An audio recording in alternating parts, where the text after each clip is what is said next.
Ladies and gentlemen, it is my great privilege and distinct honor to introduce the 44th President of the United States of America, Obama, Obama, Obama, Obama, Obama. That's not quite right. Obama! That's okay.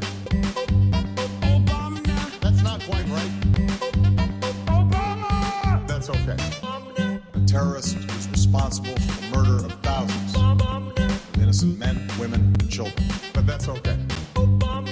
Obama! Obama! Obama! Obama! What's going on, everybody? I hope everyone's having a fantastic evening, afternoon, pre-noon, no matter where you are in the world. I'm Hassan Piker, and this is the HasanAbi broadcast coming to you live from sunny California, Los Angeles. Folks, we're live and alive, and I hope all the boys, girls, and MBs are having a fantastic one because today's a beautiful day. Today's a wonderful day. Today is Wednesday. That's right, ladies and gentlemen. It's Wednesday, hump day.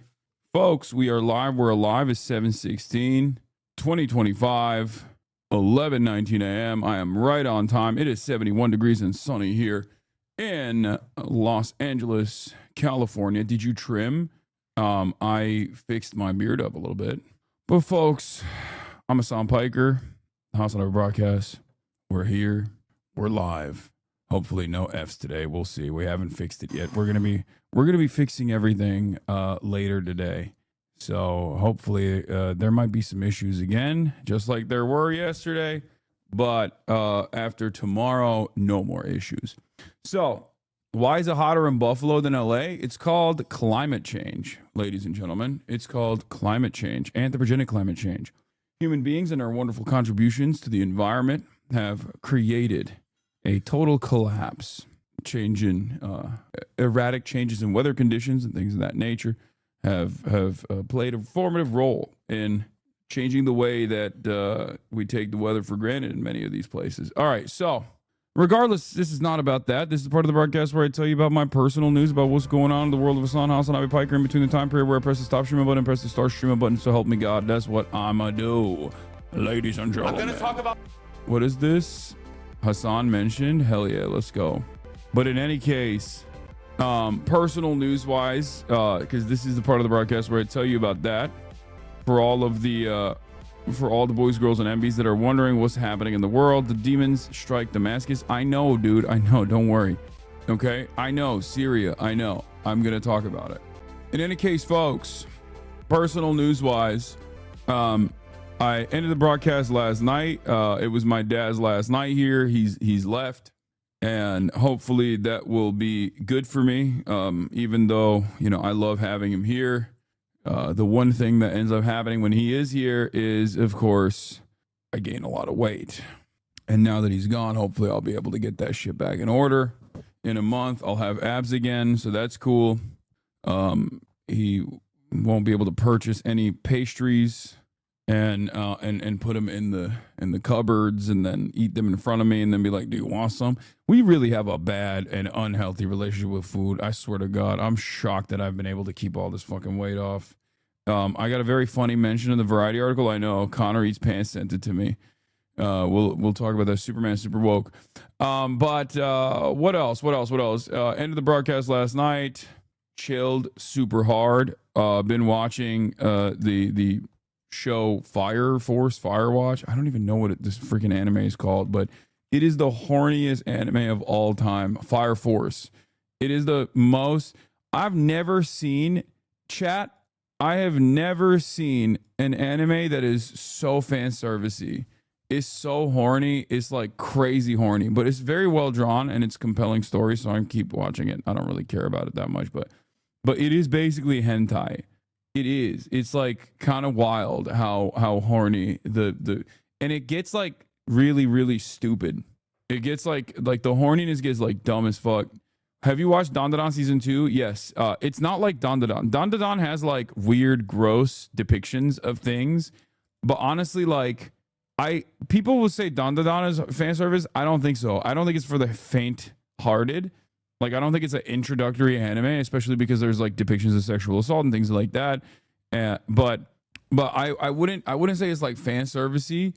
I don't think Don to Don is fan service in the way that like Firewatch is or Fire Force is, if that makes sense. Week 2 of asking the same question. Any opinion on DEJA Fox and the special special election for Congress? Yeah, I have not given you any opinion because I don't know really that much. Okay, first F of the day. Not a big deal. Not a big deal at all. Great stuff. Got kicked off the server. But we're back. This is a new type of F. New type of F that's taking place around these parts. But bro, is you order a new PC yet? Yes. I have it all. I have it all ready to go, ready to rip. Don't worry. Like I said, tonight we will change things. New F just unlocked. But yeah, great stuff. I don't know what the hell is happening here, but it's really fucking annoying.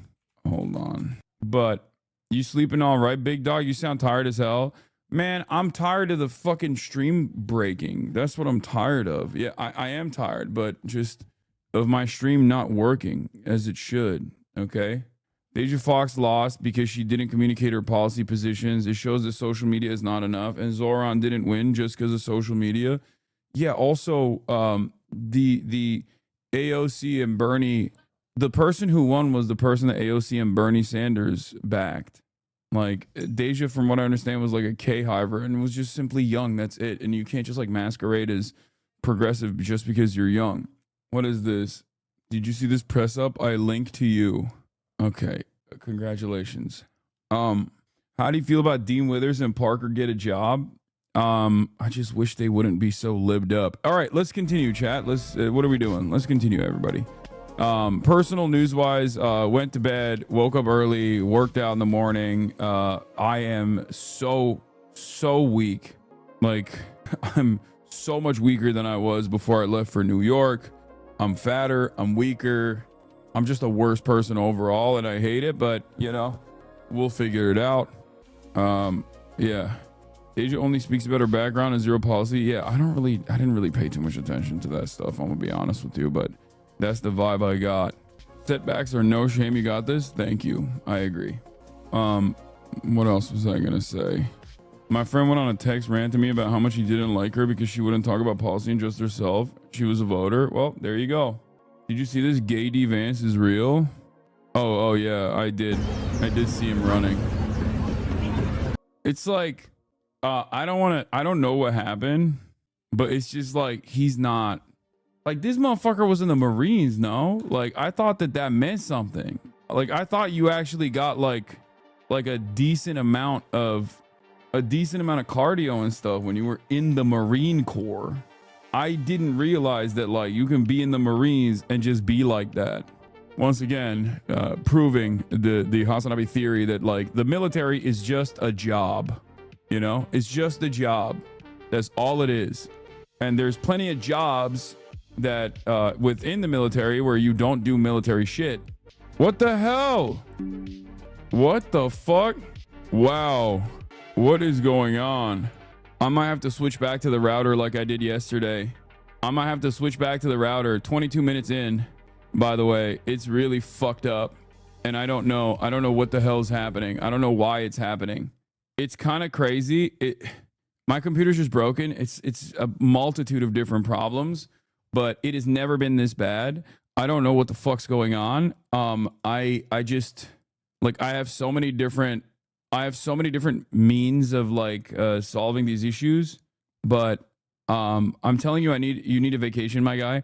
I'm gonna get one already. Okay, everybody shut the fuck up. Lack of PC gaming content is the reason why it's like happening. Yeah, okay, I'm gonna be taking 3 days off.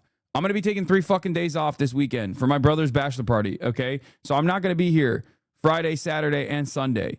Okay, I'm not gonna be here anyway. I'm not gonna be streaming regardless. And god damn it, am I excited. God damn it, am I fucking stoked for not having to stupidly fucking stream with this stupid fucking setup. Holy shit. Holy fucking shit, dude. I'm like losing my mind every fucking day. Every day. There's so many different problems. It's like, what the fuck? I'm just gonna quit and never come back. I'm just never going to stream ever again after that. I'm going to take the 3 days off, and then that 3 days is going to turn into 3 months. It's going to turn into 3 fucking years. Holy fuck. Nothing more annoying than just like, nothing more annoying than shit that's like completely outside of your control, just like breaking and falling apart over and over again. What's the longest break you've taken? I don't know, like 7 days when I got banned. I haven't taken like 3 days off without being banned in years. Anyway, I don't know what the fuck's going on. I don't know what's happening. I don't know. I don't know how to fix it. And it's so goddamn annoying that it just like keeps effing over and over again. I might have to like swap over to my bag again and just like if these drops keep persisting, I'm probably gonna swap over to the bag, use router mode, and like take all of that stuff off. It's just so goddamn annoying. Anyway, let's blast off and let's get it started. Let's get it twisted. It's so crazy how much this shit happens. Like, okay. Trump calls his base that cares about Epstein bad people. Zoran meets NYC CEOs. Israel strikes Syria. Can you talk about the doers in Syria and Israel? Yes, dude. Yes, I will. I will. Obviously, it's in my fucking title. Okay, I'm gonna talk about that. It's a big story. It's a big news story for the day. Do not worry. Fear not. It will be covered. Okay, I promise you. I promise. Okay, I promise I will cover this. It will not be a story that I choose not to cover, in spite of the fact that I put it in my fucking article title. Okay. Do you think I'm cheating on you? Like, do you think I'm just like secretly putting the Syria thing in the fucking title of the stream? But my hope is to not cover it. Like, I'm actually trying to expertly craft this secret narrative. I don't have, I have this like secret ambition that I don't want to talk about what's going on in Syria, even though I literally put it on the fucking stream title. Fuck! Arizona primary results. Hasan is so pissy today. Yeah, maybe I'm pissy because I just started and I've literally fucking had dude, I do tests, okay? When I get started, when I start my broadcast, I do tests beforehand. And literally up until the point of the actual stream, up until the point that I actually start the stream, there's no issues.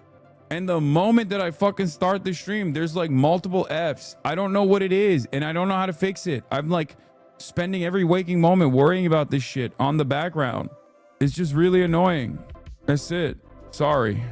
It's so fucking lame that this shit keeps persisting. I want to put the political commentary in the bag.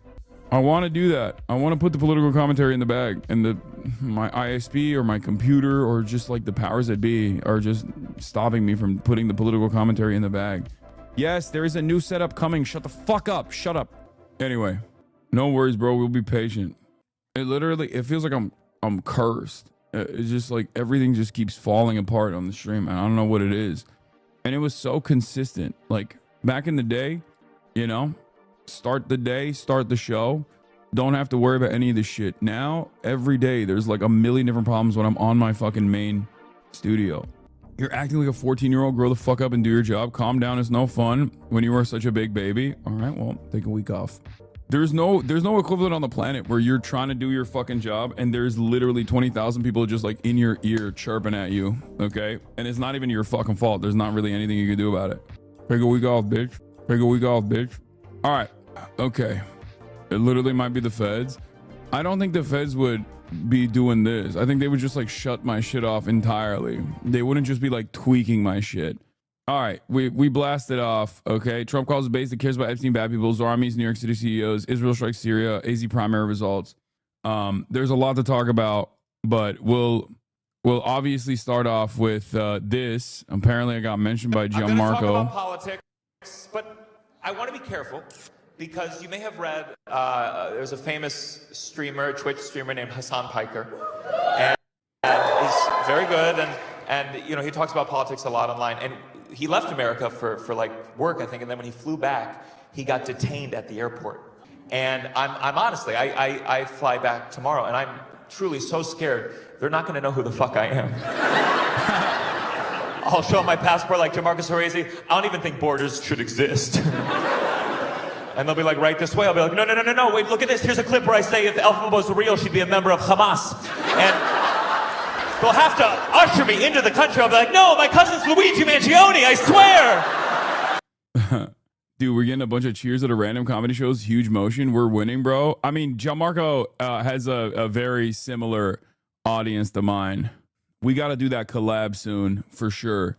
Yeah, he's been popping off. He has been putting out banger after banger after banger. Oh, I forgot to watch the Will Neff dunking on Beitar without even trying. This went a little viral actually, as a matter of fact. And let's hit that with a retweet. I was gonna cover this. Superman Super Woke. I briefly covered it yesterday. Beitar got real fucking mad. And Will and I went. Willie Boy and I went and watched Superman Super Woke together, and this motherfucker had tears in his eyes. I don't know if he actually revealed this to you guys, but I swear to God, Will is a major DC head. Okay, he's a major DC fanboy. He grew up with DC. He's always been a DC fan. He's always loved comic books. He's always loved comic book movies, and Caroline told us about it all last night. I mean, I teared up too. I've definitely teared up. But Will literally was like Will was like actually crying, which was kind of cool. He loved it. He was like, movies are back. DC is back. And it really is. It really is. It was a very faithful comic book adaptation, and I was very stoked to watch it. I've obviously given you my takes, but here's what Will, I guess, had to say about at least a part of the movie.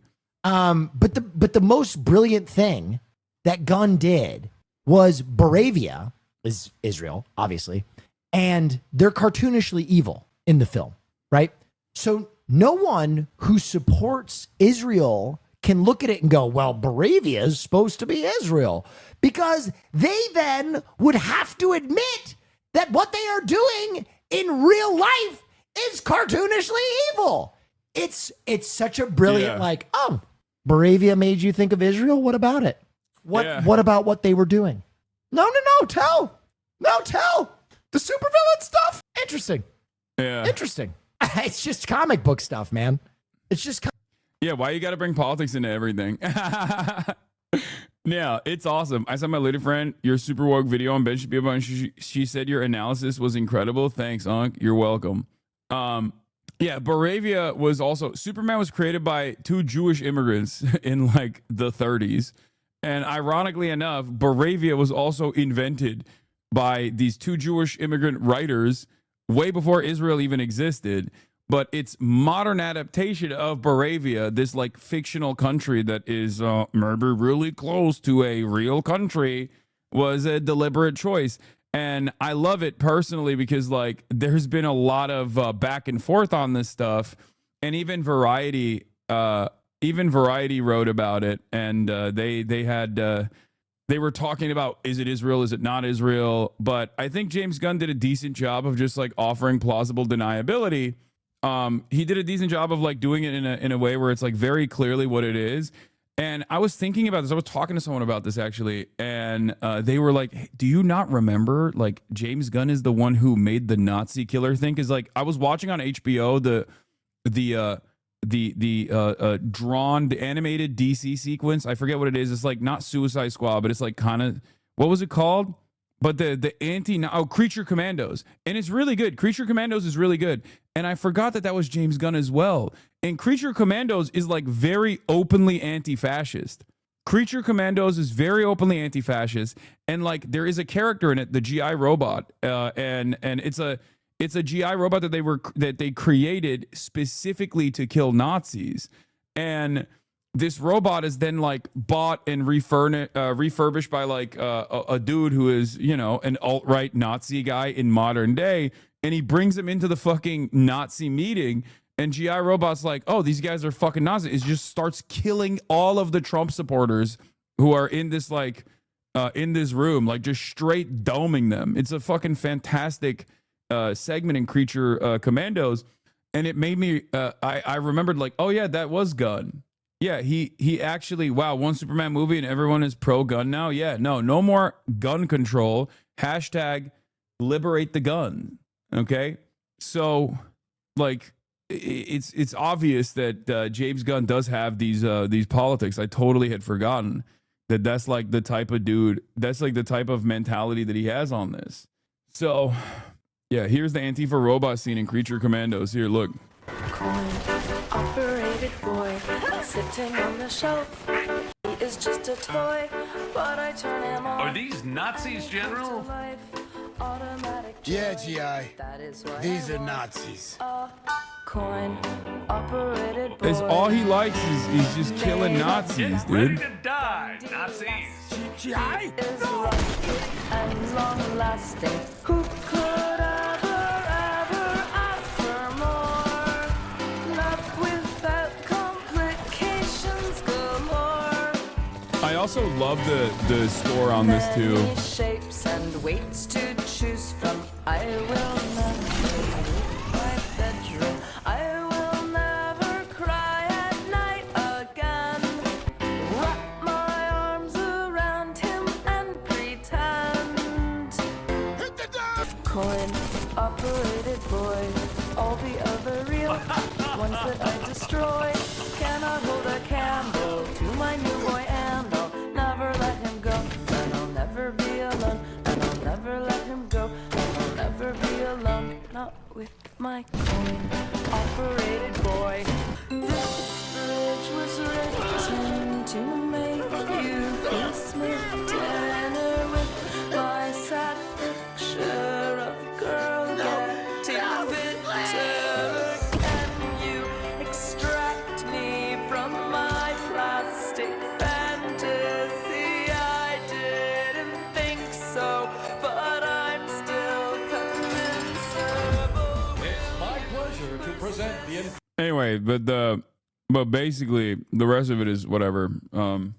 Dude, it's so funny. There's like, I don't know anything about, I mean, I've heard the song before. I don't know anything about the backstory of like who's singing this song, but it is hilarious that like as soon as the song came on, everyone's like, this song is sung by a Nazi. This song is actually a lady gooning to her vibrator. This song is actually conducted by a sex trafficking rapist. It's like, I don't know anything and I don't care. Okay. I don't care. Please stop trying to put this information in my head. I don't listen to music. I'm never going to listen to music ever again. And, you know, this doesn't say anything to me. Okay. I don't care. I literally don't care. Please stop trying to inform me. I'm letting you know right now. I don't know the veracity of these claims, and I don't want to know. Okay. What will this do to me? What will this do if I knew all of this stuff about whoever this person is that's singing the song? What will that do? Sometimes you have to think like, what do you listen to when you work out? I don't listen to any music. I listen to podcasts when I work out. You sound like a gaming frog. No, it's just like there's stuff that's like relevant, and then there's like an exaggerated claim half the time too. And then there's stuff that's just like completely irrelevant to my world. I don't care. I will never listen to this song ever again. It's just like, I don't care. Just stop trying to inform me. I don't need more information in my mind. Okay. That's it. Yeah. Forbes also, we're talking about Superman anyway, because it's like not pertinent to the conversation. Do you understand what I mean? It is utterly irrelevant to the main conversation. We got here because I was talking about James Gunn's politics, and you want to talk about some whole different shit, and I don't care about that shit at all. It is completely and utterly inconsequential to the grand scheme, to the main argument that I was conducting, to the main argument that I was presenting here. Anyway, not wanting to have more information in your mind is such a vibe. Yes, it is. And I think that is like a good and healthy attitude to have. Sometimes it's like better to not know things, okay? Especially if they're like utterly inconsequential. So, yeah, Forbes and Variety both wrote about this. Variety wrote, a new day for DC, breaking down Superman salaries, budgets, and more. Studio fast tracks Wonder Woman and its future. They're not going with Gal Gadot, by the way. Okay. Your worst take, but it's okay. Yeah, no Kal-El, no. But also, yeah, Kal-El, no. But yeah, there is Nicholas Hoult, who plays archvillain Lex Luthor, nabbed $2 million payday. Is this, Guys, can I ask a question without people saying like I'm out of touch and super rich or whatever? But am I crazy? I feel like back in the day when like top actors were in big budget productions like this, they would make more than 2 mil. Isn't that low? Like that's a shit ton of money. Don't misunderstand me. But isn't that kind of like I feel like when movie stars would be like a villain in a franchise flick like this, they would get way, way, way, way higher fucking fees than this, right? Is there something changing in Hollywood, or is Nicholas Hoult just not considered like a top actor, like a A-lister? Is he considered like a B-lister? Is that what it is? But even if he's a B-lister, it's like wild that he is. I mean, he's the main antagonist in this fucking DC franchise flick. Like, that's crazy. That actually was like a little bit shocking. The film cost $225 million, another $125 million to market globally.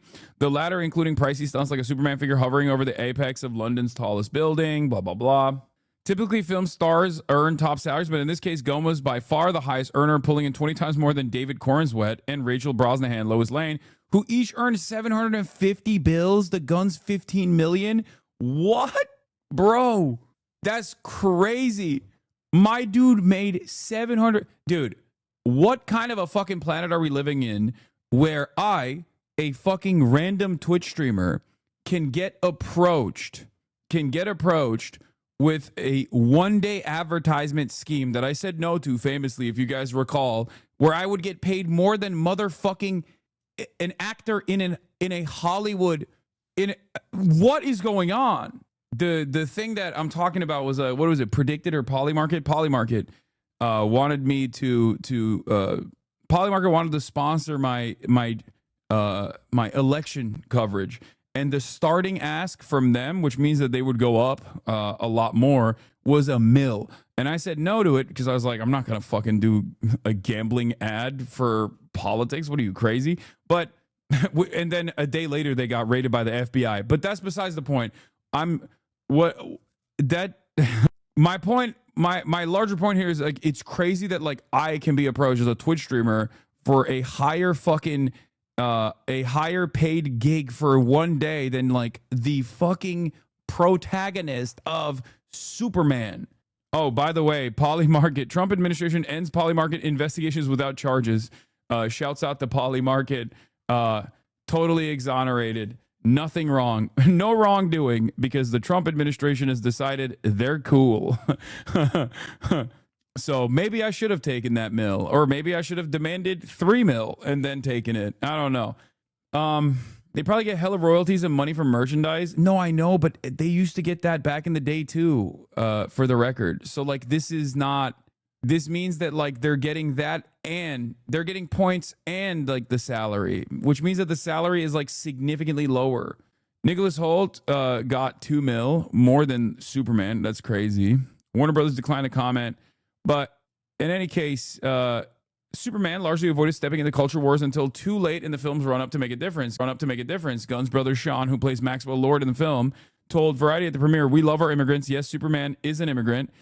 And yes, the people that we support in this country are immigrants. And if you don't like that, you're not American." On the other side of the political divide, Frank Grillo, who plays Rick Flag Sr., sparked a ripple of anti-MAGA outrage when he liked an opening weekend social media post released by the White House depicting President Donald Trump as Man of Steel with the caption, "The symbol of hope." Wait, what?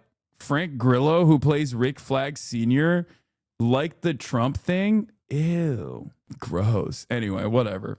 But one hot button issue is resonating with some moviegoers. Pro-Palestinian activists and influencers are hailing the film on social media for what they see as an overt rebuke of Israel in the wake of its deadly military campaign in Gaza. In the film, Lex Luthor has started a foreign war and is making billions off the conflict. The aggressor nation, dubbed Bavaria, drops bombs and oppresses his desert neighbor until Superman saves the day. Twitch streamer Hasan Piker, who has a massive following, called the film 2 hours and like 10 minutes of fuck Israel the entire time, a sentiment echoed across social media on opening weekend. However, the film's timeline might not align with Israel as a stand-in for Bavaria. Gunn turned in his script on May 2023, months before the current Israel-Gaza conflict escalated. Yeah, except it was an ongoing incident, and it hasn't started on October 7. It was definitely a thing that was existing far before October 7. And not only that, but also, you can still add, you can still make tweaks on the villainous character after you have put the script in. It's not like an unchanging situation. Yeah. Also, Bavaria existed in the comics before Israel was a state. Also, Brittany Broski had David Cornswet on, and I'm feeling like maybe I could do that too, but I don't know. I feel like I might be too controversial for Hollywood still at this stage, especially given, I say Bavaria, sorry, Boravia, especially given my current takes. Anyway, bro, he's a gamer. He'll never come on. A little too spicy. No shot you could get him. Technically lives in PA with his wife and daughter. Superman's probably not allowed to take any non-exclusive stances, even good ones. Hasan is too ambitious. I love that. I mean, I don't think it's that ambitious. I think if you don't step on any landmines, you can do that. But I like that in the process of me going through this story, I revealed that like I turned down an opportunity to be paid more than David Cornswet for 1 day of work. And you're still in here being like, nah, dude, you're just ambitious like that. No, I don't think so. I think we live in a very different age now where streamers do have fucking motion. And I was wrong. You know, podcasters and streamers, we got motion for sure. Sounds like magnitude bias. Maybe. Did you say Atrioc X Lena Khan podcast? No, I didn't say that. I don't know why you keep saying I said that, but I'm glad that Lena Khan went on the pod. Gunn says in this video from yesterday that some of the movie is now more relevant than when he wrote it. Things in the world today in reality. In fact, few things that are more like the world today than when we made the movie 2 years ago. But it really was all from a storytelling perspective of what would Superman... I wonder what he could be referencing when he says that. I mean, it could literally... It's perfect, though. It's a perfect statement because he could just literally be like, oh, Superman's an immigrant. And this administration is anti-immigrant, and it's very obvious. Like this is Superman getting attacked relentlessly about anti-immigrant. He could say it about Ukraine and Russia if he wanted to, but we know what you're saying. I'm picking up what you're putting down, big dog. Okay. Also, it is pretty funny. I'm just realizing at this moment, and maybe it's because I'm stupid and I didn't realize it, but like, it's pretty funny that his character on Creature Commandos is a self-insert. Like he just made himself like super hot and brolic in Creature Commandos. Like the main character in Creature Commandos is literally him, like the same hair and everything. Hashtag the gun is aimed at Israel. We're all hashtag reloading the gun. Isn't James Gunn a pedophile? I saw his tweets. Are we really doing this still? Like who is still doing this in 2025? Who the fuck is still doing this in 2025? It's like, I don't like, this is the one guy. This is the lonely Japanese Imperial Army soldier holding on to the notion that the Philippines is Japanese territory still. It's a Japanese colony 30 years after the war ended, okay? He's like, nah, dude, I live for this shit, okay? You don't understand. This motherfucker made edgy tweets that were like, this motherfucker was 2009. Way that I don't like it. That says a lot about him today. Oh God, here we go. Here we fucking go. Right on the dot. Right on the dot. Little baby F. We're good. We're gonna be good. It's gonna be fine. Calm down, folks. We're back already. We're back already. Hold up. Hold up. Hold up, folks. But yeah, bro, it's literally Rick Flag Sr., not fucking James Gunn. I think he made himself. I think he just like made the hair like that. I just feel like it's a self-insert a little bit. But yeah, we got Trump Epstein stuff, which we're going to be talking about today, considering that Trump seemingly doesn't want to let this go. Congress wants vets to swear an oath they won't commit suicide. That'll make the suicide rates of veterans drop down to zero, for sure. But yeah, we got the New York Times is insane reporting on the Arizona primary, which was so stupid. But before we do all of that, obviously, there are a couple truths. There are a couple things that are always going to happen in the world. Okay? There are a couple things that are always going to happen. The world is going to keep turning. Okay? The sun's going to come up every morning. And Israel's going to bomb yet another country. Okay? They have to do it. If Israel doesn't bomb another neighboring country, they will literally explode. Do you want Israel to explode? It is really fucked up. This is just a thing Israel has to do. Do you understand? Yeah. The only things that are certain in life are death, taxes, and Israel fucking up a neighboring country. It has to happen. And yet, of course, because it has to happen, it happened again. Israel is striking Syria's capital, Damascus. Your latest YouTube thumbnail, Lex Shapiro hates Superman. Super woke sucks. That's funny. Yes. If Israel's hatred drops below 80%, it'll blow up. Yeah. You don't understand. You don't understand. Israel has to blow up neighboring countries. What the fuck? You're being anti-Semitic. You are being anti-Semitic if you don't think Israel has to blow up other countries, okay? They have to. We had some breaking news this morning. In Syria, there are some strikes by Israel because there were attacks in that northern... Dude, this is so funny. This is so funny that they're just like trying to contextualize it immediately. And they're like, there were some attacks, I think. I don't fucking know. Whatever. Israel's blowing up another country. And if you ever say anything about it, you're fucking anti-Semitic. Shut up. Region, that northern border region, and Israel's not going to stand for it. Marco Rubio, the Secretary of State, just a little bit ago at the State Department said, guys, maybe you want to back off, tamp it down a little bit. But this is a unfolding situation and some breaking news, and that's why Trey Yingst is going to join us from Tel Aviv for an update. Good morning, Trey. Yeah, hey, Dana, good morning. All of these Israeli strikes taking place in response to violence that is erupting in the Sweda province of southern Syria. There is a Druze population in southern Syria that is supported by the Israeli government.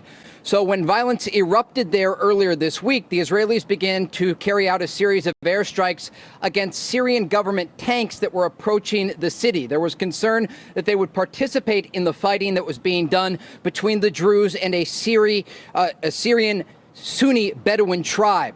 Now, as this was erupting, there were warnings and conversations taking place with Israeli officials using back channels to speak with the Syrian government, telling them not to enter the Sweda province because it could be a threat not only to Israel as these forces got closer to Israeli territory, but also to the Druze minority population there. Whenever the government forces continued forward, Where have I heard this song and dance before? Using an ethnic minority and protecting an ethnic minority in the region as a reasoning for why you must bomb another country. I mean, this is just fucking big nation shit, okay? Russia being like, we have to protect the ethnic Russians in Ukraine. America will be like, it's even more laughable. America will be like, oh, we love the Kurds. We need to help the Kurds develop a nation state. Oops, just kidding. We actually don't want to do that. We just want to weaponize Kurdish militias in the region against anyone that we feel is not fully on board and fully invested in what's going on with our agenda.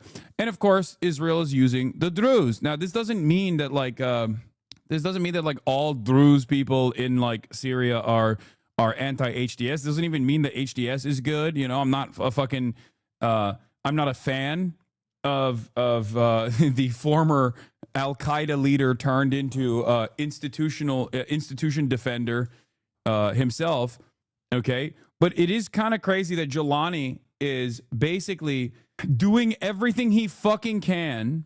The bizarre part of the story is that the violence against the Druze is primarily by other actors, not the government. Israel is using flimsy excuses of protecting ethnic minorities just to carve up southern Syria. The arrogance to tell a sovereign state that they can't deploy their own army in their own borders is just insane. Is it insane, or are you anti-Semitic? Is it insane, or is this Jew hatred? Okay, that's the question you must be asking yourself right now. And the answer always is you hate Israel and you hate Jewish people. That's probably the reason. Israel should be able to bomb a sovereign country whenever they see fit by using flimsy excuses. Okay? Excuse me. Hello? Am Israel high? Calm down. It's for democracy. Now, this is an incredibly fucked up situation because, as I've explained over and over again, like Syria is currently being picked apart by two American allies. From the northern side, you have Turkey and Turkish control. Turkey is a major player in this. Turkey played a major role in overthrowing Assad, right? And then Israel is coming in from the south. They both have ambitions of maintaining control over it. Turkey obviously is a regional power as well as Israel is, and they have their own ambitions. They have their own motivations here, and they're kind of at odds with one another, even though they're both America's lapdogs in the region. So I guess after spending years and years of defending ISIS-style forces in Syria, the al-Nusra Front, for example, Israel has decided this is the one former al-Qaeda guy that they do not like, in spite of the reality that Jolani has done everything in his power to basically be as servile as he fucking possibly can be to Israel's interests. Okay, they're intercepting weapons transfers to Hezbollah. They're literally, I mean, they're doing everything. Israel destroyed the Syrian military, okay? As soon as HTS came into power, they said, please, sir, please bomb all of our fucking military equipment. It's okay. They didn't say shit. They literally have been running around, HTS has been fucking running around being like, how much more can we do for you, sir? Okay? How much more can we do for you, Israel? We love you. Here's Charles Lister, who obviously I like to hear from when it's anything related not to Syria, but here he is talking about Syria. I won't go so far as to say he's a little bit in the tank for HTS. In 7 months, Israel's done the following in Syria: 987 air and artillery strikes, 421 ground incursions, occupied 180 square kilometers of land. In response, the Syrian government has done 0 attacks, filed 2 UN Security Council complaints, seized 49 Hezbollah weapon shipments headed to Lebanon. HTS also shuttered any sort of pro-Palestinian operation in Syria. There were still some nascent groups that were aligned or were directly that had like Palestinians in them in Syria. HTS shut them up, shut them down. Most Druze leadership in the city are with HTS on this. Israel is arming the Syrian version of Abu Shabab al-Hajri, except he already has more influence, so it's more devastating to do separation and stuff, so Israel can do divide and conquer and unleash division. Yeah, from what I understand, outside of all the Druze sects, there's like one guy that Israel is tapped in with. And of course, they're using that one fucking group to be like, oh, you're attacking our big, beautiful Druze population, and we really care about them. And that's why we have to bomb you. Druze leader Walid Jumblat, Israel is using some Druze figures to stir unrest in Syria under the guise of protecting Druze communities.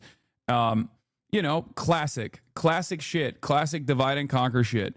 And it's crazy because like, Jolani, also known as Zelensky, okay? I mean, he did everything. He shaved, he put the fatigues on, he put the suit and tie on. He was like, I am your most loyal servant, Western Empire. I will do everything for you. Like, can we please, I'll build a Trump Tower in Damascus. Like, fuck it, whatever you want, okay? He did literally everything. And Israel still's like, well, you do have land that we want. As a Druze myself, gay, so not really, I guess. We are so easily influenced, it's disappointing. I mean, it's not even like, this is not about the Druze and their interest in like emancipation or anything like that. Okay, please. Like, America's involvement with the Kurdish militias does not have like a real emancipatory goal. They just want to use the Kurds, and then they will literally write them off instantly and will tell the Turks to do whatever the fuck they want in Kurdish villages. Saying it's land that Israel wants is anti-Semitic. They have a right to it. Oh, fuck, you're right. It's greater Israel, So, and they already have given land, for the record. They have already given land to Israel. Like, Israel is already occupying Syrian territory beyond Golan Heights. Ironically, where Zelensky is from. Houthi official on the idea of bombing of Damascus. We do not distribute baklava to gloat over those who gloated over our bombardment, for our compass is firmly set towards the true enemy of the nation, Israel. Toward it, we direct our missiles, to strike its depths and shatter its expansionist delusions. So, yeah, what happened is, and I gave you guys like, a more in-depth analysis on this, but like, the Syrian civil war is incredibly complicated in some ways. Because like, it's incredibly complicated, but like almost every single faction, with the exception of Assad, Russia, and Iran, and obviously the IRGC plus Hezbollah, every single side in the Syrian civil war, except for these four that I'm mentioning, is in some way, shape, or form tied back to America, either by way of Israel or directly, ISIS and ISIS-style groups in the region, or Turkey, okay, which is America's NATO ally and has played a very important role in the destabilization of Syria, and then also the overtaking of the thwarting of the Assad government. So basically, Assad is also tied by way of Tulsi Gabbard. Okay, I guess, kind of. Assad does have American government involvement as well, technically, if you think about Tulsi Gabbard and her role in this. But ultimately, it's a conflict where like America has basically funded all sides, including warring factions, right? Because on the one hand, America, by way of the CIA, and has directly offered logistical help and weapons to the Kurdish militias in Rojava, right? And those guys have been directly in conflict with the Turkish mobilization in Syria. The Free Syrian Army, backed by the Turkish government, that gets training from the Turkish government, NATO ally, remember, is a brigade, is basically like a brigade of different Salafist militias from all around the world, from Turkic nations all the way to Xinjiang, right? They have Uyghurs in there as well. If you ever see like a Chinese dude throwing up the Allahu Akbar, just know that that's like a Turkish-backed militia group. Some of them will then join ISIS as well. It's really interesting. But regardless, like you have an eclectic group of what you would consider like what Americans think are like jihadis that are under the banner of the Turkish mobilization in Syria. And those guys are constantly fighting with the Kurdish militias as well, because Turkey wants to wipe out and maintain control over any sort of Kurdish territory in Syria. That's their national security concern. So like they're literally fighting amongst themselves, but both sides are fucking funded by America. Both sides are being trained by America, either by way of Turkey or directly being trained by the United States of America. So then you have that. And on the other hand, you have obviously ISIS, which is, this terror cell that seemingly never attacks Israel and only kills Muslims. Weirdly enough, okay? Don't know what that's about. I'm not going to point any fingers here. Has the American forces actually defended ISIS at times? Yes. Has Israel defended ISIS at times in Syria? Yes, they have. But they also fight ISIS all the time. Not Israel. Israel doesn't fight ISIS. They've apologized for killing ISIS soldiers on accident. But the American government will use the Kurdish militias to fight against ISIS in Syria. So then you have that.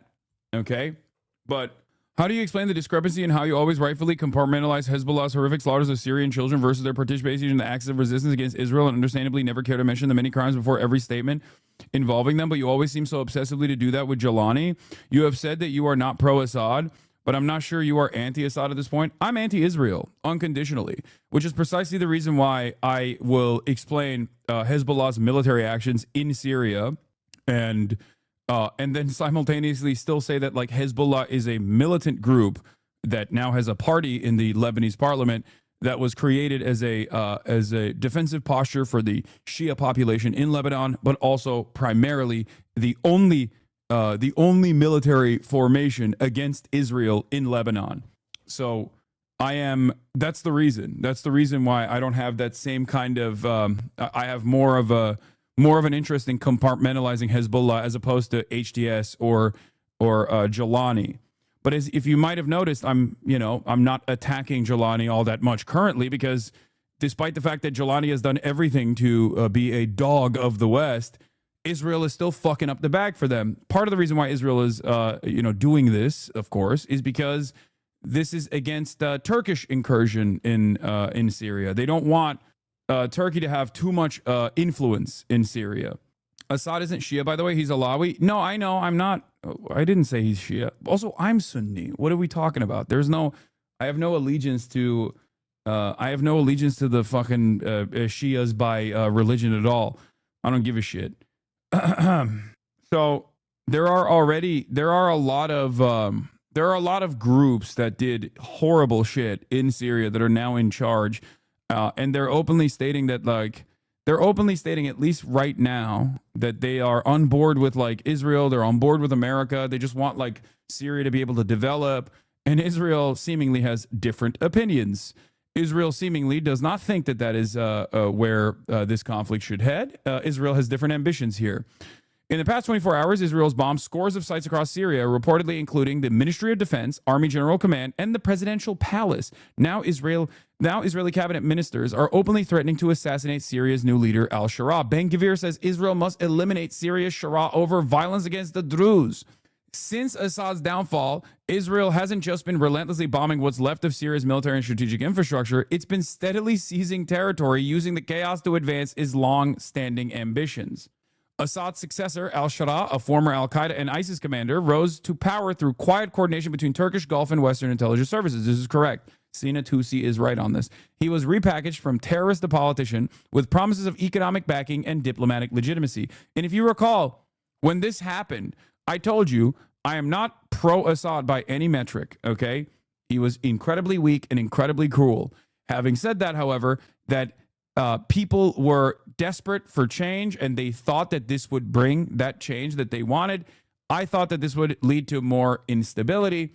I thought that the American-backed forces here would probably have to play a role, would probably reinstate the same ethnic tensions in Syria, and the sectarian violence would most likely continue. And if it doesn't continue, they would do their very best to try to further to try to further fucking attack Syria. I do find it somewhat interesting that Israel never really did this while Assad was in power, by the way. Just pointing that out. Kind of interesting that this was not like this level of incursion never took place when Assad was in power. So I wonder what that's about. Perhaps has a lot to do with his weakness as well. And Russia too, certainly. Never to this degree. Never to this degree. Never to this degree. They didn't want to mess with the line of Damascus, or maybe the line of Damascus by way of Russia had communiques with the Israeli state to a certain degree, perhaps. Just saying. Because, like, Russia is also an interesting power player in this region. It's a regional actor, as you guys know, but it's also one that is, like, deeply tied to Israel by way of population. There's a fuck ton of Russians in Israel. Vladimir Putin literally said, what did he say when Israel was striking Iran? He was like, striking back at Israel would be like striking back at Russia or something along those lines, where it's like there is a massive amount of Russians that have Israeli citizenship. Many oligarchs use Israel as a way. Many Russian oligarchs use Israel. All right, we're back. We're fine. We're back. We're fine. Okay, I'm on the internet again. My Ethernet is pooped. But we're back. Where were we? What a frustrating situation. None of this stuff needs to just today and new setup will fix this, bro. We good? Yeah. What is this? I do believe it's the feds hacking you. This is called psychological terrorism. They know the stream effing is killing you. Yeah, I don't think so, man. I don't think that's the case. I don't think that is the case. I'll be honest with you. I think that the easiest to explain answer is probably the correct one, which is that my ISP sucks. There's probably some server issues on the Twitch side. There's some server issues on the IRL Toolkit side. It's just issues galore. But I'm able to keep pushing through it regardless, because I still want to offer you explanations on what's happening in the world. So the simplest explanation is the most plausible explanation. I forget what I was talking about. Oh, we were talking about Syria. My internet is just booty, bruh. Yeah, I'm already on a separate connection at this point. So I'm already on a separate connection. There could be software issues. There could be hardware issues. There could be ISP issues. There could be issues on the Twitch side server. There could be issues on the Toolkit side server, because I'm like, there are multiple points of failure on this in this process. It is I know I'm doing it out of my fucking living room, but this is a professional production, so there's a lot happening. So who knows? Trump is live right now. Okay, will be put behind bars for a very long time. Well, we'll see. We'll get to the Trump shit in a second, but we're not going to do that right now. Millions of families ravaged by this. I'm not going to do Trump right now. You can bypass ISPs and take a direct ISP in exchange. You were saying Putin won't intervene in Israel and Russian oligarchs do something in Israel. Yeah, as I was saying, Russian oligarchs use Israel as a way to park their assets and as a way to like enter the global marketplace and be able to travel freely with their Israeli passports. Russian is the third most popular language in Israel after English and Hebrew. It is, and that's not a mistake. Yeah, here's Putin quote on Israel being considered a Russian-speaking country, which I won't be able to go to because the Times of Israel won't let me enter their website for some reason. I don't know if I've been like IP banned from Times of Israel or not. I don't know what the fuck that's about, but you're the only top streamer I've ever seen with this many internet issues. Yeah. Just wait, right on cue. I'm sure my my alerts box will break and you'll see the gray bars again too. But yeah, I literally cannot go on timesofisrael.com. I don't know what it is. Trump might be about to announce the Gaza ceasefire. I doubt it. But in any case, here's the same quote from TASS. Putin points to Israel's huge Russian-speaking demographic. Okay. The Russian leader also noted that Russia has traditionally friendly allied relationships with the Arab and Islamic world. Israel is almost a Russian-speaking country, and Moscow takes this into account, Russian President Vladimir Putin said at the plenary session at the St. Petersburg International Economic Forum. Kaya's groomer appointment is here as well. But anyway, let's continue.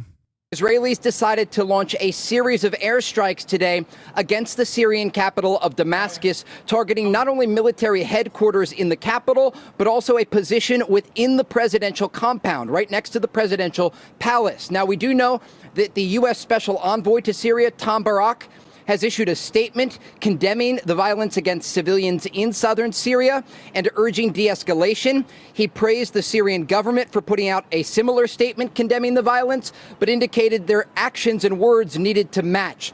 The key here is that the Israelis want the Syrian government to ensure that the situation de-escalates and that the Druze population is protected.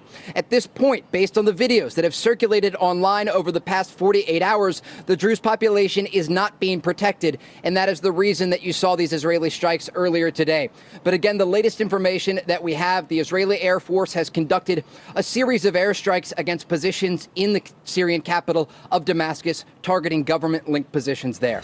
All right, Dana. Trey Yings, thank you for that breaking news development. We'll keep everyone posted. I'm Steve Doocy. I'm Brian Kilmeade. And I'm Ainsley Earhart. And click here to subscribe to the Fox News YouTube page to catch. Yeah, it's spa day for Kaya right now. All right, Israel carries out fresh strikes on Syrian capital. State media reports. The Syrian capital is being hit, and state TV says Israel is responsible. It is 4 p.m. in Damascus. It is 5 p.m. here in Abu Dhabi's CNN Middle East programming headquarters. I'm Becky Anderson. You're watching Connect the World. Let's get straight to the very latest inside Syria.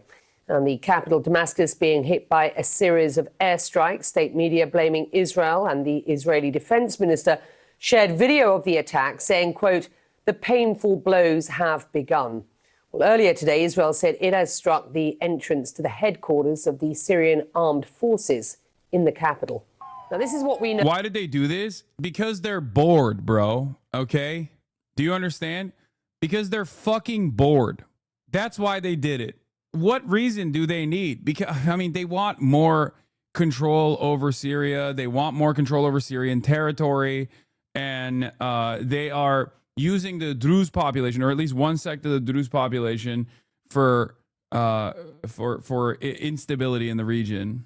Hasan, you have just not been fully transparent and evaded saying if you're explicitly anti-Assad. If you're not anti-Assad, it's fine as long as you explain your position on why you aren't. Do you think he ought to have remained in power to be a net positive considering his supply lines despite his cruelty? I'm a Stalinist, so I would understand the necessity of state violence and war, but Assad doesn't fill the criteria. He was just a criminal.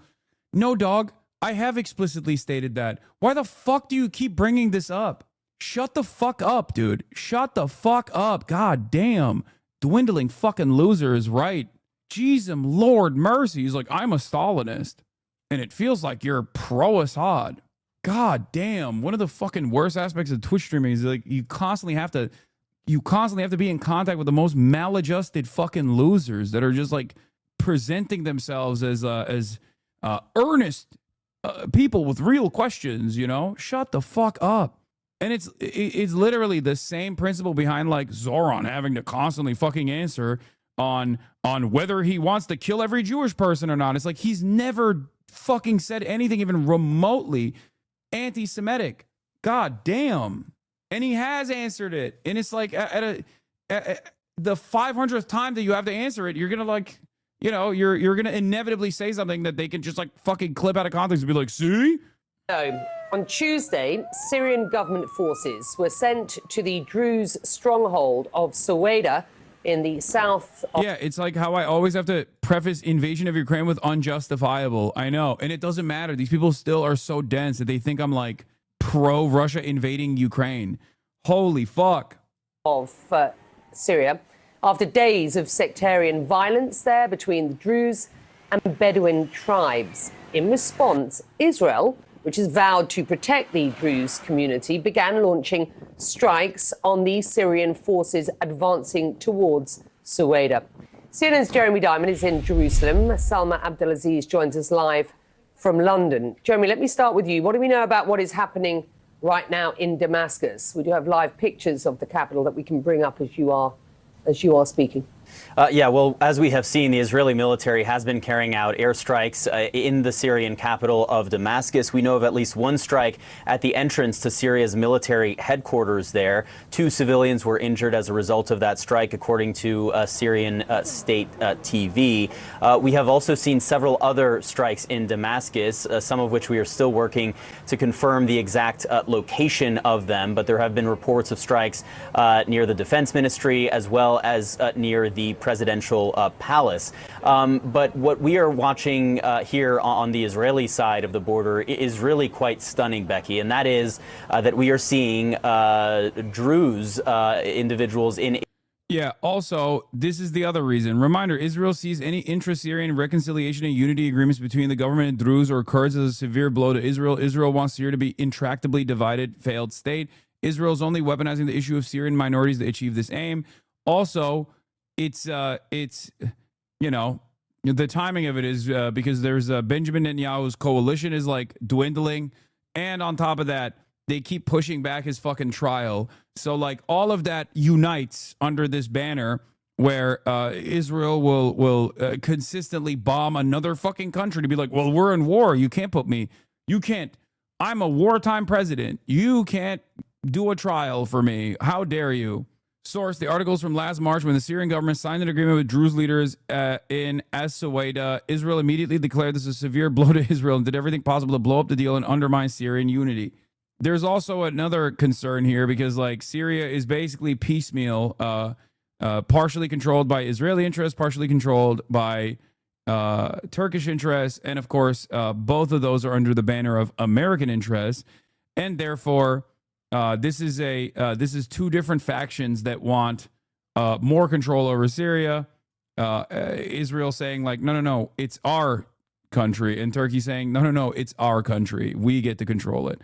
It's America's 2 different attack dogs in the region having a little bit of a conflict over Syrian territory, which is no longer a sovereign state.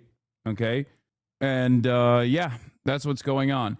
Bro, Hassan, the problem is acting like one evil left another came, but that's just not the case. Assad is infinitely worse than Jelani. The division and sectarianism that will come to Syria as a result of Jelani is much better issue to have to unjustified murder of hundreds of thousands over decades. That's why the whole country was happy when Jelani won, except the Alawites, to be honest. This is precisely why I said we wait. We sit and we wait, but I'm not holding out hope, okay? Because you're describing an American puppet who is still getting fucking brutalized by America's other vassal states in the region, as you are seeing right now. Okay? That's it. That person is not a Fed. He's just a Sunni Muslim in the region, maybe a Sunni Syrian refugee. Okay? They want to turn Syria into Libya. That's what they want to do. Don't compare us with Israel. What the fuck is wrong with you? What do you mean? Us as in like the United States of America with Israel? We are Israel. Israel is us. Israel is an extension of American interest in the region. What the fuck are you talking about? Are you crazy? Oh, you mean Turkey? Oh my God, the Turkish cope is so fucking strong in the chat sometimes. Turkey is different, bro. Is different. I swear, bro. Really? Is different? We got American nukes in Incirlik. What are you talking about? We're the fucking a NATO country. Get the fuck out of here. We're not as like slammed in the ass cheeks of America as Israel is. You know, Erdogan does stray away from American interests, at least for a short period of time. But that offers it protective cover to make side deals with like Russia and China from time to time. But those side deals only offer comfort to Russia. And then look what Erdogan did in Syria. Abi ekşi sözlükte İsrail'i savunuyorlar, İslamistlerle savaşıyorlar diye. Ama manyak hepsi. Bırak Allah'ına. Al birini vur ötekini amına koyayım.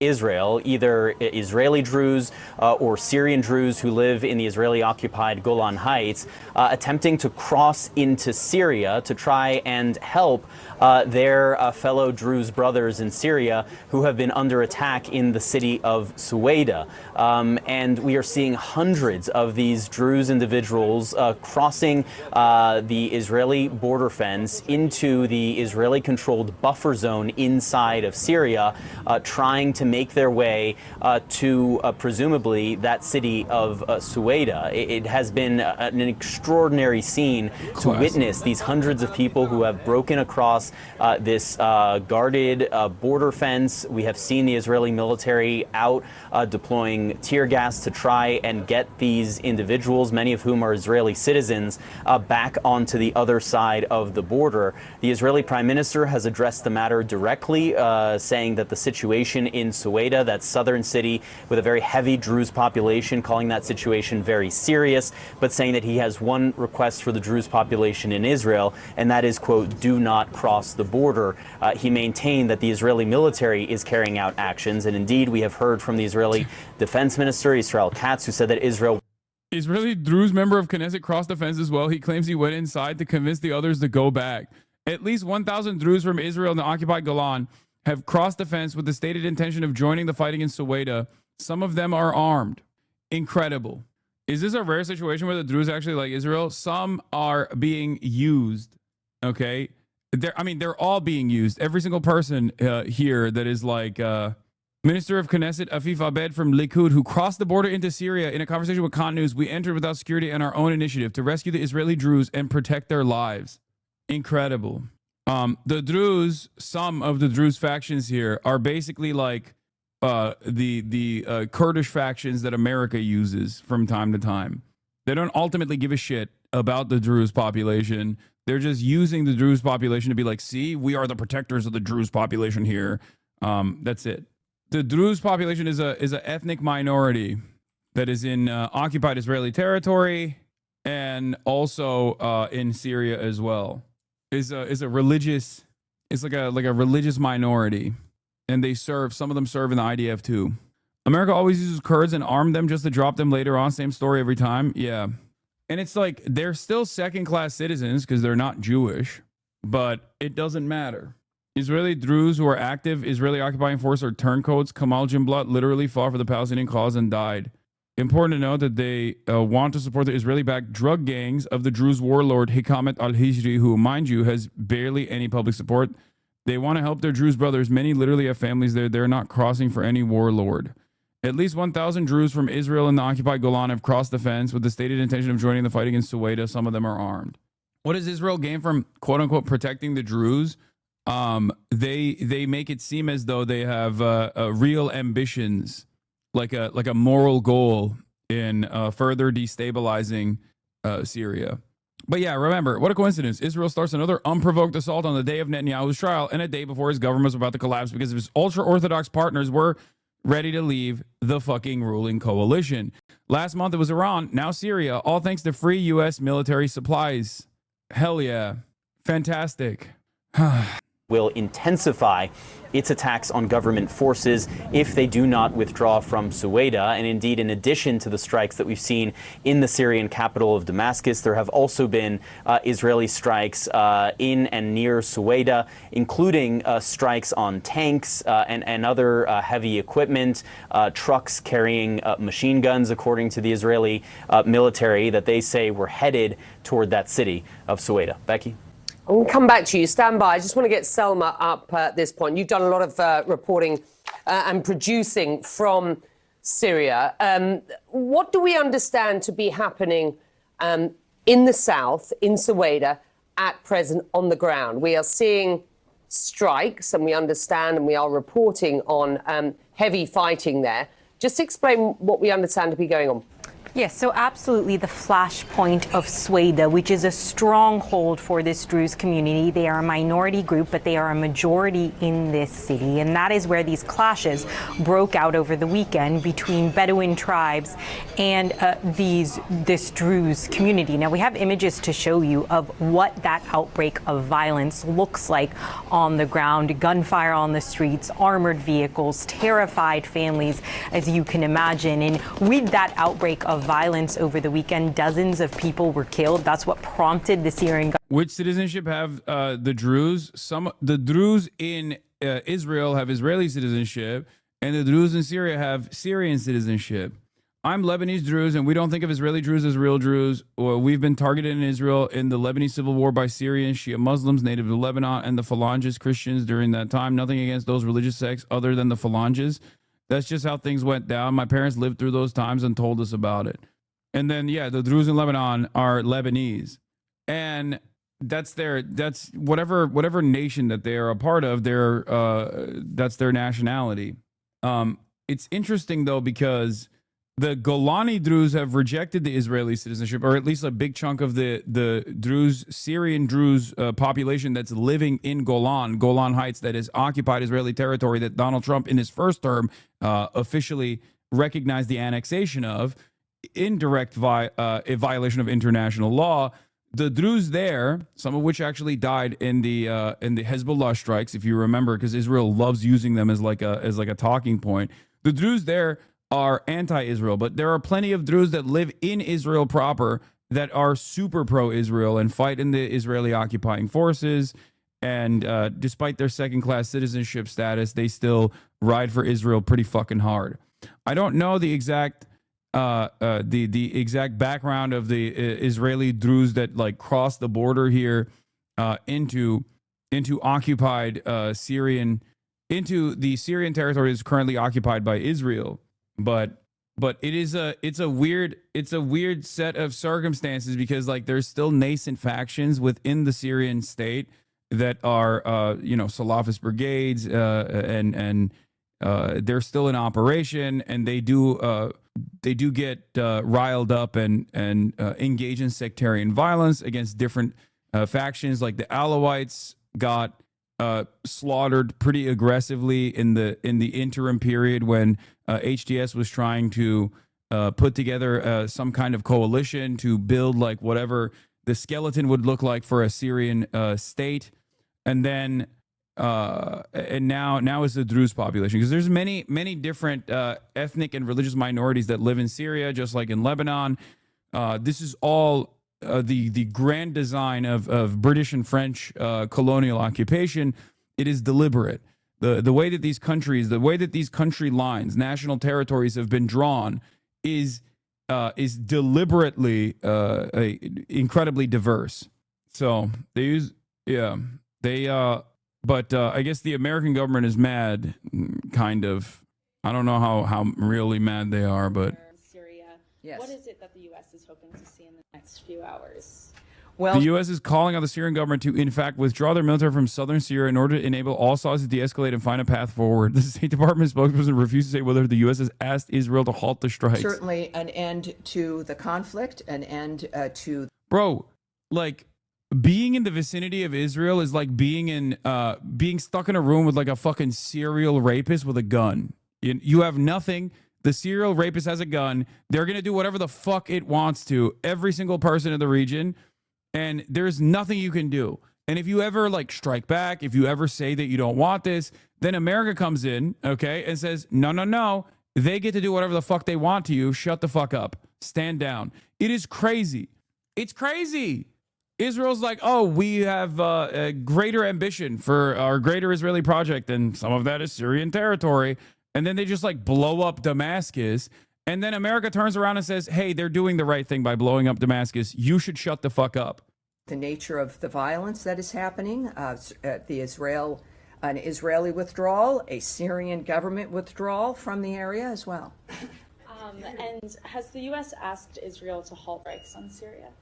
I cannot speak to specific conversations or the exchanges diplomatically, but I can say that, let me see, there's a few things that might give us a sense here of what's happening. We are calling on the Syrian government to, in fact, withdraw their military in order to enable all sides to de-escalate and find a path forward. And I think that that's obviously the goal because of the nature of what's happened and the Secretary's phrasing that this was a misunderstanding.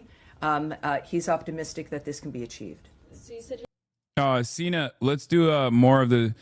Assad's successor al-Sharaa, former al-Qaeda and ISIS commander, rose to power through quiet coordination between Turkish Gulf and Western intelligence services. This is true. He was repackaged from terrorist to politician with promises of economic backing and diplomatic legitimacy.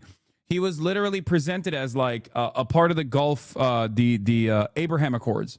He was like supposed to be the new face of the Abraham Accords. This is real. They literally had posters with Benjamin Netanyahu's face alongside all the fucking Gulf leaders and even Jolani in those posters. They were like, this is our big, beautiful new umbrella of alliance that will stabilize the region. Over the past 6 months, al-Sharaa and his forces have struggled to govern and coexist with Syria's multi-ethnic and multi-religious society. Their record includes brutal attacks on Alawites, Christians, and Druze, expulsions of religious minorities, suppression of dissenting Sunnis. Now, the problem here is, part of that is because these guys are not like a legitimate government, and they haven't been able to put together a legitimate government, and that I think their new design for what Syrian democracy in air quotes was going to look like was basically just like a fake, not like a real election. And another part of the problem here is that because of their lack of legitimacy, but backing from the American state and other regional actors, specifically Turkey, it doesn't matter that they don't have like a real.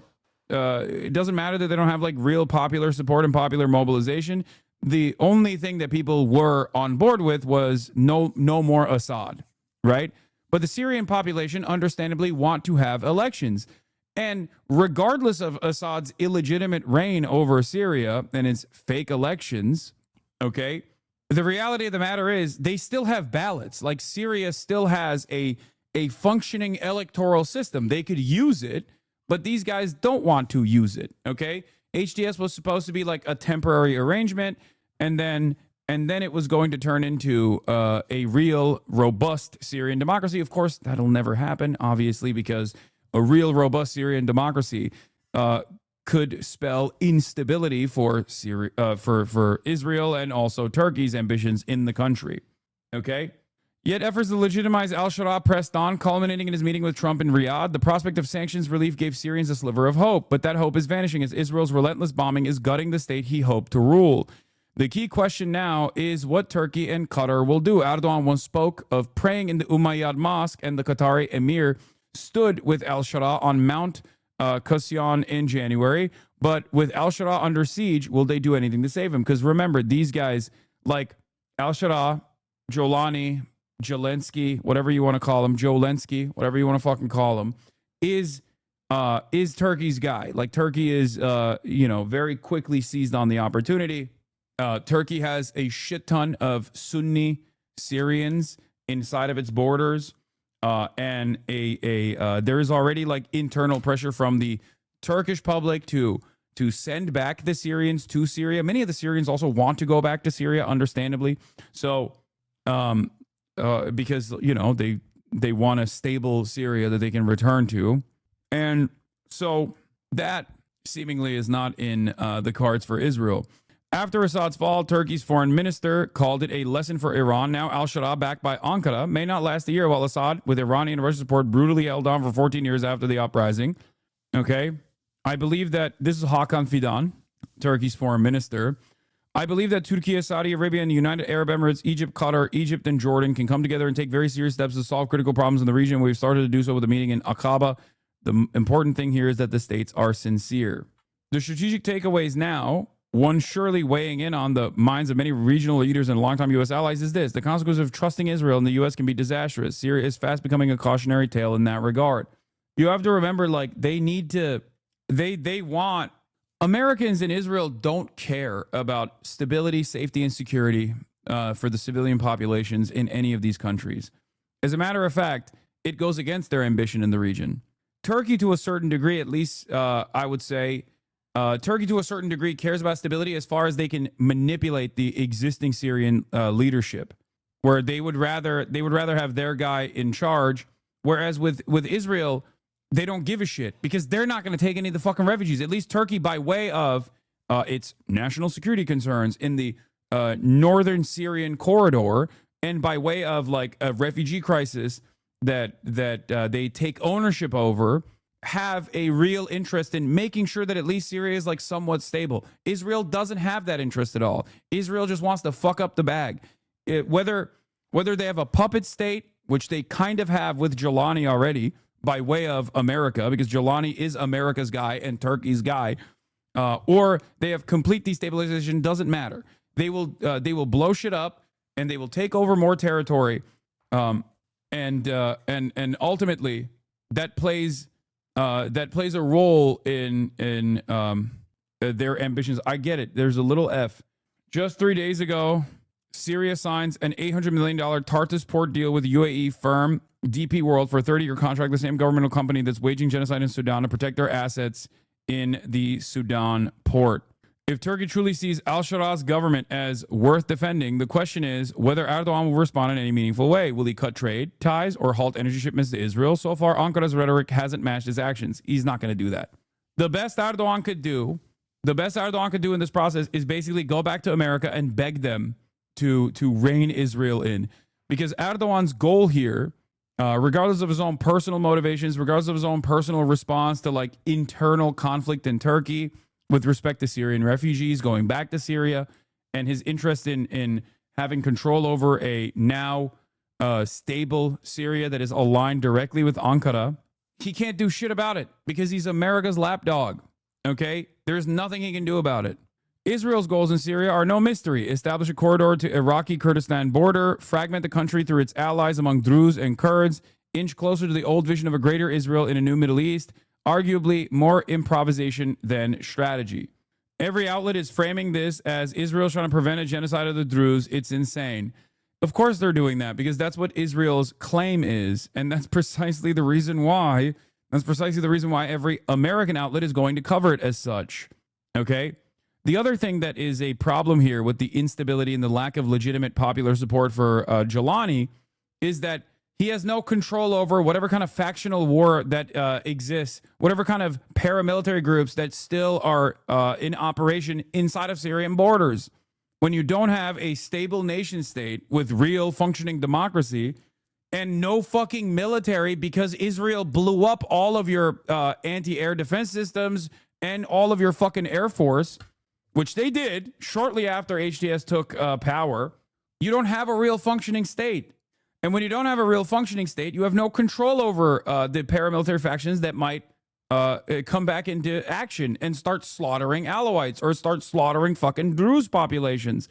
And then Israel can claim that they're protecting the Druze and by bombing Damascus. Government to send forces to southern Syria. It says, the Syrian government says, in an attempt to quell the unrest, to calm what you're hearing and you're seeing there on your screen. But Israel's response, Israel's intervention in labeling Ahmed al-Harara as an American asset is baseless conspiracy theory that distracts from the real sacrifices made by activists on the ground. What? Stop it. You're right, man. He is a reformist. My mistake, big dog. The former Al-Qaeda, the former Al-Qaeda leader is actually, he's not an American asset. He's not. He's reformed. He's real. Al-Shara has basically only been successful in consolidating power in central Syria, in and around Damascus, homes in the big central cities. In the periphery, they haven't made much headway because of local militias controlling territory.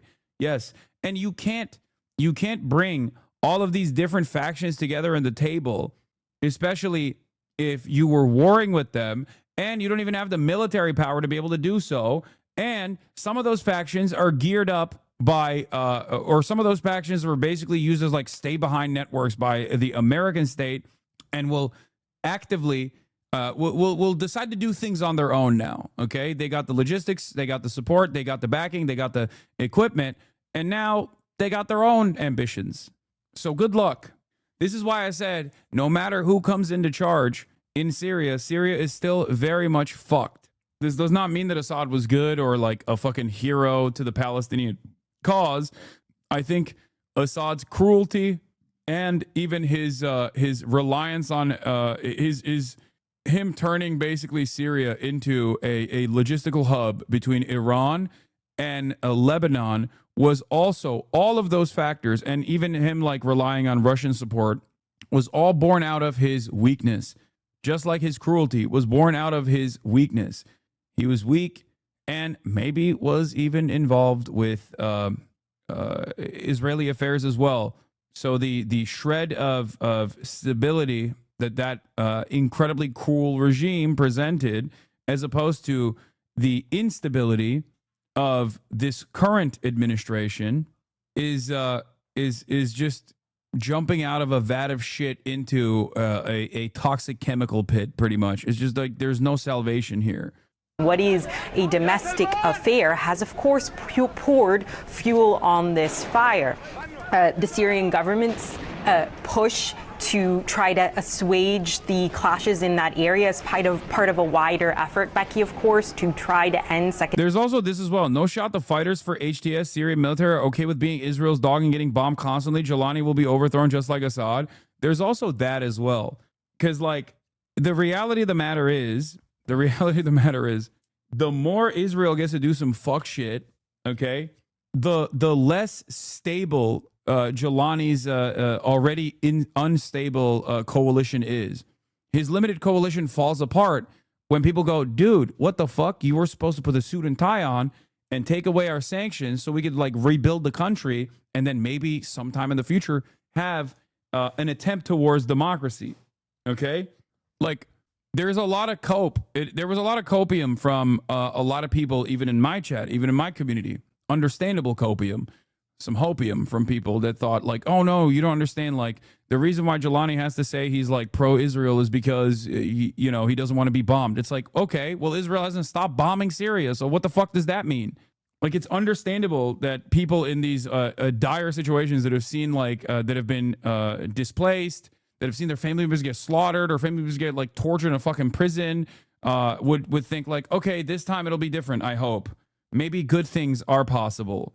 That's why I said we can only wait to see what happens.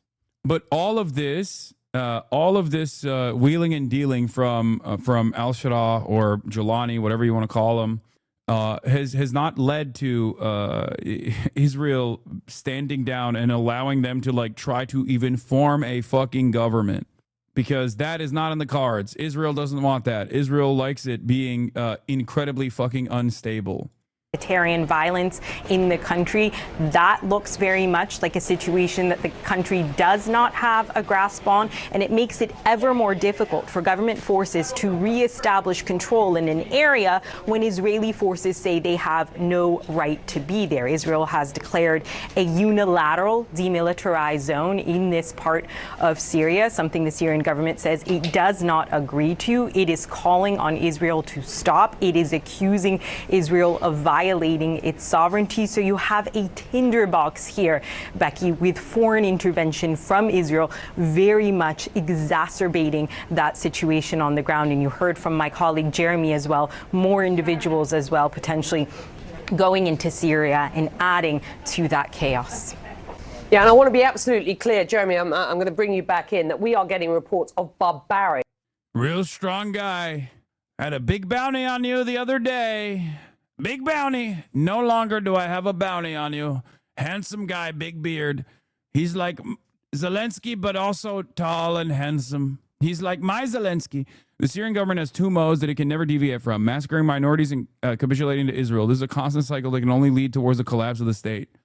Attacks on the civilian population in Sueda, and we will get more reporting on that as we move through the next couple of hours. Let's just be quite clear about this. Why are the Israelis... Dude, look, the Syrian army has begun their withdrawal from Suwaida Governorate of southern Syria tonight. As a part of the agreement, broker security forces under the Syrian Interior Ministry will remain in Suwaida, but not the Syrian army. They're pulling back the Syrian army. Once again, the HDS forces or the current Syrian military under the leadership of Jalani is once again capitulating to Israel, which, as we know, Israel's not going to stop. Israel has never stopped until it is forced to. Israelis getting involved, and why have they vowed to protect the Druze community? Well, the Israeli Foreign Minister Gideon Sa'ar kind of laid it out this morning, saying that there are two primary reasons for Israel intervening in Syria.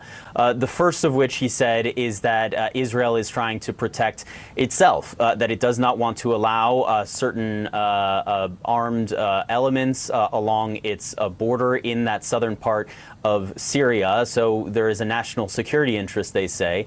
The second element, though, which seems to be the most salient one at this moment, is that they say that they have an interest in protecting. Excuse me, Israel has a right to defend itself by taking over more territory in a sovereign state, Syria. Excuse me. Hello? What do you mean? What, did you think that anything different was going to take place? This is, in my opinion, remember when I told you that it's Israel that's holding the wheel now? Like, Israel is playing a much more important role in the grand design for American imperialism in the region. This is a byproduct of that. Because I suspect in the past, if they wanted to ensure stability, like actual stability in Syria in a way that benefits both Israel in the long run and also America's interest in the long run, they would just pack this up and they would tell Israel to stand the fuck down, okay?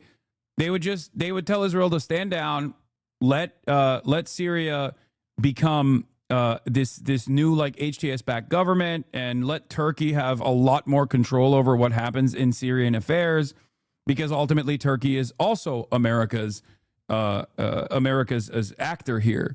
But it doesn't work like that any longer. Now Israel gets to drive the car, and this is the outcome. Israel could end the war in Gaza, sit and talk with Syria and Saudi Arabia, and even manage its issues with Turkey through direct channels it already has. But Netanyahu chooses to distract his public from the corruption trial by keeping Israel in perpetual war. I mean, it's not just that. It's not just that. It's also because, like, this is a direct strike against, like, Turkish involvement in the region as well. Yeah, Ragıp Soylu, no, I mean, all disrespect, I guess, is a little bit of a Erdogan lackey. Let's be real. Protecting the minority Druze community in Syria, citing strong bonds that Israel has with the Druze community. And what's important to also understand is that the Druze community is not a monolith. First of all, the Druze are a religion.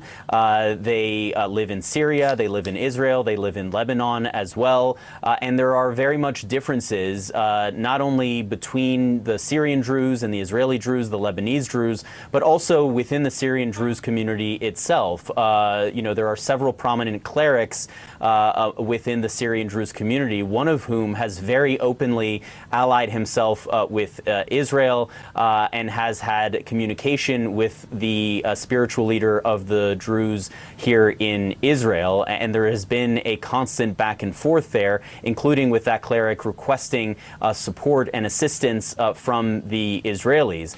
The Israeli Druze community here, as well as the Syrian Druze who live in the Golan Heights, some of whom have Israeli citizenship, but most of whom do not.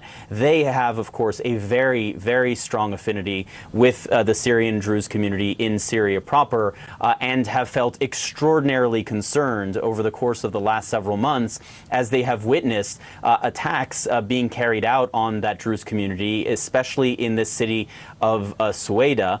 We have seen Israeli Druze members of the military protesting at the border, saying that they want to go there and fight to defend their Syrian Druze brothers. The Israeli government, of course, carrying out these strikes, but also urging those Druze individuals in Israel not to cross the border, not to take matters into their own hands. But given some of the images that have been circulating here in Israeli media of some of the attacks that have been carried out on the Druze in Sweda, as you can see, many individuals are feeling compelled to act on their own. And that is why we are seeing these scenes now of hundreds of people crossing into this buffer zone in Syria, which Israel controls, and trying ultimately to get all the way into Syria and to that city of Sweda. Here's some good news. With the revenue in the negatives and a promised 15 million shekel care package that never arrived, the port of Eilat is officially shutting its doors and turning its keys starting next week due to the effects of Yemen's naval blockade. Victory for the Houthi rebels over the state of Israel. The Yemeni terrorist organization has managed to achieve against the current Israeli government what Egypt failed to achieve at its peak. The port of Eilat will be completely closed starting next week. The official reason for the closure announcement is a seizure imposed by the Eilat municipality on the port's accounts, which have accumulated property tax debts totaling several 100,000 shekels. This is after its revenues, which stood at hundreds of millions of shekels a year, have dropped to almost zero since the Houthi rebels began attacking global shipping, especially that en route to Israel shortly after October 7, 2023. Excuse me when I say I stand 10 toes down in this regard. Economic pressure is clearly the most pacifist option here. Okay? It's true. It's real.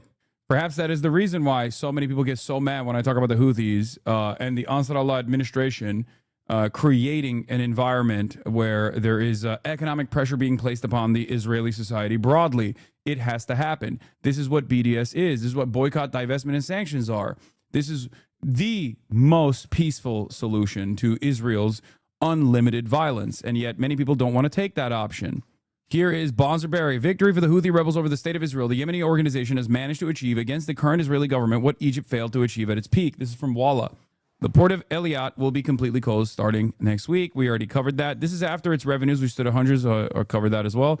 Worth noting that Rashrash Eilat has been effectively closed for 19 months now because Eilat,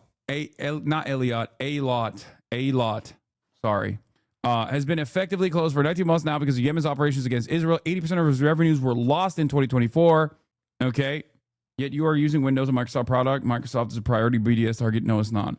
Xbox gaming, like Microsoft gaming division is. Anyway, shut the fuck up. Don't come to me with this shit. Not even as a joke. All right. Because there's so much misinformation on this stuff, and I think it's by design. A lot of people do this specifically to be like, dude, what are you going to do about that? I can't stand the Houthis, but they're doing the right thing here. Everyone has the responsibility to do what they can to stop this, and they're using their strategic position to do right here. Critical support on this specifically. Yeah, even Cloud District Enjoyer, who is a bit of a fucking lib when it comes to this kind of stuff, who initially used to yell at me all the time because I kept saying over and over again that what they're doing is the correct thing here, has now come on board. There it is. This is what you do when you actually recognize as a genocide, regardless of your own personal opinions on the matter. I'm not a lib, and I didn't do that. Yes, you did. We can literally see your old statements in the chat, but it's okay because you at least you do recognize that it's a genocide. Everyone that says is a genocide, but what the Houthis are doing is wrong, does not actually recognize as a fucking genocide. Because if they did, they would be like, yeah, of course, critical support to the Houthis for blockading the Red Sea. Of course. What do you mean? What the fuck are people supposed to do? Anyway, in all honesty, you should ditch as much closed source software as you can. Okay, dude. Yeah, I can't even fucking run a normal stream with the existing software that I have, and you want me to learn Linux. Get out of here. Eilat isn't just Israel's gateway to the east. It's also a strategic port to the Israeli Navy. The port crew and equipment help dock and service naval ships, including the ones that are part of the multi-layer missile defense in the south. Anyway, where was I? Consider the new PC an opportunity to switch to Firefox and get back with the ads and shit? No. Here, this is footage, by the way. Can't wait for some Israeli to send me 7 pages worth of text explaining how this was justified and not a war crime due to minor technicalities in the Geneva Convention because undefined border. Even you got like pro-Ukraine accounts shitting on Israel now. وزير الدفاع الاحتلال الإسرائيلي إسرائيل كاتس إن الجيش سيواصل مهاجمة قوات. So yeah, great situation overall. What is this? HD Hussein Doru. Oh, this guy is the guy who was sanctioned by the EU and is like now officially stateless, which is crazy. Thread, what's happening in Syria and how it's part of West's redesign for the entire Middle East. A new Syrian civil war is breaking out. This time it's not fueled by a proxy war between U.S. and Russia. The U.S. is now backing all sides. Syria's self-appointed transitional government led by Jalani/al-Shara, backed by the United States, Turkey, Saudi Arabia, UAE, under the pretext of protecting the Druze and Qatar. Under the pretext of protecting the Druze, Israel always moves with American approval. So America is de facto also on this side. Could longtime U.S. allies, the Kurds, enter the fray? Until now, the U.S. has allowed al-Shara's sectarian pogroms against the Alawites and Christians, even rewarding him by lifting sanctions and removing his terrorism designation. Alman Türk, evet. Hüseyin Doğru. He's a German Turk who is now, I think, like, he's in like this unique, impossible situation where like he's completely sanctioned by the EU. Now that Russia is out of Syria, minorities are desperately looking for a new powerful ally to help them. Today, it's the Druze under siege by al-Shara's thugs, and they have nowhere to turn but towards Israel. Israel, in turn, seeks further settler colonialist expansionism along its Syria border. I don't know if it's like directionally violence that the Druze are subjected to by al-Shara or Jalani's like brigades themselves, or that Jalani simply does not have any control over a lot of these paramilitaries because he's just like effectively a puppet for Western interests and has no real popular support. Like some people who are maybe a little pro-Assad will make it seem as though he's like, make it seem as though this is like deliberate and that he is doing the massacres himself. It's, you know, I don't know if that's the case. I don't know if he's like, because I can't see any reason for him to deliberately engage in this kind of ethnic cleansing of the Druze population or creating any sort of sectarian fighting in the region, because you have no idea what you're talking about. Okay, well, enlighten me. Maybe you have more ideas. Here, Israel is right. No. Israel's never right. Israel is always wrong. Anyway, but an overt Israeli presence across Syria isn't feasible. And while al-Shara was the easiest way to end Assad plus Russia plus the resistance axis presence, he is full of limitations for the U.S.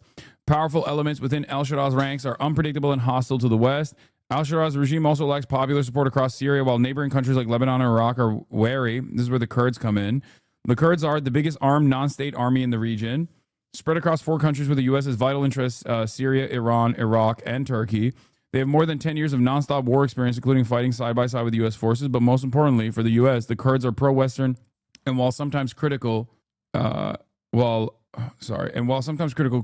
they are not hostile to Israel. In the wake of Assad's overthrow, analysts talked of a David corridor linking Israeli-controlled Golan Heights to Kurdish territory in Syria's north. Today, and this is something that Turkey does not want, okay? This is something that Turkey does not want. Turkey wants to control all of the Kurdish militias in the region, okay, and does not want them to be under any sort of American control. And as a NATO ally, if the interest was like permanent stability, they would probably allow Turkey to do that. And there was some leeway in this direction as the PKK disbanded and disarmed. And that was a gift from America to Turkey, in my opinion, a gift that they gave to Turkey specifically so that Erdogan could like secure a big victory after all that he did for Syria, in terms of overthrowing the Assad regime. And yet Israel has different motivations, it seems. And I think that's what's going on here, which is that like Israel wants to have the Kurdish militias on their side. Considering that the Turks in the past, like the Turkish militias, Turkish military in the past, has literally fought America because of the Kurdish emancipatory movement broadly and their militia movements in the region broadly, I suspect that they're not going to sit idly by and quietly and allow Israel to control Kurdish militias and use them in whatever way they see fit, especially when this connective land bridge would basically be in the in the border region of southern Turkey, the northern Syrian corridor. Today, HasanAbi, the leader of the Kurdish-led SDF, said the Druze have asked his forces to enable safe passage for civilians. Such a passage would likely follow the same route as the proposed David corridor. So the northern Syrian corridor that Turkey has literally fucking bombed into oblivion and have de facto control over, Israel wants to overtake. Okay? One possible scenario is that the U.S. welcomed the sectarian pogroms by al-Shara's force against minorities like the Alawites controlled chaos. Now both Alawites and the Druze, who were previously ambivalent at best towards the Kurds, can call on them for protection. In this way, the U.S. is engineering the Kurds to become increasingly influential in the new state apparatus so that apparatus can be more stable and pro-Western. In turn, this would enable a stable corridor connecting Syria to Kurdish territories in Iraq and Iran, thereby positioning the U.S. squarely at Iran's door, the final destination where it seeks regime change to secure total regional hegemony. Except that corridor also presents a threat for Turkey. Okay? Because Turkey doesn't fuck with Iran. Turkey hates Iran. Let's be real. Ironically enough, what Israel is trying to do is basically a reverse Iran situation where Iran had a logistical corridor in Syria that connected Iran to Lebanon so they could arm Hezbollah. Israel wants to do the reversal and use the Kurdish militias in an effort to connect all of the existing Kurdish militias as a vehicle to further cause instability in Iran. Because remember, while the shit was popping off in Iran, I talked about how while America was striking Iran and things were popping off in Iran, the one group to look out for, as I always said, was the Kurdish movement, the Kurdish nationalist forces in Iran. Dude, what are you talking about? Did you do your own research? What? Yes. What are you?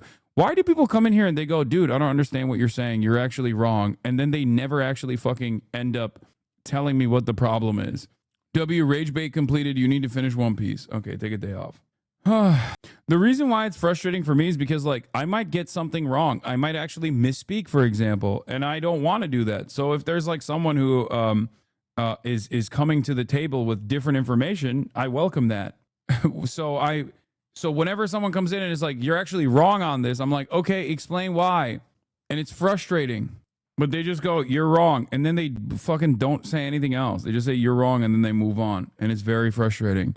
Finally, in this scenario, the unprecedented decision by the PKK to lay down their arms against Turkey serves an important purpose. The U.S. needs to calm on the Turkish-Kurdish front so that the Kurdish forces can be redirected towards Iran. This is why Abdullah Öcalan, PKK-affiliated Syrian, Iraqi, and Iranian Kurds were excluded from the PKK disarmament, a detail which Turkey and the U.S. has been relatively quiet about. All that being said, Syria faces the bloodshed like it has never seen. For starters, al-Shara's forces, now unleashed, won't be easy to put back in their box. History shows that the West plans are rarely well laid and often backfire in all sorts of bloody and unexpected ways. Can you explain why Turkey hates Iran so much? What do you mean? That is where Turkey is the continuation of the Ottoman Empire. Iran has its own regional interests. Turkey has its own regional interests. They are directly at odds with one another. There's a little bit of that Sunni-Shia divide there as well for some who care about that sort of thing. Is this true? Once you realize that Kash Patel's girlfriend is a 26-year-old Israeli intelligence operative and that the entire relationship is likely a honey trap, the refusal to release the Epstein file suddenly makes a lot more sense. I don't know if that's the case or not. People sometimes will say, like, PragerU. If someone is like a PragerU person, then they're like an Israeli intelligence operative, which is, I don't think she's like Mossad or anything. I don't know how real the ancient masculinity account is. Sorry to report. The CEO of PragerU is a former Israeli intelligence, former Illinois intelligence. I like to think that he was a member of the Mossad, but for Illinois, the great, wonderful state. That's what he was up to. While Israel does not seek direct confrontation with Turkey nor intends to employ such capabilities imminently, it must ensure operational capacity to strike Turkish military assets similar to demonstrated actions against Iranian threats. Yet this war is inevitable. How wild would it be if Israel, not Russia or China, that ended up triggering the collapse of NATO by attacking Turkey, knowing full well which side the U.S. would choose if it came down to it? I don't know about this. I don't think that America would protect Turkey if Israel directly struck Turkey and like waged war against NATO. I think America would probably scale Israel's actions back before it got to that level. Trump don't give a fuck about NATO. That's also false. Don't ever say that. Trump loves NATO. Please stop. Trump has never done anything remotely anti-NATO. The only thing it's done is in his first term, he basically forced all of the NATO countries to follow along with Obama's initial demands that they spend more. They increase their GDP expenditures on weapons contracts. He just basically made them do it. Okay. And then Biden continued that. And now he's increasing those expenditure demands. Didn't he get us out of NATO? No. What? Yeah. Anyway, we got Bill O'Reilly. We got some other stuff to talk about with respect to we have engaged all parties involved in the clashes in Syria. We have agreed on specific steps that will bring this troubling and horrifying situation to an end tonight. This will require all parties to deliver on the commitments they have made, and this is what we fully expect them to do. And what they're demanding is like that the Syrian government stand down.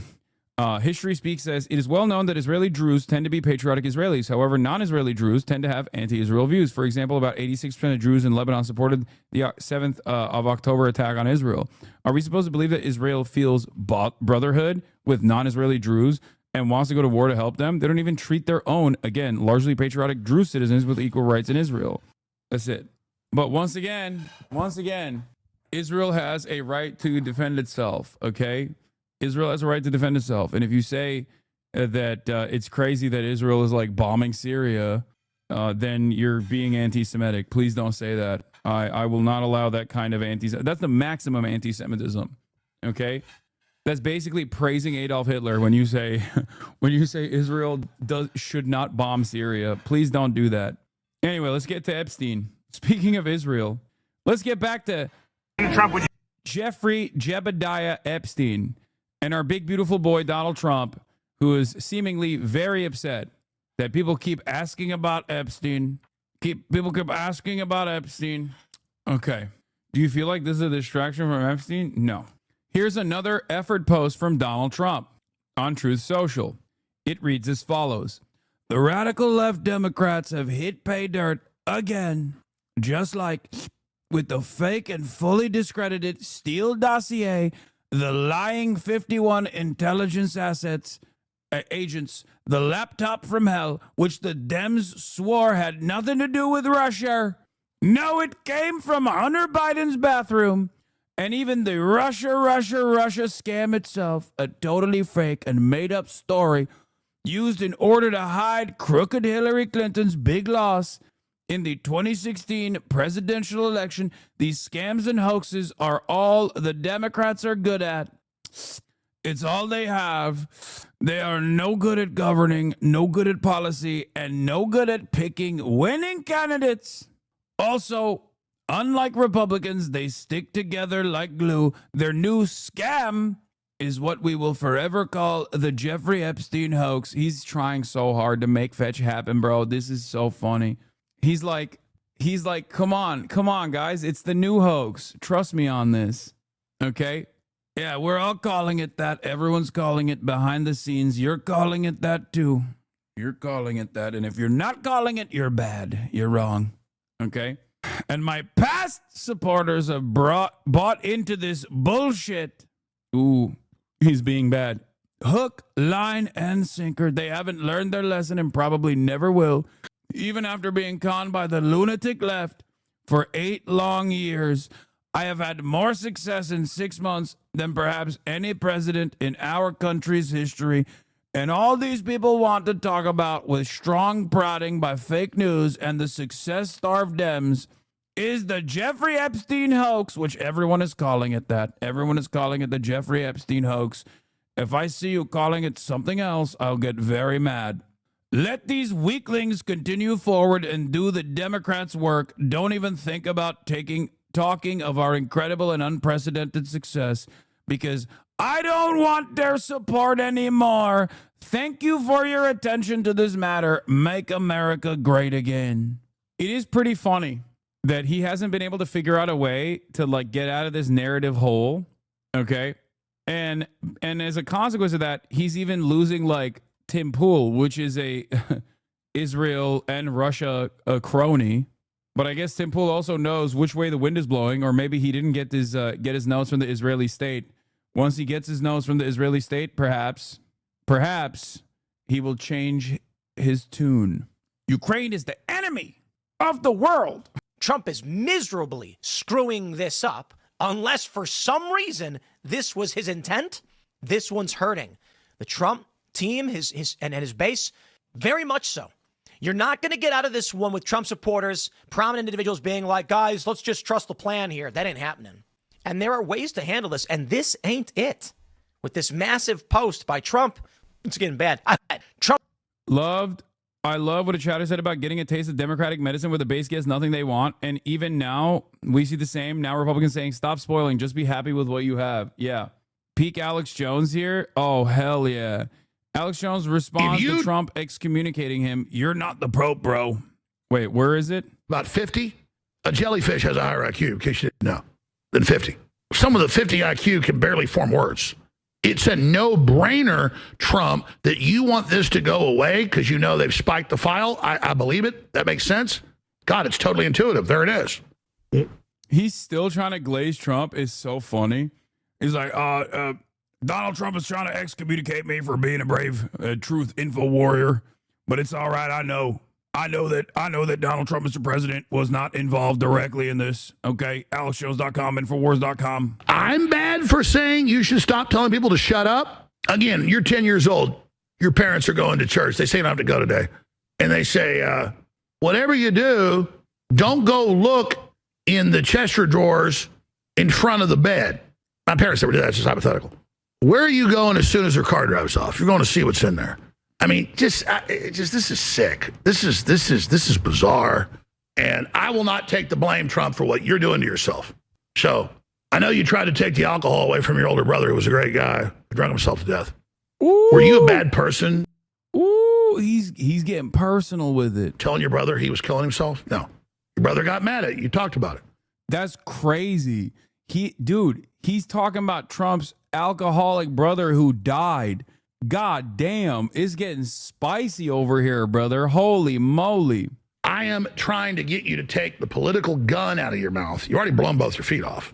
And now you got it shoved in your mouth. I'm like, will you please take that out of your mouth? You're like, shut up. Don't talk about it. You have put the gun in your mouth and ours collectively. Stop it. Stop it. You're fucking up the bag for us, Mr. President. Why are you doing this? Dude, this is like cinema, okay? This is cinema. It's playing out exactly as I said it is. There is like this is the first time where there's like a real genuine fissure in the base, and Trump cannot consolidate support for the life of him. And basically, this is where you find out who is like a hatchet man for the Republican base or for the Republican Party. And of course, it's Trump's party, so Donald Trump. And who is more invested in leaning into narratives that the majority cares about. In the past, we didn't really get to experience this kind of fissure amongst the quote unquote supposedly independent media outlets, with the exception of, I guess, Israel, because Ben Shapiro's dick riding of Israel definitely got out of hand and it pissed off a lot of people, but in the Republican base. But outside of that, usually Trump gives everything in the culture war stuff, in the culture war side of things, to his base. He always gives them the treats. So no one in the independent side of the Republican media apparatus has ever had trouble saying that they're independent while simultaneously defending Trump. This is a moment where he's not doing that. He's actually directly at odds with the popular support from the base of the Republican Party, from the MAGA base. So you're recognizing who is actually a loyal servant of Trump and by extension the Republican Party, and who is more so invested in repeating whatever the base wants. Alex Jones is in the middle. On the one hand, he is still desperately trying to cling on to Donald Trump. On the other hand, he recognizes what the people want, what his audience wants, what the base is demanding. And at this point, they'll still talk about how big of a failure this is for Trump, how he's fucking it up, how he's fucking this up. It's just a mistake. But eventually this is going to boil. Eventually this kind of tension is going to lead to people actually separating from Donald Trump aggressively. And these are some of the most insane people, okay? These are some of the craziest people out there. They have an arsenal of weapons, and they believe in whatever kind of conspiracy, some real and some totally fucking insane and fake. You don't want to piss these motherfuckers off. Donald Trump has had numerous attempts on his life. 2 of those attempts were conducted by a registered Republican and a former Trump voter. Ryan Ruth, big time NATO Andy for sure, but literally was a former Trump voter. You don't want to piss these guys off. You don't want them to do a Pizzagate to you, okay? I'd be very careful if I was like a famous Republican media personality that is aggressively defending Donald Trump here at a time when there is unprecedented anger and resentment directed at Trump. That's all I'm saying. Yeah, you don't want Pizzagate to turn into Mar-a-Lago Gate. Let's take a look at what Megyn Kelly is saying on the other hand. As Trump has managed to call large portions of the MAGA base that are still interested in Epstein and want answers selfish, weaklings. He doesn't want their support, and that they're believing in a Democrat-created hoax. Now, there's all sorts of, substantive responses to that on the Epstein merits, but I'm not interested in that for now. I'm interested in the politics of it, Rich. Yeah. So he's in the phase he often is in when he's in the midst of these controversies. I think spaghetti against the wall phase, and then he'll see what sticks and then go with that. But I don't think it's a great idea to make the connection to the Russia hoax, which was about him.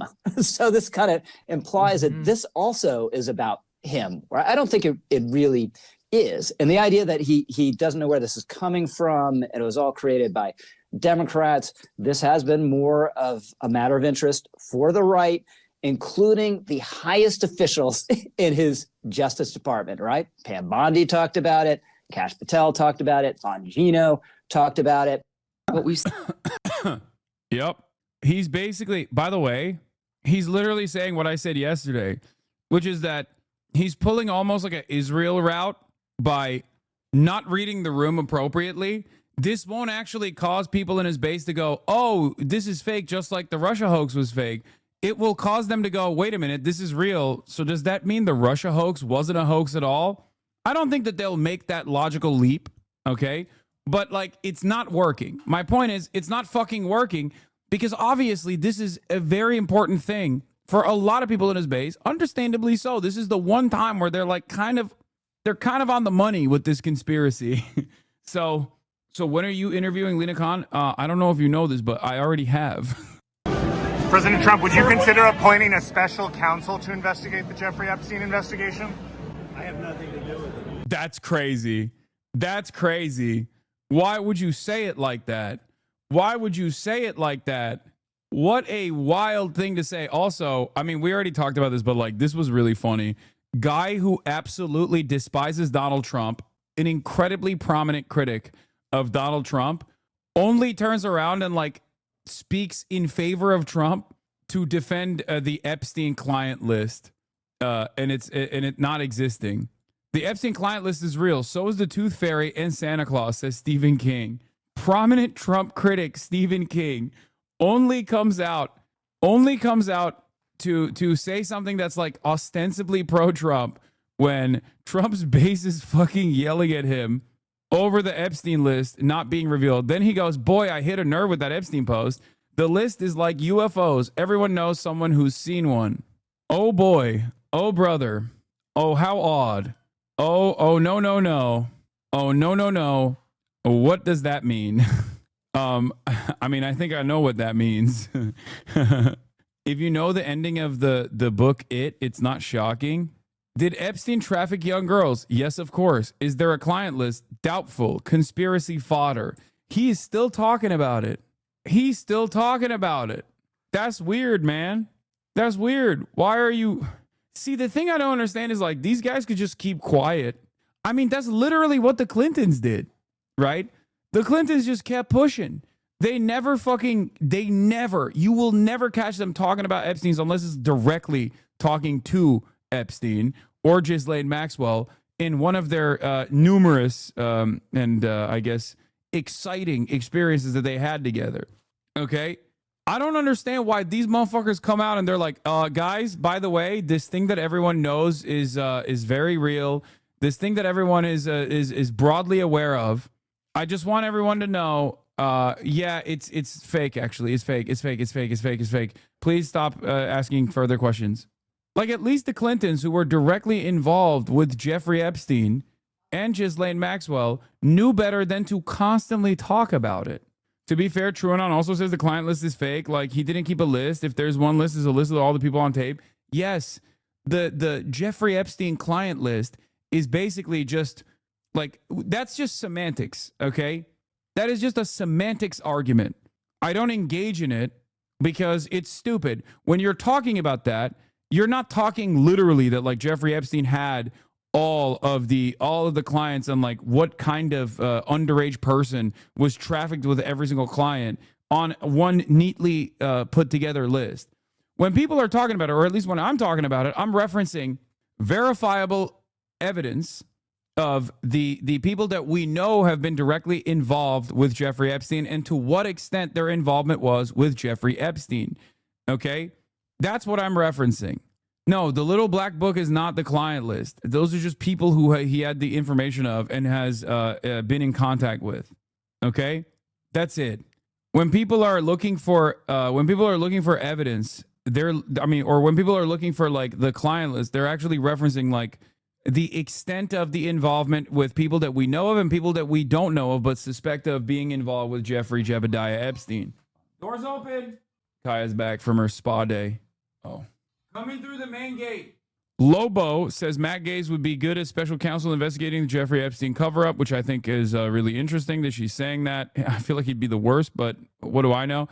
Saying it, yeah. Here is a reporter asking Trump straight out if he'll ask Pam Bondi to release more Epstein files. Will you ask Attorney General Pam Bondi to release more documents to finally put this controversy to bed? You know, whatever's credible, she can release. If a document is credible, if a document's there that is credible, she can release. I think it's good. But it's just a subject. He's dead. He's gone, and all it is certain Republicans got duped by the Democrats, and they're following a Democrat playbook. And no different than Russia, and all the other hoaxes. They're started by the Democrats and some Republicans. In this case, I was surprised, but they got duped. But how do you talk about it? First of all, a number of your high-ranking officials, whether it's been your FBI director or Pam Bondi, they have made some inconsistent statements in the past. You've had. Well, I don't know. I can't speak about him, but I can say that Pam Bondi, I really think that she's done very good. She says, I gave you all the credible information. And if she finds any more credible information, she'll give that too. What more can she do than that? I mean, honestly, what more can she do? And we do have bigger problems. You know, we have problems with millions of illegal people that came in here and they're killers and murderers. We have 11,888 murderers that were allowed in to our country by Biden, sleepy Joe Biden, stupid Joe Biden. He allowed him into our country. And you know what? We got to do something about it. She's got a lot of things she's working on. And, you know, it's very sad that somebody can be waylaid, that just get waylaid. But I think she's doing a great job, personally.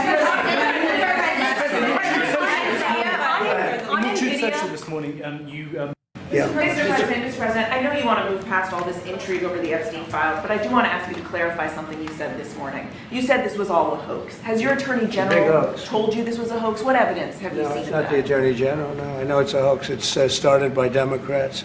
It's been run by the Democrats for 4 years. You had Christopher Wray and these characters and Comey before him.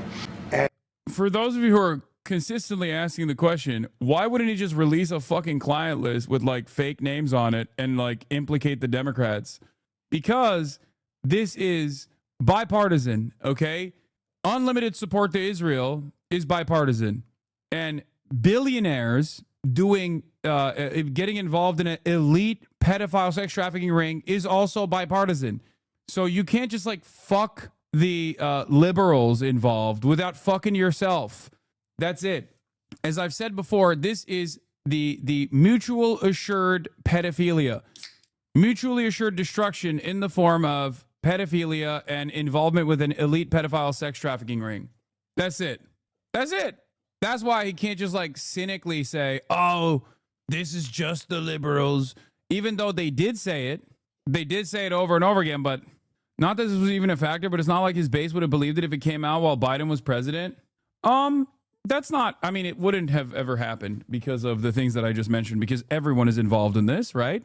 Liberals and specifically like liberal elites and also Republican elites. These guys also, the very same guys fund both parties. It's not like they are truly on one side. Both parties, to a certain degree, represent their interests. And therefore, these guys will hedge their bets. These guys will fund both sides. And it's a bad group. It started, actually, look at the Steele dossier that turned out to be a total hoax. The 51 agents, the intelligence, so-called intelligence agents, it was a hoax. It's all been a big hoax. It's perpetrated by the Democrats. And some stupid Republicans and foolish Republicans fall into the net. And so they try and do the Democrats' work. The Democrats are good for nothing other than these hoaxes. They're bad for policy. They're bad for picking. He really thinks like hitting this line is gonna fucking drum up support. Like it's as though, like, for example, here I'll give you areas where it could potentially pick apart some in the base. Like if he was talking about Israel, right? He can just like kind of get some of the people who are already like motivated to defend Israel in the most in the most pro-Israel part of his bases, like the evangelical Zionists specifically. He could always be like, yep, that's right. The Democrats, they're Palestinian. Chuck Schumer's Palestinian. They love Palestine. They love Hamas, right? Like he could do that, and then maybe some would be like, yeah, that's right, because like this is not that in the order of priority. Like Trump stopping wars is not as high as a priority as like the Epstein stuff is. Okay, this is directly something that he promised, and something that like many of his boosters promised, something that many of his boosters care about. Okay, and for him not to he thinks he can like hit this on a partisan angle and be like, oh, this is just a hoax, when it's like, well, okay, you said the hoax over and over again. You were saying that this wasn't a hoax before you got elected. Now that you're in charge, like all of a sudden it's a hoax. Get the fuck out of here. Candidates that can get elected, like in New York, we have a communist running.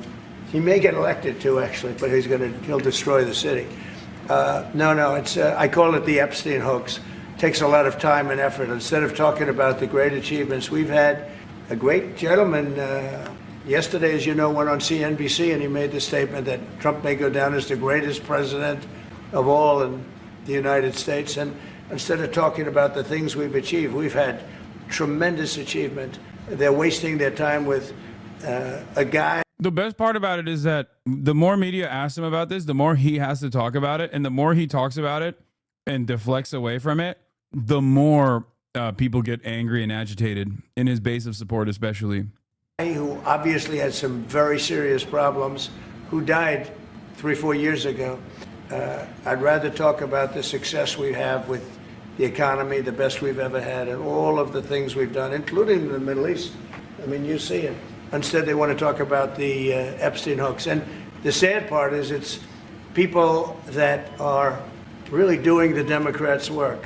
They're stupid people. Yeah, go ahead. I feel like Trump thinks his base is stupid. Why'd they say? Channel 4 is getting involved. Talking about Trump says Epstein case is a scam, lashing out at his supporters. Thousands of hours of tapes of people doing horrible shit. Why'd they say that? Right. Didn't Pam Bondi say that? We are going to try to get to the bottom of what's knowable now that they're telling us there's no there there. I mean, for me, that's just a red cape in front of a bull.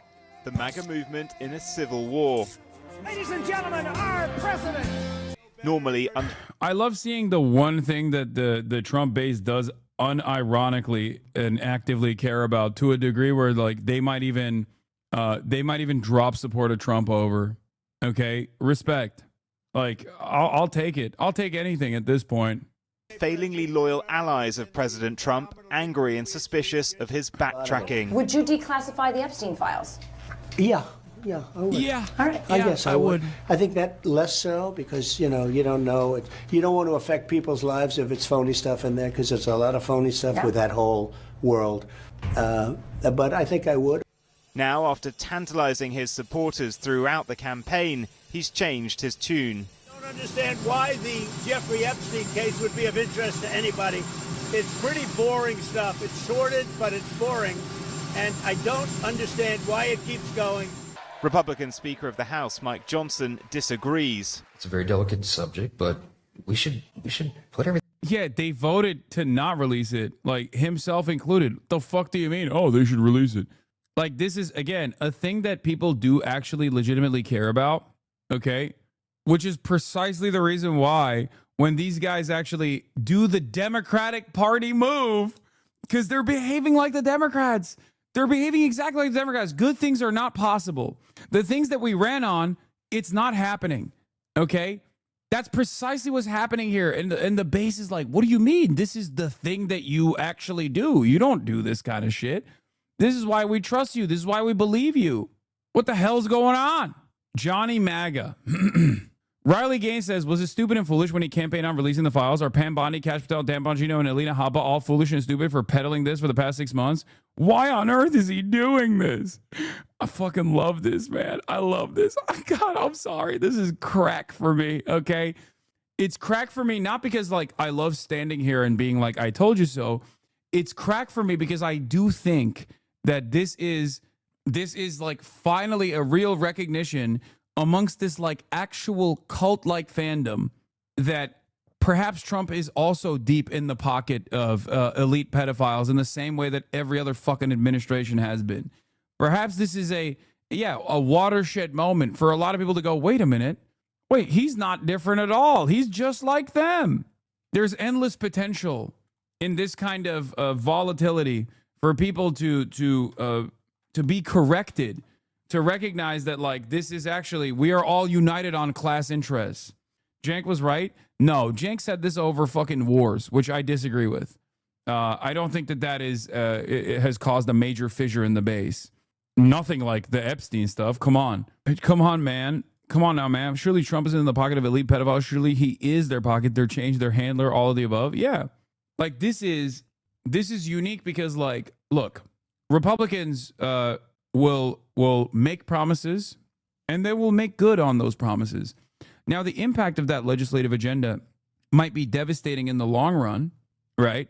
And people might realize that the things that they voted for, they might not enjoy or appreciate. Like in the case of abortion, for example, we saw that play itself out. We're seeing that with the immigration raids that are taking place right now. A lot of people don't like it. And they're like, oh, I didn't vote for this. It's like, well, you did, right? But this is one of those things where, like, he has directly promised something and has all the power to release it, all the power to make good on that promise, and is refusing to do so in a way that is inviting a lot of suspicion with Trump's personal involvement. Because if he is an anti-establishment figure that many people voted for him on those boundaries, all of a sudden he comes across as maybe not an anti-establishment figure. Maybe he is the establishment. Because for a lot of these people, especially in the Trump base of support, they see, oh my God, my mom. Anne? Oh, ben daha sonra gidiyorsun zannediyordum. Okay, for a lot of these people, this is perhaps the best way to spell whether you're with the establishment or against the establishment with the Trump shit, with the Epstein stuff. Epstein is seen as like a placeholder for class warfare. It's seen as like a thing that liberals do, or a thing that like elites in society do, mostly liberals from the perspective of the Trump base, obviously.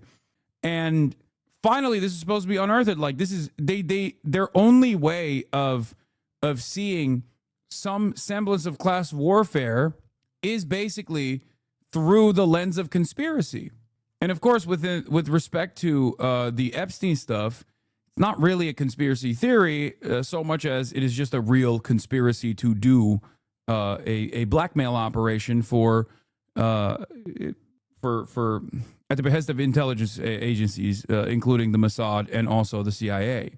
So this is a direct line of attack against like why someone who is like anti-establishment would vote for Donald Trump. All of a sudden they're like, wait a minute, you are pro-establishment then. out there and let the people decide it. With even his daughter-in-law, Lara Trump, unhappy. Well, I do think that there needs to be more transparency on this. But Trump's Attorney General, Pam Bondi, isn't on board. Not going to talk about Epstein. A memo published by her Justice Department said they found no incriminating Epstein client list, despite Bondi herself claiming it existed in February. And one of the things that you alluded to, and this is something Donald Trump has talked about, the DOJ may be releasing the list of Jeffrey Epstein's clients. Will that really happen? It's sitting on my desk right now to review. For Trump's often conspiracy-prone MAGA base, the confusion is sparking concern and consternation after Elon Musk alleged Trump himself was in the files, which would be unsurprising given the pair's long history. It's unclear when Trump first met Epstein, but in 2002, Trump told New York Magazine he was a terrific guy he'd known for 15 years, which would date back to the late 1980s. Video was discovered showing Epstein partying with Trump at his Mar-a-Lago club in Palm Beach, Florida in 1992. The pair watch and point at cheerleaders dancing. In the background of the video is Epstein's close associate, Ghislaine Maxwell. Throughout the 90s, Trump, Epstein and Maxwell attended parties together in New York and Palm Beach, where Epstein kept a residence, famously visited by Prince Andrew. Flight logs previously released by the Attorney General Pam Bondi showed Trump, his then-wife Marla Maples and daughter Tiffany frequently flew on Epstein's private jet. In Epstein's black book, 14 different numbers for Trump, his close family and staff were found. Epstein claimed that in 1998 he introduced Trump to his third wife Melania at a party in Manhattan. In that 2002 New Yorker magazine article, Trump famously described his friend as a lot of fun to be with. It is even said that he likes beautiful women as much as I do, and many of them are on the younger side. No doubt about it, Jeffrey enjoys his social life.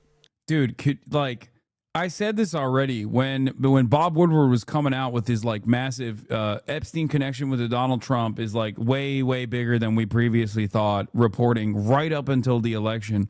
And the Democrats were noticeably quiet about it. I knew why they were quiet about it, because of the fucking Clintons. Because of the goddamn Clintons. This, unironically, if this was a conversation alongside this exact same coverage was being shepherded by the Democrats, alongside Kamala Harris, making inroads with the pro-Palestinian movement, the election could have turned out very differently, straight up.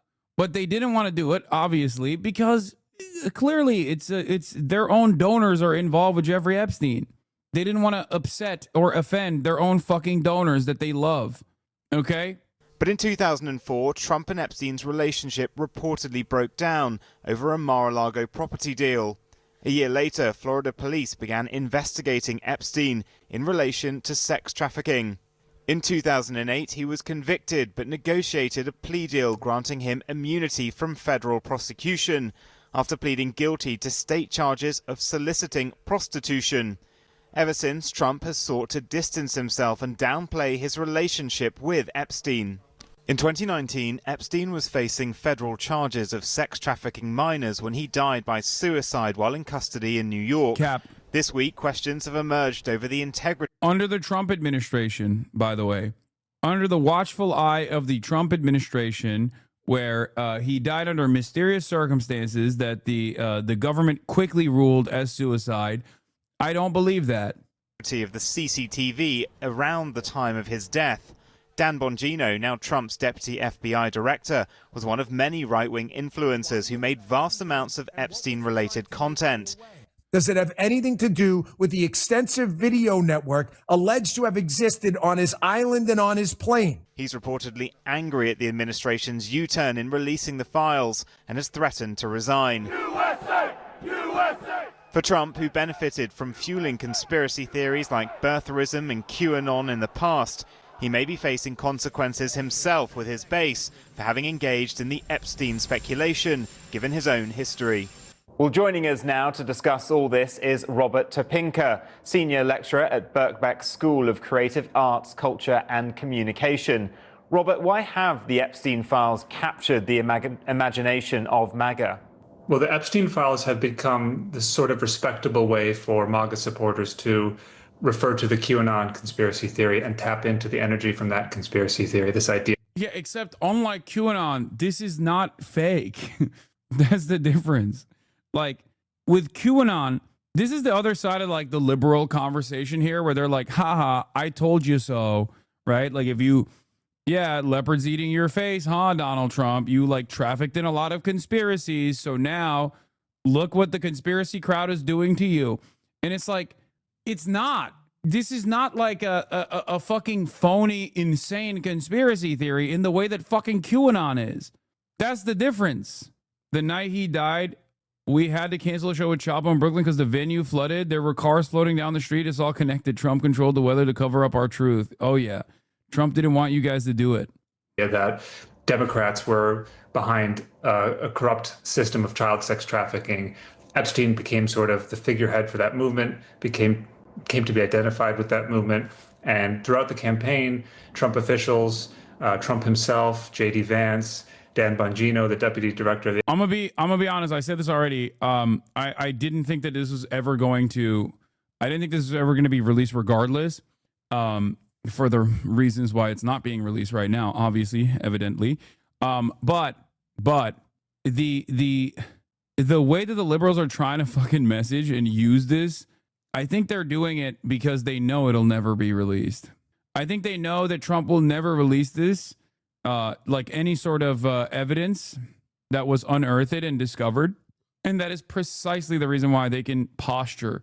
That's why you have Kevin Spacey, Alan Dershowitz, people who are directly affiliated with Jeffrey Epstein, coming out and comfortably making these sorts of statements, knowing full well that Donald Trump is never going to release it. That's why the very same Democrats that never made a big deal about the Epstein files when they were in charge are now using it as an opportunity to fucking hit against the Trump administration, even though there is obviously this is the Democrats presenting this as a way to troll, quote unquote, the MAGA base is going to be short-lived. Look, scoop, internal Dems are polling from Blue Rose and Future Forward Memo explain why Dems are trolling GOP hard on Epstein. It's a way into maybe this guy doesn't have your back, and that's been one of the hardest things for Dems to do. But the opening may be short-lived. Democratic strategists said they do not expect Epstein-related conspiracies to show up in their TV ads or dominate the party's midterm messaging, with the GOP mega bill likely to take center stage. I'm focused on the damage that the one big bad bill is doing, and I'm going to stay focused on that, said Representative Brad Schneider, chair of the centrist New Democrat Coalition. And if the president's covering up something, I'll let him deal with that. I don't necessarily think it's a bad thing to focus on the damage of the big bad bill. Okay. I think that's a good thing because it's true. That bill is going to rip apart families. It's going to destroy the working class base of support that Trump has in rural communities. Okay. But there is no reason not to use this as well. And I think they're basically signaling that they're not going to, they're going to hit this line. Also pretty funny that they only finally went after Clinton associate because Shore's fuck-ass firm said so. I imagine that being an unstoppable force versus an immovable object situation for them. The real big part of the story is that the FF/Blue Rose seemed to be dictating Dem messaging despite playing a leading role in the loss. Either the speculation that they'd lose clout was overblown, or the CYA stories about how they wanted to focus on the economy worked. You can do both, okay? You can have your cake and eat it too. You can walk and chew bubblegum at the same time.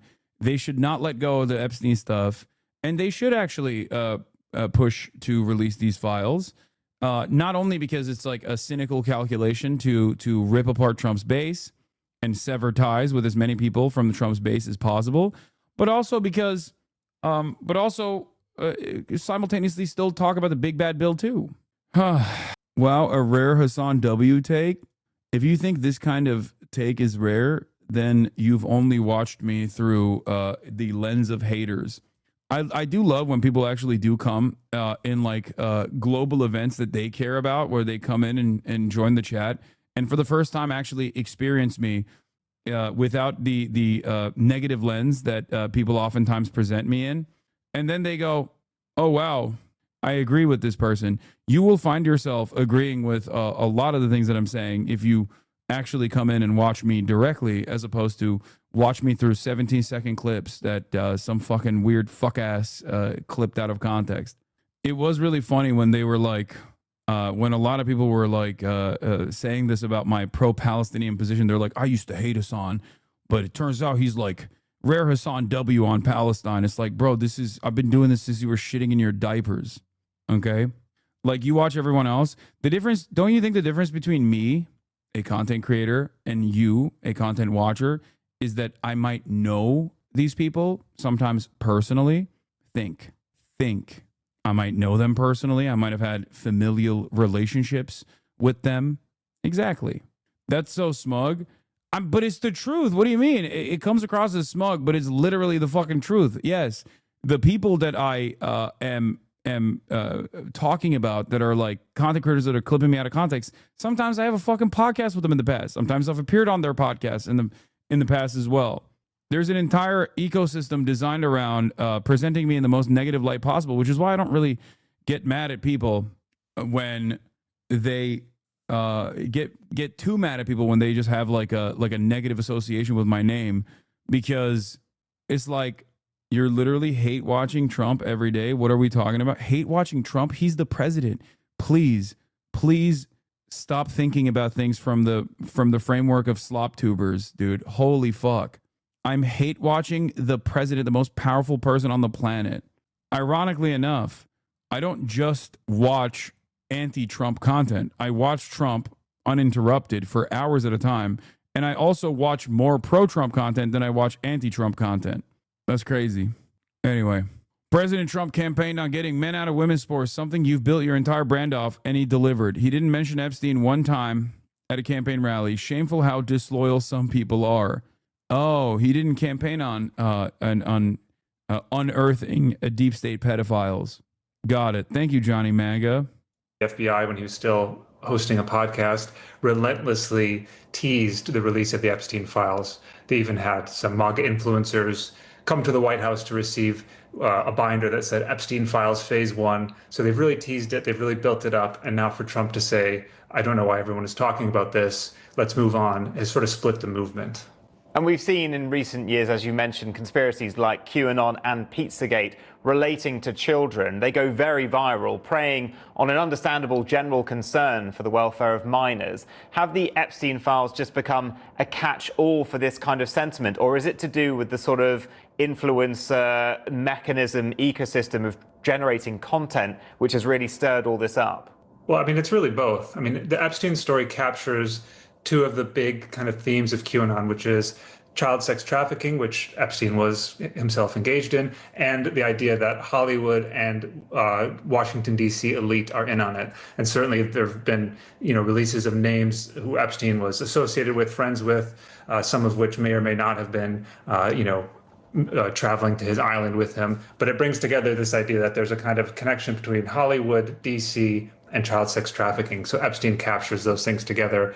And then because there have been so many kind of court reports, releases, incomplete information, it creates fodder for influencers online to sort of tease a new release, to say, oh, I have some insight into these files, to say someone needs to come along and reveal what's really behind all this. And Trump was promised to be the person who did that. So that's part of the betrayal now, with him saying, why is everyone talking about this all of a sudden? So do you think Trump has created this problem for himself by incorporating their release into his campaign message last year? Yeah, I mean, it's sort of a surprise. I mean, I think he could have kept teasing it, really, because some QAnon influencers are already saying, actually, this is a sign that Trump is going to release the real files later, that these are just the files Obama left him and they've been doctored.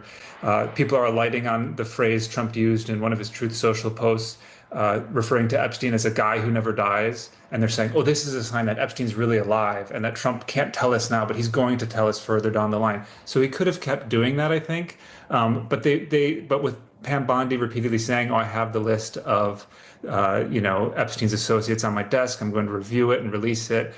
They got a little too specific with it, really, and saying that they were going to release the actual files and reveal all, and then to suddenly turn around and say, actually, nothing happened, there's nothing to see here. It's a tough look. But I do think some of the more committed MAGA faithful will find a way to spin it into the promise of a future revelation. He has midterm elections next year. How big an issue could this be for him with his own base, given his close relationship with Epstein in the past? Yeah, I mean, Steve Bannon has been worrying about this, Trump's former advisor, saying, what if we lose 10% of the MAGA base? That'd be enough to affect us at the midterms. You see people like Andrew Schultz, the comedian, who's kind of associated with the manosphere and been one of these people, along with figures like Theo Vaughn, Joe Rogan, who have been credited with Trump's success in the last election. They're expressing disillusionment. So if he does lose some of these people who are not necessarily super committed MAGA supporters, but see Trump as someone who can stand outside the establishment and critique it and question it, if he loses that authenticity in the eyes of those supporters, it could hurt him because, I mean, the margin of victory was not that massive in the last election. And he captured people who he didn't capture before, partly because he was seen as this kind of free-thinking outsider. So if he loses that status, it could really hurt the MAGA movement. NPR called Epstein's involvement with Israel a conspiracy theory and anti-Semitic on Up First this morning. Oh, my God. You don't understand, guys. You don't understand. Jeffrey Epstein and his affiliates like Ghislaine Maxwell and Ghislaine Maxwell's family, for example, being directly involved with multiple former Israeli prime ministers is a pure coincidence. It is totally, totally anti-Semitic to ask the question why former Israeli Prime Minister Ehud Barak was routinely visiting Jeffrey Epstein's New York mansion and trying to do the shittiest job of hiding his identity when frequenting the Jeffrey Epstein mansion in New York City, far after it was known that he was a sex trafficker of minors. Please do not ask this question. Okay, this is very, very, very anti-Semitic, deeply disturbing. Okay, deeply, deeply disturbing stuff. And can the Democrats capitalize on this now at all, given the Republicans have peddled false conspiracies like birtherism with President Obama and the Clintons being violent criminals? Is this something they can weaponize now? I think they could. I mean, so far they seem to be a little reluctant to do so. It seems like an obvious political win for them. But of course, Epstein had connections in the Democratic Party as well. They've also bungled previous attempts to attack Trump, the Russiagate scandal that Trump was able to turn against them. So I think there's some caution there because he was so successful referring to the Russia hoax, as he likes to call it. And again, he's bringing that up again as he tries to defend his decision not to release the Epstein files. So I think they have been burnt in the past by this, and they're still a bit disorganized and unsure how to respond to him. But it does seem like an obvious opportunity for them. And do you think Trump might do something now to try and distract from this whole scandal? Yeah, he is. I mean, and you can see his supporters taking up the lead on this. I mean, they've been flouting and Alligator Alcatraz, praising ICE, pointing to the auto pen scandal, as they describe it, with Joe Biden having used an auto pen to sign key documents. So they're definitely trying to shift the discussion to something else. And we'll see how successful it can be. I mean, right now there are still people who... This morning, President Trump facing unprecedented criticism from some of his biggest supporters. This has been the first fracture in MAGA over the Justice Department's handling of files related to convicted sex offender Jeffrey Epstein. For days, many on the right have been criticizing Attorney General Pam Bondi's decision not to release the files, but now high-profile figures, including House Speaker Mike Johnson, weighing in. It's a very delicate subject, but we should put everything out there and let the people decide it. And podcaster Joe Rogan, an influential Trump ally in the last election, mocking the administration's response. Like, look, where's the Epstein files? Boo, can't find them. Don't exist. Like, they can get away with man. Oh, yeah. Bondi has said there are Epstein files, but concluded Epstein did not leave behind an incriminating client list and that he died by suicide in 2019 while awaiting trial. Nothing to see here, folks. Also, here's the uninterrupted raw footage that we actually interrupted and edited in Premiere. Contradicting right-wing conspiracy theories that he was murdered. Rogan criticizing Bondi and FBI Director Kash Patel. Kash Patel said there's nothing you're looking for. Oh, okay. For his part, President Trump dismissing the interest. He's dead for a long time. He was never a big factor in terms of life. I don't understand what the interest or what the fascination is. And after his daughter-in-law said there needs to be more transparency, I asked the president about her comment. Do you agree with her, sir? The Attorney General's handled that very well. He has stood by Bondi's judgment. Whatever she thinks is credible, she should release. Trump, like many celebrities, was seen with Epstein in the 90s, but later said they had a falling out, and by the time Epstein was arrested, that he had not spoken to him in 15 years. Asked about Bondi's review. Did she tell you at all that your name appeared in the file? No, she's given us just a very quick briefing, and in terms of the credibility of the different things that they've seen. The Attorney General yesterday deflecting questions about the controversy, but asked about those calling for change at the Justice Department. I'm going to be here for as long as the president wants me here. House Speaker Mike Johnson also signaled he'd support having Epstein accomplice Ghislaine Maxwell testify before Congress, saying he's for transparency. Maxwell is serving 20 years in prison for conspiring with Epstein. Her family is now speaking out, arguing she did not receive a fair trial and hoping the Supreme Court will hear her appeal. Savannah? Gabe Gutierrez. Buttfeld, after defending, calling himself a Nazi and taking ownership over the movement, today is still trying to actively defend the Trump administration. Let's take a look at what he had to say. Enough. But the Dems are great at saying, yeah, you know, it didn't work out the first time, but just give us a chance and we'll make it better. This is why Trump is good. Even when you're pissed off about Epstein, he's not perfect. But when he's not perfect, he's still good. The problem with all these other... Oh, my God. Am I watching MSNBC explain harm reduction? Except this time, you're trying to explain harm reduction voting to a base that doesn't play by those rules at all and never has and never will, because their expectation is you're supposed to whip up panicked hysteria around certain narratives, and then you're supposed to actually capitalize on that by offering red meat. Like the example here, the example I use here is claiming that trans people represent like a real threat to the American public over and over again, only to, once you get into power, only to turn around and be like, actually, we can't, or capitalize, sorry. Did I say capitalize? What is, my brain is so busted, I'm sorry.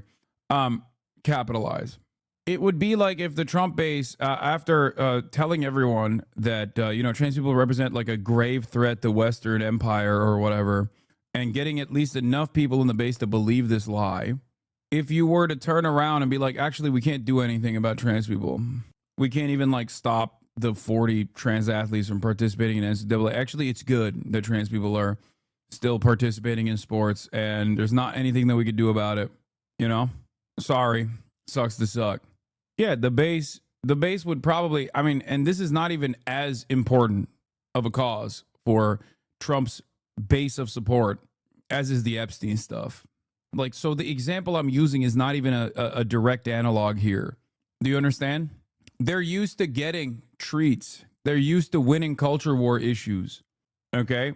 You don't get the promise and whip up hysteria on a really pivotal on a really pivotal issue such as this one for the base of support, only to turn around and be like, yeah, you don't get it. Good things aren't possible. Especially when everyone knows you do have a lot of power over releasing this information. Because this isn't something like I was going to end the wars and then not being able to deliver on ending the wars on day one. Okay?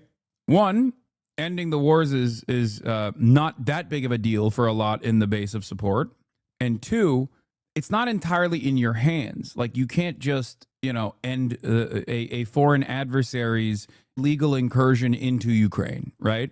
You can't do that. You can't unilaterally decide it's over now. That's far more difficult. So people are most likely most likely going to be a lot more understanding of what your inability is to stop Russia's invasion into Ukraine. Things that Dems do, they have to be perfect to work. So it's like capitalism. It can be frustrating and it can be prone to flaws, but it doesn't have to be perfect to make the world work. I've been speaking to Coca-Cola about using real cane sugar in the Coke in the United States, and they've agreed to do so. I'd like to thank all of those in authority at Coca-Cola. This is very good move by them. You'll see. It's just better. Wow, cane sugar. I've totally forgot about the Epstein files now. Yeah. Don't make perfect an enemy of the good is already a failure for the Democrats in terms of like galvanizing their base of support, in terms of bringing out the masses to go out and vote for you, it is going to be an even larger failure for the Republicans, because the Republicans have always fucking said, yeah, fuck harm reduction, dog. We are going to give you exactly what you want. And if you don't have anything that you can pay attention to, we'll make sure you find something to pay attention to. We'll whip up hysteria around, I don't know, undocumented migrants. Here is my queen, Jessica Tarkov, doing the Lord's work, saying 75% of Republicans want the files out there. No, he wasn't. Yes, and he will, by the way, be getting no credit for anything that any of you are excited about if he cannot sort out his answer on the Epstein files. But don't pretend to care about that. Yeah. But you're speaking on that from a political perspective, not a moral one, so it doesn't matter. Of course it matters. I actually am interested in it. I'm interested Jessica, in you never brought it up for years. That's not true. Jessica, the polls are so boring. Fine. How about the humans? Mike Flynn, you're a human. Charlie Kirk, you're a human. Steve Bannon, you're a human. They're all mad. Now you're on their side. What a coincidence. She's now wants to know about Epstein now that Trump's in the office. Didn't care when Biden was there. What else do you care about? Who ran the presidency? What?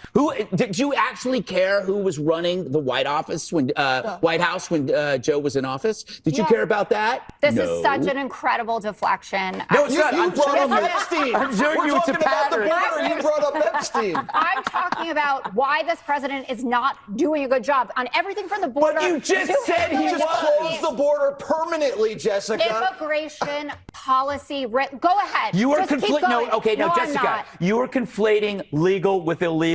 They're so mad, bro. They're so fucking mad. Oh my God. Oh, this is awesome. Illegal. I get it because he's winning on illegal. Doesn't work. Okay. All right, up. Oh, this is fucking fantastic. Meeting us off from the White House. Thank you. And we began with the cracks in MAGA world growing deeper as President Trump insists it's time to move on from the Jeffrey Epstein. I think like if the Democrats were to operate like Republicans, they'd be calling Trump a pedophile, sex criminal right now. And I'm not, I know why they won't do it, because partially because like, their own donors are implicated in the Epstein shit. But the Republicans are shameless, and the Dems should be too. They should be like, yeah, fucking release it, or you're a pedophile. Release the Epstein files, or you're a fucking pedophile, dude. Come on. You can use interesting techniques like pedophile sex trafficker says what? Like you can say that real quick to have them go what and be like, oh, got him, Many different techniques out there. Case. The calls for his administration to release its files on the notorious sex offender now moving from talk radio to the halls of Congress, with some of his biggest supporters, including the House Speaker, urging the president and his Attorney General, Pam Bondi, to change course. This has been the first fracture in MAGA, and we don't want this to happen anymore. See, I told you this is a real fracture, bro. I told you this shit ain't going away. Many of you were like, no, you don't understand. Like, this is something that they'll forgive and forget. Like, they'll just focus on the next thing when the opportunity presents itself. And it's like, no, dude, no, this is like a major this is a major issue for a lot of people in the base. Trump says he just doesn't get the hype now. I don't understand it. Why they would be so interested. He's dead for a long time. He was never a big factor in terms of life. I don't understand what the interest or what the fascination is. I don't understand why the Jeffrey Epstein case would be of interest to anybody. It's pretty boring stuff. It's sordid, but it's boring. Credible information, let them give it. Anything that's credible, I would say let them have it. Let's bring in NBC News Capitol Hill correspondent Julie Sirkin, NBC's senior national politics reporter Jonathan Allen, and former U.S. Attorney Barbara McQuaid. Julie, House Speaker Mike Johnson, now the highest-ranking Republican to break with the president on this. What did he have to say? Well, Johnson had a rare moment, extremely rare, actually. I can't think of a single other instance in which the speaker broke with the president on anything, but it goes to show you just how powerful, potent, and divisive this issue is within the very core of the MAGA base. Johnson, with conservative podcast host Benny Johnson, who kind of set up shop here in the Capitol, and lawmakers were able to just come through and talk and sit in these interviews, had damaging words, not so much for Pam Bondi, but in forcing this issue and kind of letting it. Dude, boring is my favorite, like, right-wing. Boring is my favorite right-wing distraction term. Oh, you're boring, like Andrew Tate used against me when he was losing the fucking argument. It's just boring. Nobody cares. Come on. Come on. Stop it. Stop it. It's boring. It's boring. Why does anybody care about this? Another kind of right-wing figure that used that deployed that term was my former podcast co-host, Ethan Klein. This is boring. It's boring. Stop it. Stop debating me on the terms of Israel-Palestine. Stop it. Nobody cares. I want this to be entertaining. Don't do it. Bubble back up to the surface, wanting to see more of those files. Take a listen. It's a very delicate subject, but we should put everything out there and let the people decide it. I agree with the sentiment that we need to put it out there. And you know, Pam Bondi, I don't know, when she originally made the statement, I think she was talking about documents, as I understood it, they were on her desk. I don't know that she was specific about a list or whatever, but she needs to come forward and explain that to everybody.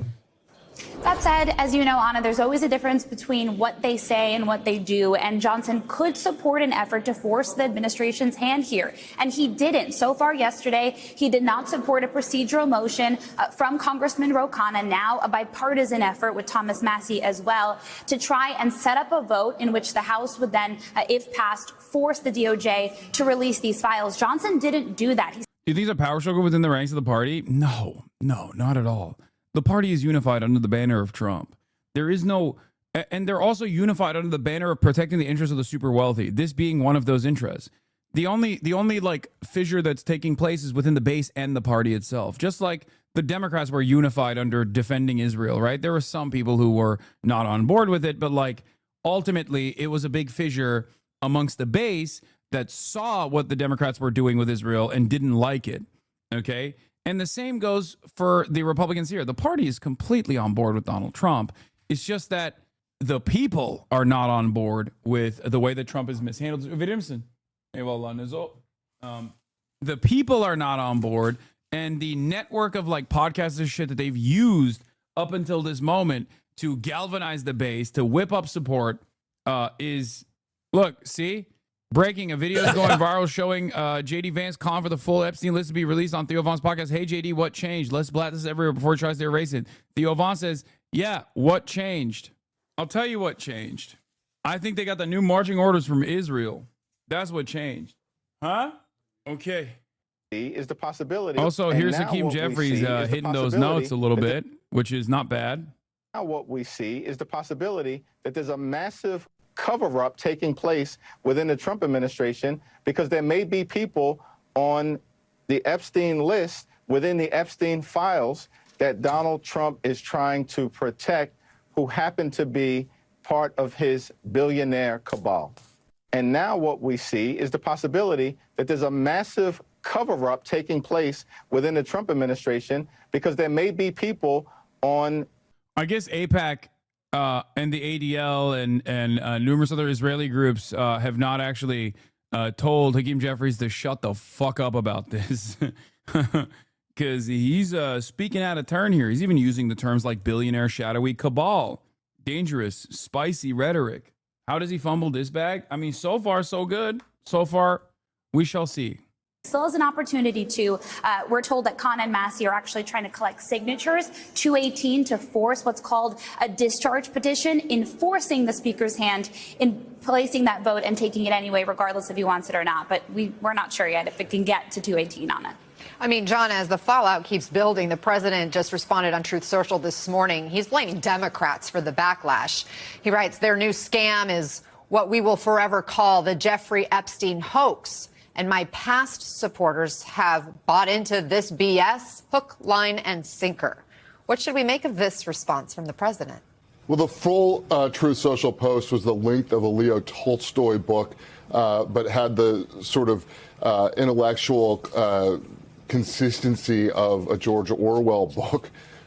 This is a president who promoted that's a big, beautiful boy right there. Conspiracy theories around Jeffrey Epstein, including one that Hillary Clinton and Bill Clinton murdered Epstein in jail, which is absolutely insane and for which there's no evidence because it didn't happen, and has now found himself in a position where he is at odds with a lot of his base. And I think the fallout of this and the danger for him is that it really is the base. It's the grassroots that is angry about this. And we see that in the pressure being put to bear on the Marjorie Taylor Greenes, the Tucker Carlsons, from both sides, both from Trump wanting them to stop talking about it and from the grassroots insisting that these Epstein files be released. I mean, John, initially the president tried to stem the tide of this backlash with a post on Truth Social over the weekend. He wrote, "1 year ago, our country was dead. Now it's the hottest country anywhere in the world. Let's keep it that way and not waste time and energy on Jeffrey Epstein, somebody that nobody cares about." Don't pay attention. Well, he got slammed for that. That post received more than 45,000 responses, far more than other recent posts. Many of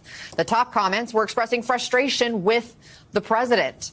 John, does the president really not get it? Is he out of touch with his base on this? Yes. Yes, he's absolutely out of touch with his base on this. And in fact, what we've seen is him repeatedly say no one's interested in this, stop talking about it in public comments.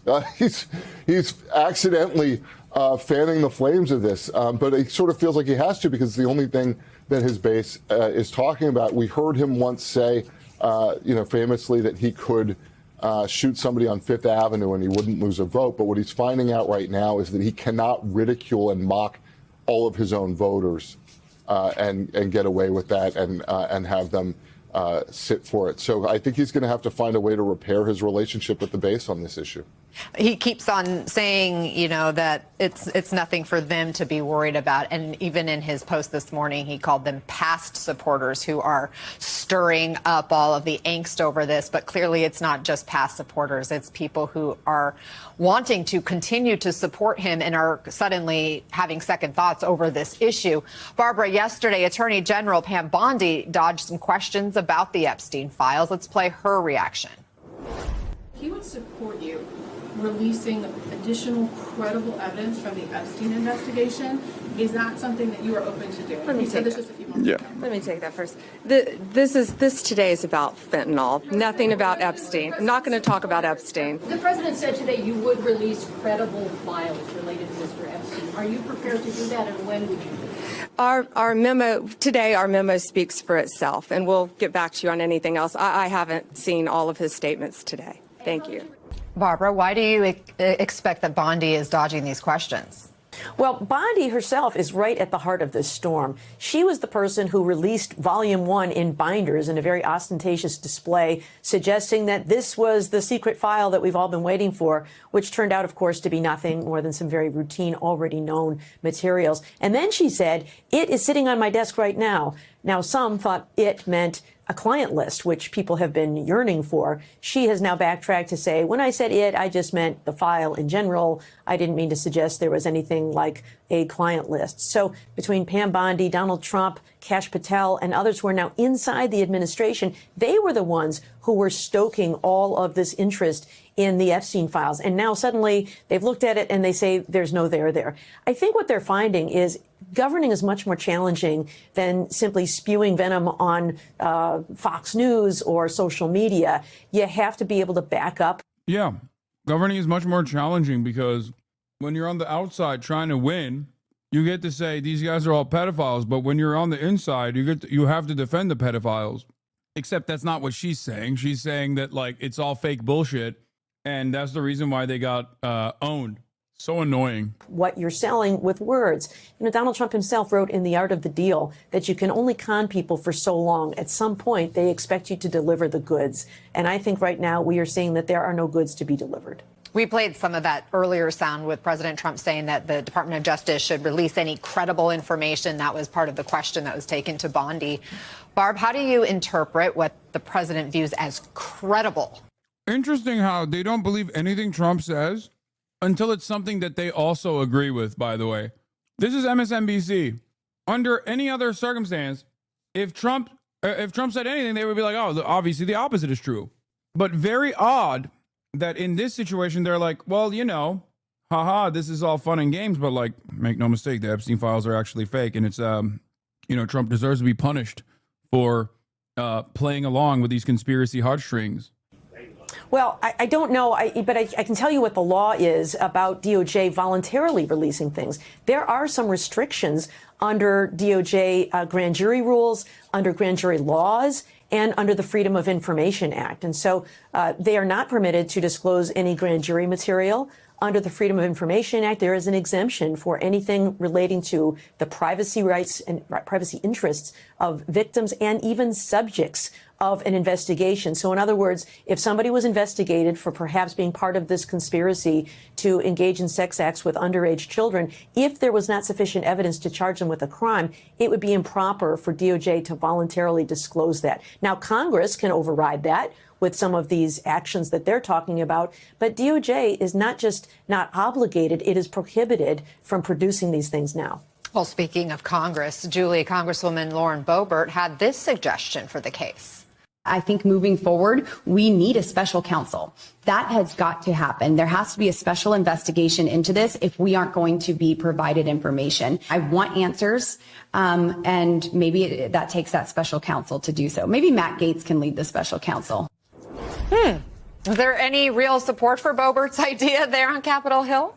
Well, certainly among people like Boebert deep in the MAGA space that support continuing to investigate this issue. I will tell you, though, that even somebody as senior like Jim Jordan, who, of course, chairs a very important committee here, the Judiciary Panel, he is not interested at all in going down this road. He was pressed several times about it yesterday, and he continued to say that he stands with the president and he stands behind what his administration is doing here. But that doesn't mean that this isn't going to continue to be a total sore and pain for Trump and the White House and people who just want to get this and leave this in the past. And that includes, by the way, Speaker Johnson, because he said that in his interview with Benny Johnson. He just You need to get a pedophile to truly understand the mindset of a pedophile.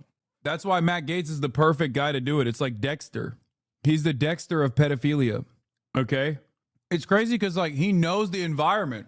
I mean, he literally was also doing the same shit in Florida, the same state, only a couple miles away from where Jeffrey Epstein was operating. Yeah, Matt Gaetz, perfect guy to do this. Perfect guy to investigate this, considering he has literally the same experiences, pretty much as close to the same experiences as Jeffrey Epstein as you're going to get. Has to toe the line here, as many of these guys do, in trying not to make their base more angry at this issue, and also trying to fend off Democrats who, even in the Senate, I'm told, are trying to force messaging votes on this very issue. Nice. President Trump today angrily denounced the support of anyone in his ranks who cares about the Jeffrey Epstein case, aka a significant number of people in his base who, by the way, elected Trump after he pledged to release the Epstein files, after his surrogate Elon Musk told Tucker Carlson that billionaires were backing Kamala Harris because they were terrified Trump would release the Epstein list. Now, this latest kerfuffle started this morning with Trump's post on Truth Social, where he continued to falsely assert that the Epstein files are some sort of Democratic ploy. He wrote, quote, "Their new scam is what we will forever call the Jeffrey Epstein hoax." Nope. No, we won't. Past supporters. No, we won't. You are 22 down on New York Times crossroad today? Wait, really? I'm in the New York Times crossword puzzle? Be for real. Is that for real? How can we find that? Spoilers? Okay, shut the fuck up, chatter. It's gonna be like, I need to subscribe, I guess. It's got to be like Hassan Minhaj or something. And this person is just like hurting my feelings. I can't check it. I'm not subscribed. It's Hassan Minhaj? Oh my God. You dick. Have bought into this bullshit, hook, line, and sinker. They haven't learned their lesson and probably never will. Let these weaklings continue forward and do the Democrats' work.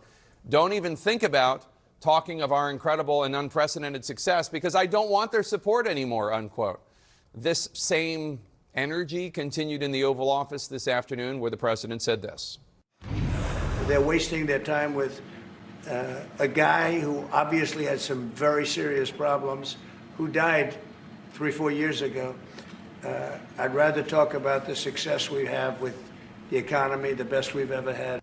It's, of course, not a waste of time to care about the fact that dozens, if not hundreds, of survivors of rape, assault, trafficking, and more have been denied justice in the Epstein case from the jump. Aside from Epstein's own vile crimes, Epstein allegedly helped other powerful people in his... I like that he says 3 to 4 years because, like, he somehow tries to make this like a Biden thing when Jeffrey Epstein was killed when he was president. His orbit get away with heinous actions, including sex abuse, sex trafficking, in some cases the sexual abuse of minors.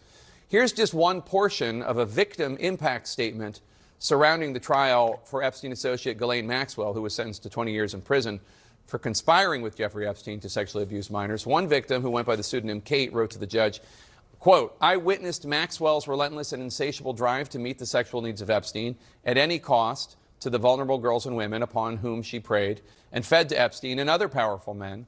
The many acts that were perpetrated on me by Epstein, including rape, strangulation, and sexual assault, were never consensual and would have never occurred had it not been for the cunning and premeditated role of Ghislaine Maxwell played." Kate went on to write that the consequences of what Maxwell did have been far-reaching in her life. And this has been, let's just say it, this has been a huge about face for Trump. He's the dog who caught the bus. On a podcast just last fall, he promised he would release the Epstein files. But a lot of big people went to that island. But fortunately, I was not one of them. Yeah, I'd be inclined to do the Epstein. I'd have no problem with it. Back in 2019, in Trump's first term, he retweeted a baseless conspiracy theory suggesting that Epstein's death was tied to Bill and Hillary Clinton. The Epstein case is sadly not a hoax, as the president now claims. So what's going on here? Let's go to CNN's Kristen Holmes at the White House. Kristen, Trump has gone from saying, Bro, how are you not going to show how Donald Trump on many instances wished her well? I'm surprised more people haven't brought up that Axios interview. Because that Axios interview, it says something fucking insane. Hey, thank you, Ren, for the 5 gifted subs. Maxwell family put out a statement. Our sister Ghislaine did not read. We covered this. Did not receive a fair trial. Her legal team continues to fight her case in the courts and will file its reply in short order due to the government's opposition to the Supreme Court. If necessary, in due course, they will also file a writ of habeas corpus to the U.S. District Court, SDNY. This allows her to challenge the imprisonment on the basis of new evidence, such as government misconduct that would have likely changed the trial's outcome. Following the government's response, David Oscar Marcus, counsel of record for our sister in her petition to the United States Supreme Court, had this comment: "I'd be surprised if President Trump knew his lawyers were asking the Supreme Court to let the government break a deal. He's the ultimate deal maker, and I'm sure he'd agree that when the United States gives its word, it should keep it. With all the talk about who's being prosecuted and who isn't, it's especially unfair that Ghislaine Maxwell remains in prison based on a promise the U.S. government made and broke." Yeah. Does anyone have the video of Trump talking about Ghislaine Maxwell in like incredibly positive terms?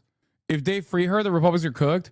I don't think they're freeing her. I think they would. The more likely scenario is that she also has an accident, which would completely brick everyone's brains. Like, yeah, here it is. Here it is. This is the most damning piece of evidence you could show for Trump's possible involvement beyond what he is stating right now. Look at this. Mr. President, the other day a reporter asked you about Ghislaine Maxwell. You said, quote, "I just wish her well, frankly. I've met her numerous times over the years, especially since I lived in Palm Beach, but I wish her well, whatever it is."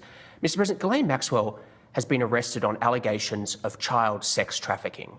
Why would you wish such a person well? I don't know that, but I do know that She has. She's been arrested for that. You know her that. friend or boyfriend, Epstein, was either killed or committed suicide in jail. She's now in jail. Yeah, I wish her well. I'd wish you well. I'd wish a lot of people well. Good luck.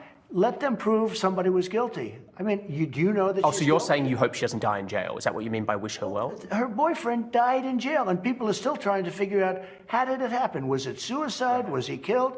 And I do wish her well. I'm not looking for anything bad for her. I'm not looking bad for anybody. And they took that and I mean, they she's made a child it sex, alleged child sex such a trafficking. big deal. But all it is her boyfriend died. He died in jail. Was he killed? Was it suicide? I do. I wish her well. Like when he says her boyfriend, he's talking about Jeffrey Epstein, dude. Like, does Donald Trump ever talk like this about anyone? Ever? Like, that is crazy, brother. This was when he was president, too. Everyone should move on from Epstein to saying he doesn't even want the support of people who care about this. That's a lot of people. We should note that in the not-so-recent past, those who cared about this case have included his son, Don Jr., his Vice President, J.D. Vance, his Attorney General, Pam Bondi, FBI Director Kash Patel, and on and on. What's the thinking here? Jake, I'm not really sure there is thinking behind this. A lot of this seems to be unforced errors by President Trump. I've talked to a number of people around him who do believe that they are understanding where the base stands, but it still seems unclear that President Trump realizes what a big deal this is to so many of his supporters. And just to give some clarity here, it's not just the people who voted for them. It's also the big personalities on the right and some really who had never voted before, now part of the MAGA movement, who drew in their supporters, people who have podcasts, YouTube shows, to get them to the polls to vote for Donald Trump in order to release the Epstein files. And part of this, what I'm hearing from these supporters, is they don't really understand why exactly he's made this about face. Here's what he said in the Oval Office today. It's all been a big hoax. It's perpetrated by the Democrats, and some stupid Republicans and foolish Republicans fall into the net. And so they try and do the Democrats' work. A couple of other things he said, that he has lost faith in certain people because of their belief in these so-called Epstein files, that the Republicans have been duped. Again, as you noted, some of the people who've been placed in the highest roles in his administration, I guess, are some of these same people who were allegedly duped by this quote-unquote Epstein hoax, as President Trump has said. Now, our colleague DJ just caught up with President Trump as he was leaving an event and asked about whether or not he would appoint a special counsel or consider appointing a special counsel. He said he has nothing to do with it. And let's be clear, if someone was going to appoint a special counsel, it would, of course, have to go through the Attorney General's office. But as we have reported time and time again since Donald Trump took office, the Justice Department is operating the least independently that it has in modern history. So, of course, President Trump would have everything to do with a decision about a special counsel here, Jake. All right, Kristen Holmes, thanks so much. Let's discuss this with two former Trump White House officials. Mike Dubke, former Trump White House communications director in the first term. Jim Schultz, former Trump White House. Could this work? No, it's not working. These people, there are many people who voted for Trump because they are literally overtaken by his sexual prowess, his charisma.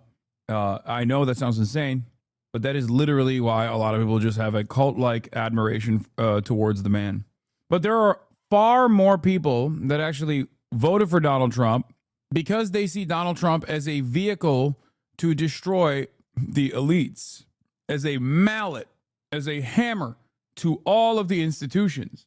They have voted for him, especially like low propensity voters have voted for him because they see him as a change from the way that previous like establishment politicians have ruined their lives, regardless of the fact that he's a billionaire born with a silver spoon and a child of real estate developers. OK, doesn't matter. They see him as a guy who is anti-establishment, who's against the elites, who is going to be vengeful towards said elites.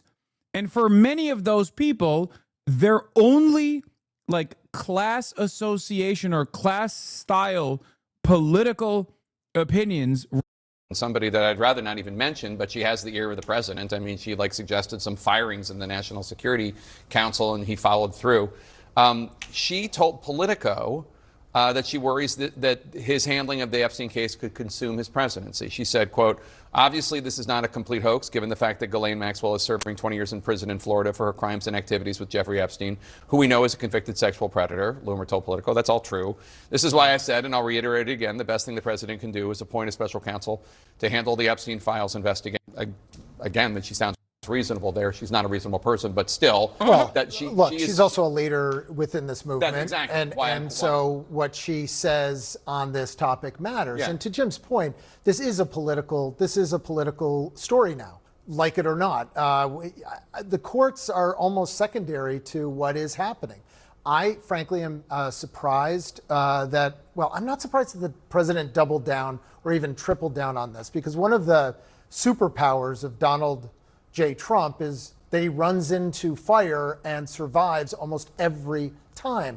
In this instance, though, this is a lit this fire. Well, he didn't necessarily light this fire, but he did stoke it. Yeah. And as did his supporters. But they stoked it for a really good reason, because a lot of what he won on, one of the reasons that his base loves him so, is because he points to powerful individuals that have been lying to the American people. That whole story, including now sex, is wrapped up in the Epstein the Epstein case. So I am surprised that he's trying to be dismissive of this at this point, but I think he's playing to his strength, which is running into this. I don't think it will be successful. Yeah. At some point, we're going to have, you are going to continue to talk about it, as will others. The Democrats will not let this go. And frankly, a good chunk of his supporters will not let this go. And this is going to affect the midterm elections. And this is now a purely political story. A lot happening this morning. And what I'm going to try to do this morning is I seek to explain. I'm going to try to explain the best of my ability what is going on here. Charlie Kirk yesterday said he's no longer going to talk about the Epstein stuff, and he's going to trust his friends in the government. Remember? I know Adam Friedland is doing an episode with Harry Hassan. I know. My goat. Both of my goats getting together. Two guys who fuck. Okay? Two guys who simply have sex. That's it. We'll watch it. We'll watch it later. Charlie has advice about the Epstein files. Mr. President, the emphasis on Epstein is truly the best intentions of our most loyal followers is because we want what's best for the presidency. People are talking about Epstein because they love Trump. We are fearful the same people who try to kill Trump, impeach him, and throw him in prison were behind Epstein. Epstein represents a symbol of an out-of-control shadow government, and this is a chance to bring it to heel. What should Charlie's move be if he were just backing Trump? Avoid it or never talk about it? I mean, the best case scenario for Charlie is to never talk about it. But it's impossible for him to never talk about it if Trump is talking about it. Trump, ironically, is breathing life back into the story over and over again with his with his inability to let it go, which then obviously provokes response from his most loyal fans. And Charlie, much like myself, cannot be sheltered from that. Like, Fox News can get away with not talking about certain things. Charlie, on the other hand, can't, because this is the biggest fucking issue. And it's going to be such a prominent issue, and he's so accessible as opposed to like a Fox News commentator or a CNN commentator, because it's going to be all over his fucking comments if he doesn't say anything about it. And his goal is to basically be a vessel for Trump and sometimes deliver information about what the base is demanding to Trump, and in other instances, message at the behest of Trump. So he's now stuck in this unique paradigm where he has to not talk about this shit, but then when Donald Trump talks about this shit, well, what are you going to do? You have to address it, because now Big Daddy, Big Papi is addressing it on the main stage. So he's trying to do the same thing as like Alex Jones almost. But of course he is whereas Alex Jones is like clearly on the side of the people because he's like more beholden to his audience. Charlie is more beholden to the administration because he has a direct line of communication with the president. When in regards to Epstein and the messaging around Epstein, I'm gonna do my best. I may not land the plane perfectly, but I think I have something to say here that will add some context and some depth to what we are seeing. President Donald Trump repeated what he said this morning on Truth Social. President Trump said basically right now in the press conference, some people are doing the Democrats' work talking about Epstein, and they are stupid people. I'm approximating. He said something similar on his Truth Social this morning, and he calls it. This is so amazing. Donald Trump directly calling out Charlie Kirk's audience, and then Charlie Kirk having to like do Obama anger translator for Donald Trump is amazing. Yeah, go ahead, big dog. Tell us what he actually meant with this. The Epstein hoax. Now, before we go any further, I do want to say, big breaking news this morning. John Solomon is reporting that in his sit-down interview with Donald Trump, President Trump has greenlit a special prosecutor to potentially be able to go after the criminal conspiracy around Epstein and all deep state activity. So that is a phenomenal victory. That is something that we should rejoice in. And if that is true, because it's John Solomon, it's kind of like 2 or 3 levels back, but basically going after all things deep state, a deep state prosecutor. That is a terrific development. And I would love to see, you know who I want to see do that? Ed Martin. I think Ed Martin would be a phenomenal deep state prosecutor. So let's kind of just put a part on that. Let's just put a little bit of a little plug on that, because we'll get back to it. That's a huge victory. The president deserves credit there. If we get a full deep if it's real, I love that. Dog, you got a direct line of communication with the president. Just call him up. Call him right now. What do you mean? If it's real. He straight up texts Donald Trump's children with regular frequency. And it's not just that, but Donald Trump called him personally to be like, hey, cut it out, cut the shit out. No more Epstein talk. What the fuck are you doing? To which his response was, thank you, sir. Please, sir. I apologize, sir. And then he came out with this revelation yesterday that he's went back on clearly, where he was not going to talk about this Epstein stuff ever again. State criminal conspiracy prosecutor, think basically Robert Mueller for deep state activity, but one of our guys doing it.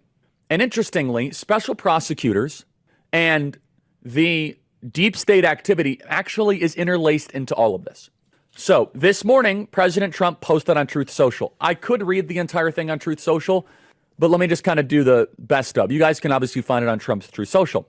He says the radical left Democrats have hit pay dirt again, just like the fake and discredited Steele dossier, the lying 51 intelligence agencies, the laptop from hell, which the Democrats swore came from Russia. No, it came from Hunter Biden's bathroom. Even the Russia scam itself, a totally fake and made up story used in order to hide crooked Hillary Clinton's big loss in 2016 election.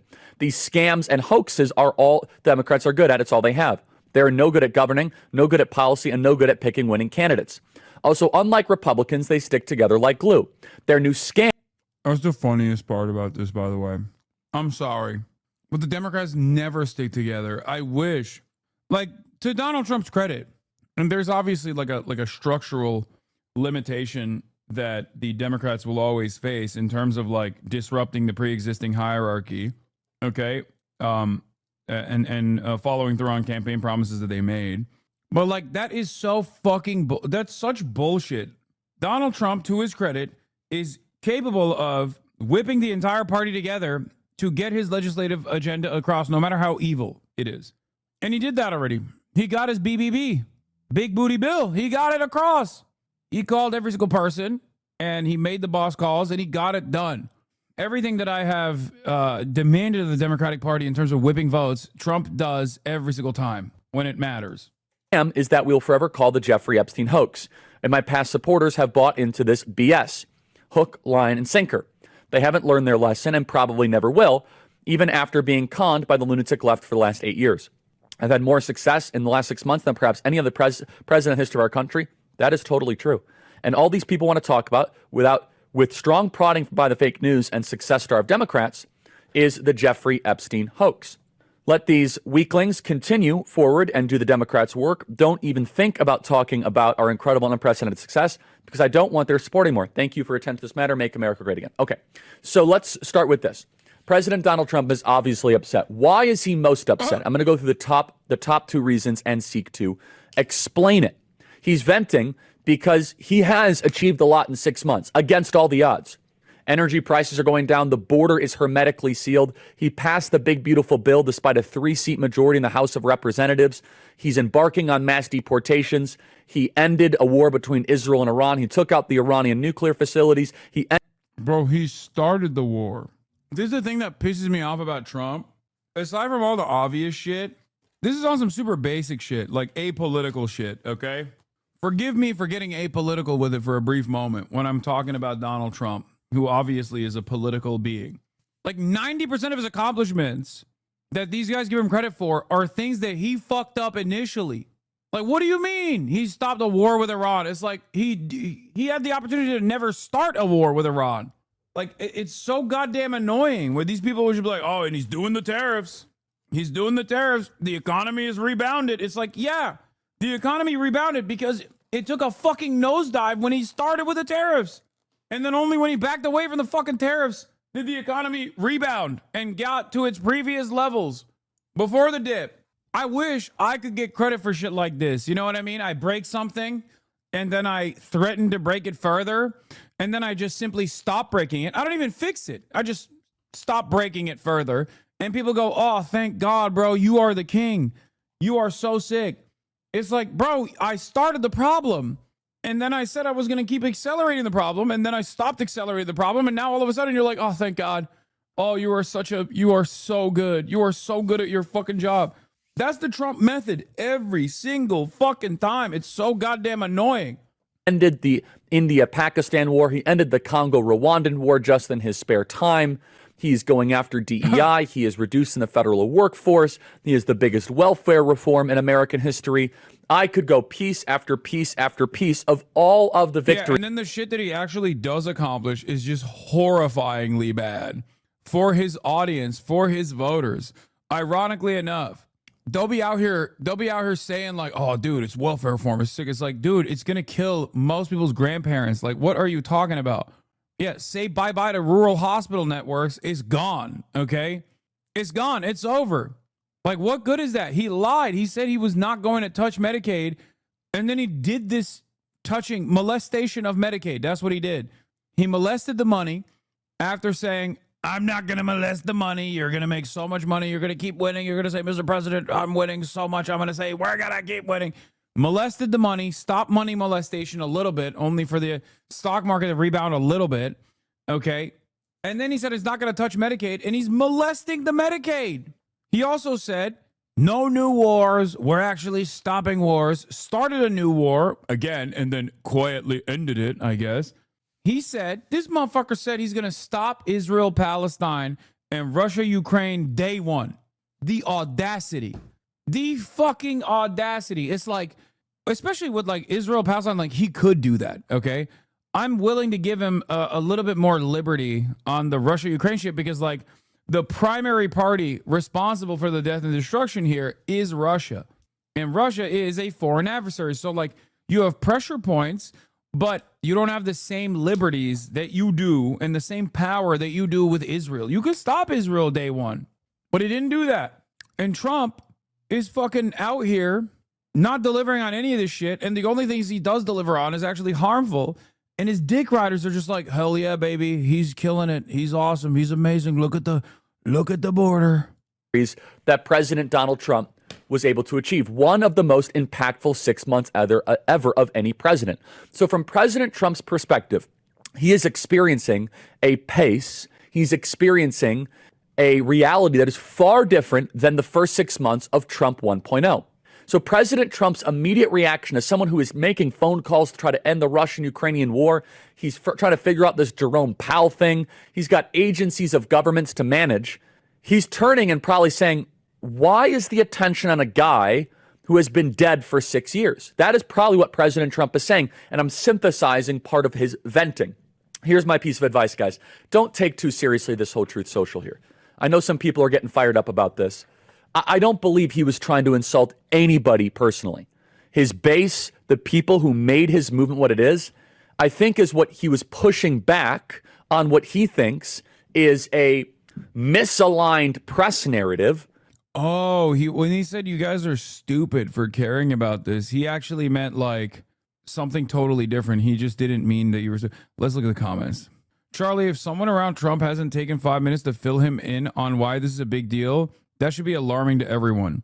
When Epstein is brought up, we are not talking about the man. We are talking about the whole nightmare. We want names because we want people, however, whoever they might be, accountable. I'm going to be a simple man here. I want those who have done wicked things in the videos to go to jail for a long time. Justice for the kids is what people want. This is more important than any politician, including Trump. He's gaslighting us. Duh.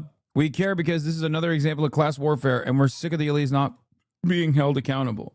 If Trump really felt it was no big deal and made up by Democrats, then why did he make such a big deal during his campaign about it and promise to release it at all? If it's not that big of a deal, just release it all and move on. Bro, these guys do not care. Okay, that was a HasanAbi head? No, dude. We care about this because this is another example of class warfare? No. This is the reason why I said that brother, Republicans have no way of doing class politics. They don't understand it. Many Americans, liberals as well, don't have any understanding of class consciousness. They don't have any class politics. So they actually grab on to things like this as a signifier. It is a substitute for class consciousness. It's a substitute for class warfare. They don't understand that class warfare is being dished out every step of the way in every facet of their existence, whether it be their fucking landlord raising their rent, whether it be their boss that tells them like, this is your salary and it's not increasing. Okay, whether it be price of groceries going up, they don't see it. They don't see that as class warfare, which it is. They only see this as class warfare. Jeffrey Epstein and all these elites get to do like pedophilia on fucking airplanes, on private jets, and then no one seems to care, and there's no justice ever served for these people. They see that as they see that as like a major part of this. Okay. What is this? What? Hasan tweeted silently mid news coverage and acted like nothing happened. I'm crying. Well, Johnson had a rare moment, extreme. That's crazy. Bro, chill. Hey, look away. That's crazy. That's crazy. That's crazy. They got you in 4K, Unc. That's crazy. What I do in my side monitor is my own business. Okay? If I see something, I say something. Also, you can't say shipper, bro. They're literally flying to Japan together. What the fuck are you talking about? At that point, it's like, that's crazy to say. Oh, I'm a shipper. I'm just noticing things. How am I a shipper for noticing that they're wearing the same fit to a 5-day Japan trip? Excuse me for seeing something and saying something. That's what they have on the MTA, on the walls of the MTA. What do they have? If you see something, say something, okay? You could stop a terror attack from taking place. And that's precisely what's going on here. It's not shipping. I'm just noticing a thing that I saw. I saw something and I said something. That's crazy. That's crazy. That's crazy. You're that creepy unc telling nephew why he doesn't get together with his friend standing next to him? What? Comparing this to a potential terror attack is wild. Well, you know, it's maybe terrorizes some people's hearts and souls, okay? Like, because maybe they are fearful. What if it doesn't work out, for example? Okay? That's terrorizing to think of. Okay? Maybe sometimes people feel a sense of hope. Okay? Maybe they feel a sense of hope in an otherwise dark world. Forgive me. Forgive me for having a glimmer of hope in a world that is otherwise very dark. Okay? Let's continue with the Epstein files now. From what he wants to see as celebration of all the victories over the last 6 months. However, now let me now go to why I believe not just like why I care about this and why the base cares about this so much. And then I'm going to kind of connect the dots. Remember where President Trump was at this moment in Trump 1.0. At this moment in Trump 1.0, President Donald Trump was being hunted by Robert Mueller. President Donald Trump basically lost his attorney general at this moment in Trump 1.0. He's very loyal to Pam Bondi for many reasons, one of which is that he does not want to lose another attorney general. He does not want to lose another member of his cabinet this early on. Dude, he has no option here. Yeah, he's small bean. Why won't you consider Trump's feelings? He'd be sad. Yeah, he has attorney general related trauma. You don't understand. This is quite distressing for Trump. Secondly, he saw in the summer of 2017 a lot of people jump. By the end of this Epstein process, Charlie Kirk's Vegeta-ass hairline is going to turn into Dan Bongino's hairline. Non-existent. Oh, yeah, I saw this. Former NYPD head accuses Mayor Adams' police brass of criminal enterprise. Andrew Cuomo sends his regards. And aligned with the Robert Mueller thing. So President Donald Trump has, within his memory, he saw that his presidency in 2017 was largely taken from him in Trump 1.0 because a lot of people jumped aboard the Mueller bandwagon. And with that, he kind of saw so much of his momentum that he had from the election thwarted. When people demand that he fires Pam Bondi, he hears people demanding that he explode his admin, just like what happened in the first term. So a big question the base has is, why doesn't President Trump care as much as the base cares? So let me connect the two dots together. The base cares about this. Bro, I never thought I see the day where Charlie Kirk is relegated to the position of like a hutch or like a sex pestiny trying to defend the Democratic incompetence. And only because, like, normally these guys get to have this veneer of independence from the administration because the administration is always giving things that their base wants. And now they have to just sit there and play catch up and play defense at a time when the base is directly at odds with the party. Fucking awesome. It's amazing. Of course, unlike those fucking losers, he has a direct line of communication with people in prominent positions of power. Those guys are just doing it for free 99 for funsies because they think there's a market for this. not as a way to hurt Donald Trump. And this is where I think I think I could be an explainer here, because I think everyone's talking past each other a little bit. We do not care about the story as a way to hurt Donald Trump. In fact, it's the opposite. We love President Trump. We love what he's doing. We actually care about this story because this is a rare opportunity of a sloppy operation by the deep state. The deep state conducted itself in an overly messy, sloppy way. President Donald Trump taught us to drain the swamp. President Donald Trump taught us to want to go after the deep state. So I actually think we're all agreeing on this. President Trump wants... It's also crazy for a grown-ass man, he's my age, or maybe a little bit younger than me, but he fucking looks a lot older, to be talking about another grown-ass man like this. President Trump taught me. President Trump taught us. He taught us to live. He taught us to love. He taught us to hate.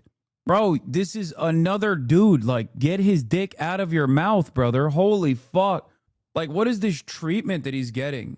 He's giving Trump the Jesus treatment. This is cult shit. Oh my God. He's talking about Trump like Trump taught you right and wrong. Okay, he taught you to hate the deep state elite pedophile cabal, and now he's defending it. What now?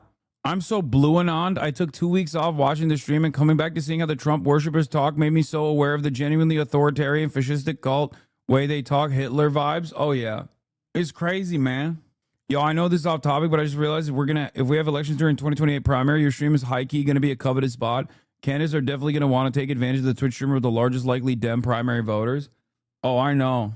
I'm not looking that far into the distance right now. But I will say, Zoran has fucking bricked me, okay? He's ruined me. I saw what good sex is really like. Now all the sex I'm getting doesn't feel the same. You know what I mean? This is an analogy. I did not have sexual relations with Zoran Mamdani. But like, now that I see like an actual candidate who is very close to my worldview in all of the most meaningful ways, now whenever motherfuckers come to me and they're like, oh, well, I'm a liberal, but I am kind of progressive. I'm like, are you though? Are you though? It is different. Yeah, good dick hits different, dude. Now I'm like, I want you to be a democratic socialist. I want you to be saying things about Israel that I'm saying. You know what I mean? Within the confines of permissibility, of course. That's what I'm trying to see. So when you come to me with some wishy-washy bullshit, I don't know. To have a special prosecutor go after the deep state. We want to have an emphasis on Jeffrey Epstein because Jeffrey Epstein was probably an actor of the intelligence agencies. We don't know. Oh my God, the search for liberal Joe Rogan has led the Democrats to an unlikely candidate, Jamie Harrison, their former party chair. Amazing. Yeah, that'll do it. Oh, that'll do it. That'll do it. This is the dickhead that kicked you out of the DNC. Oh, I know. AOC joined Zoran Mamdani today at the Capitol. We're in Washington, D.C., and look who I brought. Yeah, she threw a luncheon for him. How was we this week? Hello. Hello, hello. How's it going? Hello, everyone. Good morning. We're in Washington, D.C., and look. Don't worry, I got it on the docket. Trump calling into One America News. I got it already. It's on the docket. We're going to get there. Oh, that for certain. He could have been a fabulist, like Mike Benz said yesterday. And maybe he was kind of doing brokering, or maybe he was kind of connecting the different entities together. But understand this. When I go to college campuses, I am not proactively bringing up Epstein. Justice Department fires SDNY federal prosecutor Maureen Comey, who played a key role in prosecuting Jeffrey Epstein and Ghislaine Maxwell, Politico. What the fuck? Hey, yo. Hey, yo. I mean, look, she flubbed it on the Diddy shit. But then again, Trump literally said he would entertain pardoning Diddy. I'm just saying. Zoran method is unpatched right now. After the recent closure of 2 local grocery stores, the Worcester City, or is it Worcester City Council passed a bill last night ordering the city to study creative solutions like Zoran Mamdani's municipally owned grocery store idea. Worcester? Okay. I'll fuck with it. Dude, things are happening. Things are moving. Things are moving in an interesting direction. I like what I'm seeing. Okay? I like what I'm seeing, baby. People are bringing Epstein to me The reason why we are caring about this is not trying to win brownie points or not trying to make the liberals or the media care about us. To go full circle, we are caring about the Epstein story because we are afraid that if we do not lance the intelligence community bull that tried to murder him on July 13th in Butler, Penn. He's like, bro, remember when the deep state tried to murder Trump? It's like, okay, well, I guess he's trying to not be murdered now, bitch, because he's literally fucking defending the deep state. Pennsylvania that tried to take him out with Russia, then that very same deep state actor that spied on him and leaked the phone call of him between Zelensky that resulted in his first impeachment. We're worried the deep state will derail Trump. And we look at the Epstein story as a skeleton key to be able to look under the hood, dismantle and deconstruct the administrative state to protect Donald Trump from his adversaries. What do Andrea Bocelli, Steph Curry, Justin Bieber, and Tim Tebow have in common? All of their mothers were encouraged to end their pregnancies. When a woman faces an unplanned pregnancy, she is often pressured to end her child's life. She wants to make the right choice, but society and those around her are telling her that her baby is not a life. That's where the Ministry of Preborn steps in. Preborn and their network of clinics offers compassionate, loving care to mothers and the support they need to help them choose life, including a free ultrasound. Once a mother hears their child's beautiful heartbeat, she is twice as likely to choose life. If you consider yourself pro-life, it's time to join forces with Preborn. I'm a donor and you should be too. Together we can empower women to choose life, empower the truth of motherhood, transforms families and futures. One ultrasound is just $28 and a $140 gift will help to rescue 5 babies. When you donate monthly, you'll receive stories and pictures of lives you helped to save. What? Please dial pound 250 and say the keyword baby. That's pound 250. I'm glad that actually I walked away for this ad because this is the most terrifying ad I've ever seen in my whole damn life. What the fuck? Aren't you excited that the Piker Broadcasting Service is sponsored by only you with no ad breaks whatsoever? The only thing we ask for here at the Piker Broadcasting Service is your voluntary contributions in the form of a $6 a month subscription or a free one in the form of a Twitch Prime. Now imagine a world where the HasanAbi, the Piker Broadcasting Service, also known as PBS, would actually be sponsored by preborn.com. Think about that. Instead, the only thing that we ask for here at the Piker Broadcasting Service is your voluntary contribution. Like I said, you can also gift a sub to others, like Matt NLT just did. 20 gifted subs. That's a crazy, crazy fucking sponsorship to have. I didn't even know like companies like this existed. Okay. Yeah, we'll send you photos of fetuses, dude. If you fucking your donations at preborn.com/Charlie using the promo code BABY will get us to send you photos of fetuses. That's crazy. Anonymous, thank you for the 10 gifted. Blue Pop Ice, thank you for the 5 gifted. Once again, the Piker Broadcasting Service is for you and by you. Your voluntary donations in the form of a subscription allow the Piker Broadcasting Service to maintain its editorial independence, and it allows the Piker Broadcasting Service to be ad-free. Thank you. Baby, or visit preborn.com/Charlie. That is preborn.com/Charlie, sponsored by Preborn. To elaborate on this a little bit further, to lance the boil that tried to impale him, President Donald Trump thinks that if someone is talking about this, they're going against him. And I can understand why he thinks that way, because in Trump 1.0, so many people jumped ship and went aboard the Mueller investigation. So many people jumped off of the Trump movement and thought that Trump was done because of Russia. And President Donald Trump clawed himself. That's not even true. That literally did not happen. Who the fuck jumped ship? Open Presents, thank you for the 10 gifted. Just curious, what are your financial ties, if you have any? Are you funded purely from subs, ads, sponsors, etc.? Genuinely wondering. What do you think? I don't even run ads. No, it's entirely a subscription-based model. What financial ties do you have? Also, if I'm a dishonest broker, why would I ever reveal that? Like, why would I ever fucking reveal that? Every now and then I'll do a sponsor stream from like Ubisoft or whatever, but that's it. Everything is also public. Fair point. No, I was just wondering. It makes me like you even more. Well, I'm glad that you like me. Yeah, I've been sponsored by Marvel Rivals before too, but that's a Chinese company, so that's fair play. Out of it. He climbed himself out of it. Yeah, I'm sponsored by Woke. That's what I'm sponsored by. I'm sponsored by Big Woke, okay? That's who sponsors my ass. To barely be able to... You support the capitalists at Amazon and now Ubisoft? Yes. To survive after all of the deep state attacks. And Trump is getting wins, and we should be talking about them.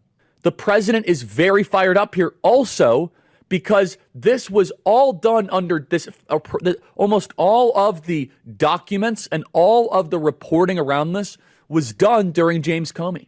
It was done back in 2007 under George W. Bush. This has been thrown upon his desk. And I'm going to defend the president here on one key thing. He does have a right to be a little bit skeptical and paranoid. And I'm going to try to translate part of the Truth Social as to what I think. Bro, 11 minutes for 11 minutes, and he still hasn't even gotten into the meat of it. Amazing. Fell for it again award? What is this? For the sake of women and children, Trump must win, says Seth Dillon, Babylon Bee's very own Seth Dillon. This probably wasn't the best way to handle a hoax. Would be the best way to resonate with you. After all of the different...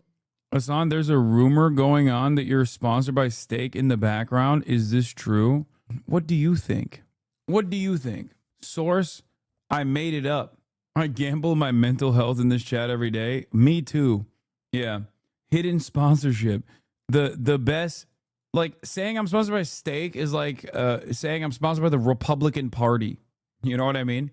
I'm actively antagonistic towards this supposed sponsor of mine that I've never actually even flashed the name of. The only time I even talk about it is when I'm railing against it. Yeah, sponsored by Steak. Promo code Fuck Hasan to get your first $100 in cryptocurrencies free. Ways they've tried to take out President Trump.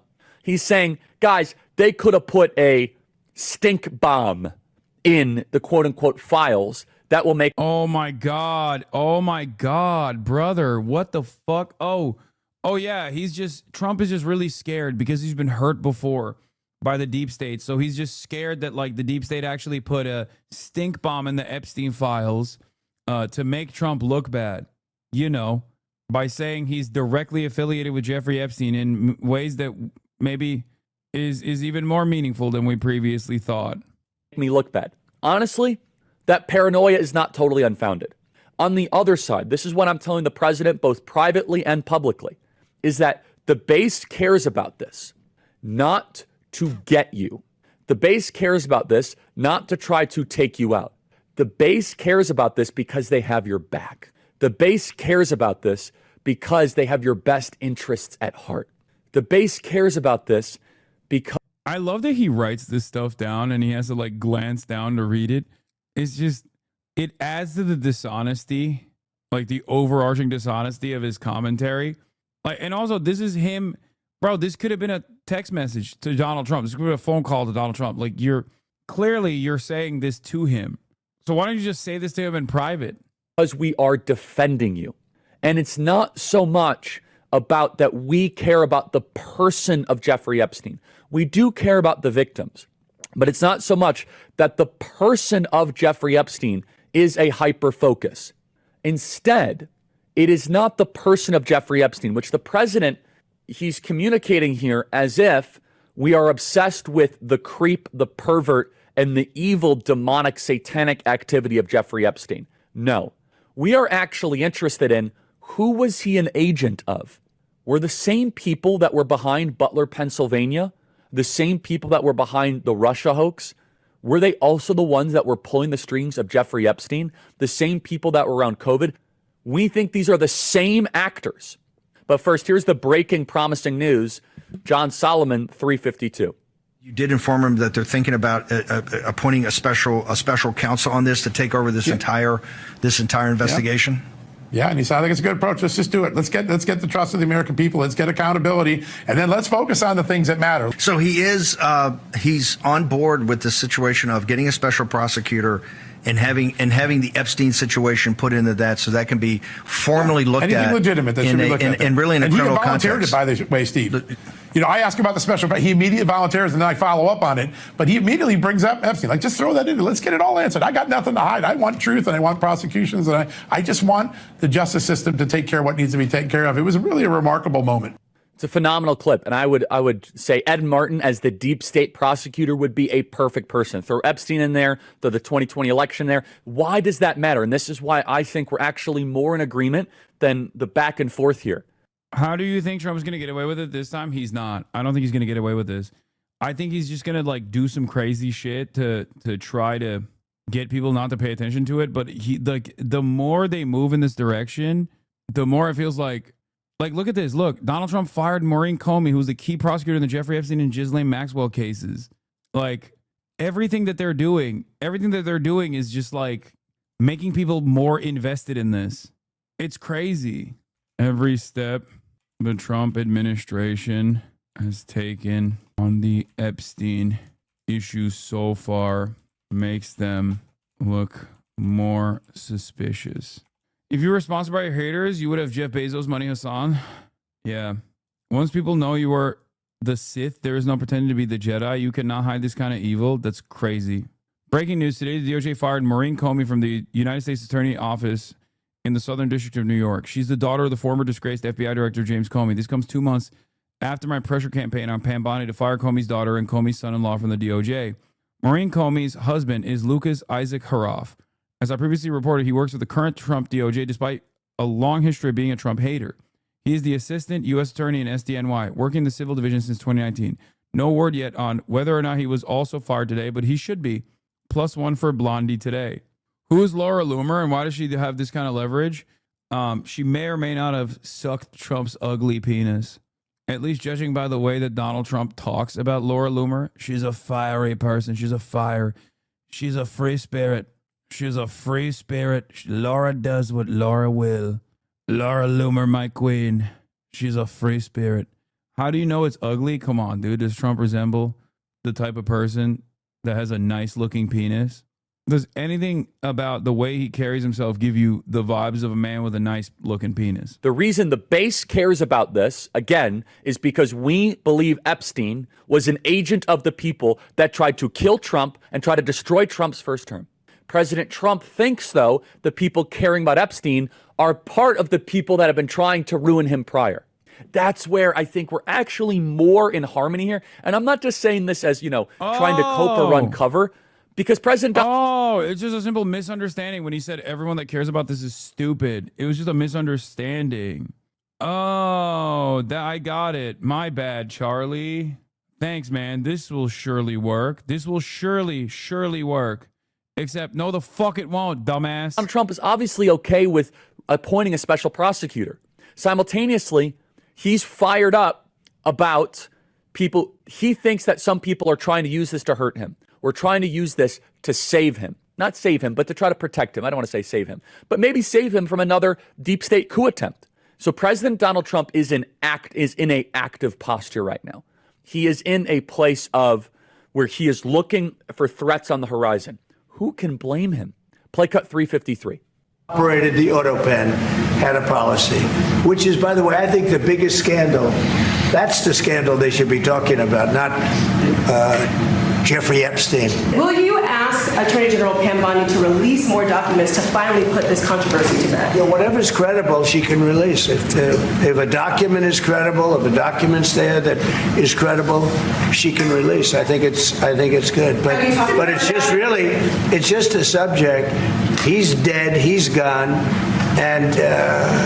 All it is certain Republicans got duped by the Democrats, and they're following a Democrat playbook. And no different than Russia, and all the other hoaxes. They're started by the Democrats, and some Republicans, in this case I was surprised, but they got duped. Okay, I think he's talking about people on Capitol Hill. He might be talking about Speaker Johnson here that are calling for special investigation or Ghislaine Maxwell, something like that. But we're all talking about the same thing in different ways. Knowing this from privately and public conversations, this is not that hard of a code to crack. The president says, why are you so focused on the person of Epstein?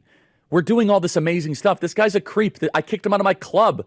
Like, I don't know, like, why are you so fired up about this? Where our counter is, we're actually not that interested in the person of Jeffrey Epstein. We're not. What we are interested in. Why does he keep saying that? Like, no, we are interested. What the fuck? Like, why does he keep saying, like, we're not that interested in the Jeffrey Epstein, the person? It's like, why does he keep angling it like that? It's weird. No, man, people are interested in what he did and who he did it with. Like, yeah, no, that's precisely what people want to know. Oh my God. Interesting in, was he a representative of the shadow government? We all want to focus on the president's big wins happening right now, on things that matter for all 340 million Americans. And he's doing an awesome job of that. And he is. And the emphasis is not, oh, it's all about the person of Jeffrey Epstein. The reason why the grassroots is mad, and the reason why you guys are fired up about this, and the reason why you guys are emailing me, freedom@charliekirk.com, is you say, no, Mr. President, this guy is a way, it is a skeleton key. It's a chance for us to look under the hood. It's a chance for us to say, whoop, this is the thread, thank you. The deep state made a mistake. They were sloppy, they were messy. How did Epstein die? Where did he get his financing from? Was he a representative of a foreign government? Everything. Which foreign government would that be, Charlie? Charlie, remember, is broaching on big no-no territory here. Okay? Even making inferences to Jeffrey Epstein being an agent of a foreign government, which is, of course, we all know which government that is. They're not talking about Zimbabwe, okay? They're talking about fucking Israel, dog. That's what they're talking about, okay? And that is a major no-no for any Republican. Even NPR calls the Mossad theory anti-Semitic law. Exactly. NPR is like, guys, the multiple former prime ministers of Israel were hanging out with Jeffrey Epstein because they love his vibes, okay? Please don't say that there was any involvement with intelligence. It was because of the vibes alone. What are you saying? They just really loved he was incredible company at cocktail hour. We look at Epstein as an introductory story to all of the other elements that tried to take you out.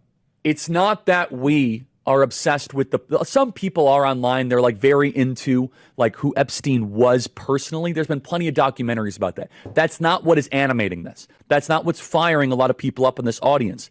Don't get too fired up about the Truth Social and President Trump ranting and venting about this. And let me tell you why.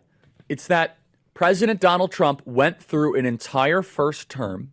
He went through an entire term where people were constantly turning on him for fake stuff. Constantly turning on him. I mean, he didn't always hang out with the rich and powerful on account of the pedophilia real question. Yet, no, I don't. Didn't he always hang out with the rich and powerful on the account of pedophilia real question? No, he wasn't like literally doing pedophilia every time there was like a rich and powerful person around him. Okay. I'm like, I don't think that. And I don't think every single person, because he had adult victims that he trafficked as well. My point is, we want evidence as to what the involvement was with all of these other people who definitely did engage in illicit behavior, especially considering that many of them were openly hanging out with him after he had already been arrested for sex trafficking of minors one time and went to prison for sex trafficking of minors. So especially the people that hung out with him after, before and after being the most significant part of this. Like post early 2000s when he goes to jail with a sweetheart plea deal, the people that still hung out with him after that happened, there's got to be a level of like awareness there. And so he says, wait a second, like he basically thinking he knew Jeffrey Epstein. He got in a big fight with Jeffrey Epstein. He kicked him out of his club. He's mistrustful of all of these different elements here. At the same time, the message that I want the president to hear, both privately and publicly, is that you and the grassroots, the emphasis and the focus on this is, partly because of all the kind of back and forth of, is it up, is it down? Also, PTSD, post-traumatic stress disorder, I guess you could call it. He's so woke. He's saying Trump's got PTSD. But I think part of this is just a messaging misunderstanding. And again, emails are flooded. Oh my God. Who's he talking to? At first, I thought this was a message to Trump. Now I'm thinking this is just a message to himself. Like, he just keeps reiterating it over and over and over again. He just keeps repeating this over and over again because he wants to believe the lies that he is telling. In right now, supportive of the way that we are articulating it. Yeah, and right, dude. No shot. That's where John Solomon says we're going to get a special prosecutor on this. I think it's phenomenal. What I'm going to say to the president, you know, if I see him soon or if we talk on the phone, or I'll say this the same thing on the show. There's no like private agenda here. Is that, Mr. President, the emphasis on Epstein is truly the best intentions of your most loyal followers, where we're not trying to score points with the CNNs or the New York Times. It's truly because we care about you. It's because we want what's best for the presidency. And one of the core campaign promises that I know. I hope this is a real wake-up call for at least some of the Republicans, that like the people that they thought were like independent actors are very clearly not. Okay? Charlie and many others actually realized this. That's why they're trying to play this like wishy-washy both sides narrative where it's like, oh, well, President Trump, when he called you stupid, he didn't mean it. Like, these guys only care about proximity to power. That's it. They don't care about your wishes. They don't care about your interests. They've lied to you about every single thing up until this moment. And hopefully this division for many of the right-wingers will be a moment of awareness that when they tell you, like if they're lying about this in such an obvious way, what else have they lied to you about is a question you should be asking yourself. If you're a right-winger and you're watching me right now and you're like, oh, I hate this fucking commie bastard, this piece of shit, whatever, you know, normally I got a brave truth teller that I lean on. And these guys seemingly, maybe they fucked up a little bit here. Implying Republicans have any capacity for any self-awareness, I mean, it doesn't matter. I'm not going to fucking discourage people from seeking out the truth, especially considering that there are plenty of former Republicans in this chat. This community is comprised of many people that did not agree with me initially. My position in American politics is unfortunately very unique, okay? It's not a position that you get to hear, especially without any sort of like severe limitations or any sort of like negative lens. The things that I believe, I think if people watched and listened to charitably, many more would be in agreement with. There are a lot of people who probably came in here and were initially Republicans or even the alt-right, you know, and have slowly but surely chipped away at that kind of that worldview that they previously had. See, I was a Hate Watcher review. Now I don't even know how long I've been subbed. 36 month subscriber. But don't you think the left would have done the same like we saw earlier? It doesn't matter who's in power. They all lie, apparently. Yeah, no shit. My point is, first of all, they're not the left. That's the Democratic Party. It's a totally separate thing from the left. If you want to see a figure that is like representative of actual leftist politics, look at the way the Democrats have been treating him so far. Zohran Mamdani is a great example of like a person who is a leftist. There are people who have historically been on the left who have also been forced to capitulate, forced to concede, forced to basically play the role of a shepherd for the Democratic Party as well from time to time. If all Charlie Kirk cares about is proximity to power, why doesn't he appease Dems when they're in power? What do you mean? His entire fucking... Wait, what? No, his entire livelihood is about keeping the Republicans in power, proximity to power on the Republican side. He is, in a way, no different than like, let me think. Like, who is the equivalent of the Democratic Party? Like an MSNBC commentary person. You know what I mean? Like, or like a Jake Tapper almost at CNN, a Van Jones at CNN. Like, Van Jones is not going to fucking suck up to the Republicans, right? Or a Matt Iglesias is not going to suck up to the Republicans, at least now, but they will do the sucking to the Democrats. Like, they've picked a side and they're a loyal servant of said side, and they will very rarely separate themselves from that side. The independent media version for the Democratic Party of this is like a Harry Sasson or an Olivia Giuliana or people like that, or Hutch, even though they're not even like directly related to the Democratic Party. The Democratic Party doesn't want anything to do with them because they're more old school than the Republicans are. Republicans do rely on like independent media as a ecosystem, as opposed to the Democrats that haven't until this election cycle, and now they're going to probably try to find a bunch of people who are on board and loyal servants. Yeah, look, this is what I mean. Look, I'm done. Here is a Democrat hatchet man. Okay, Van Jones, a servant of the elite. This is his role. His role is to basically defend Israel. His role is to defend the billionaires. His role is to shit on the real left. Okay, look, let's hear. It would do a lot better if you clean up some of the anti-Jewish stuff that he said, or anti-Israel stuff that he said.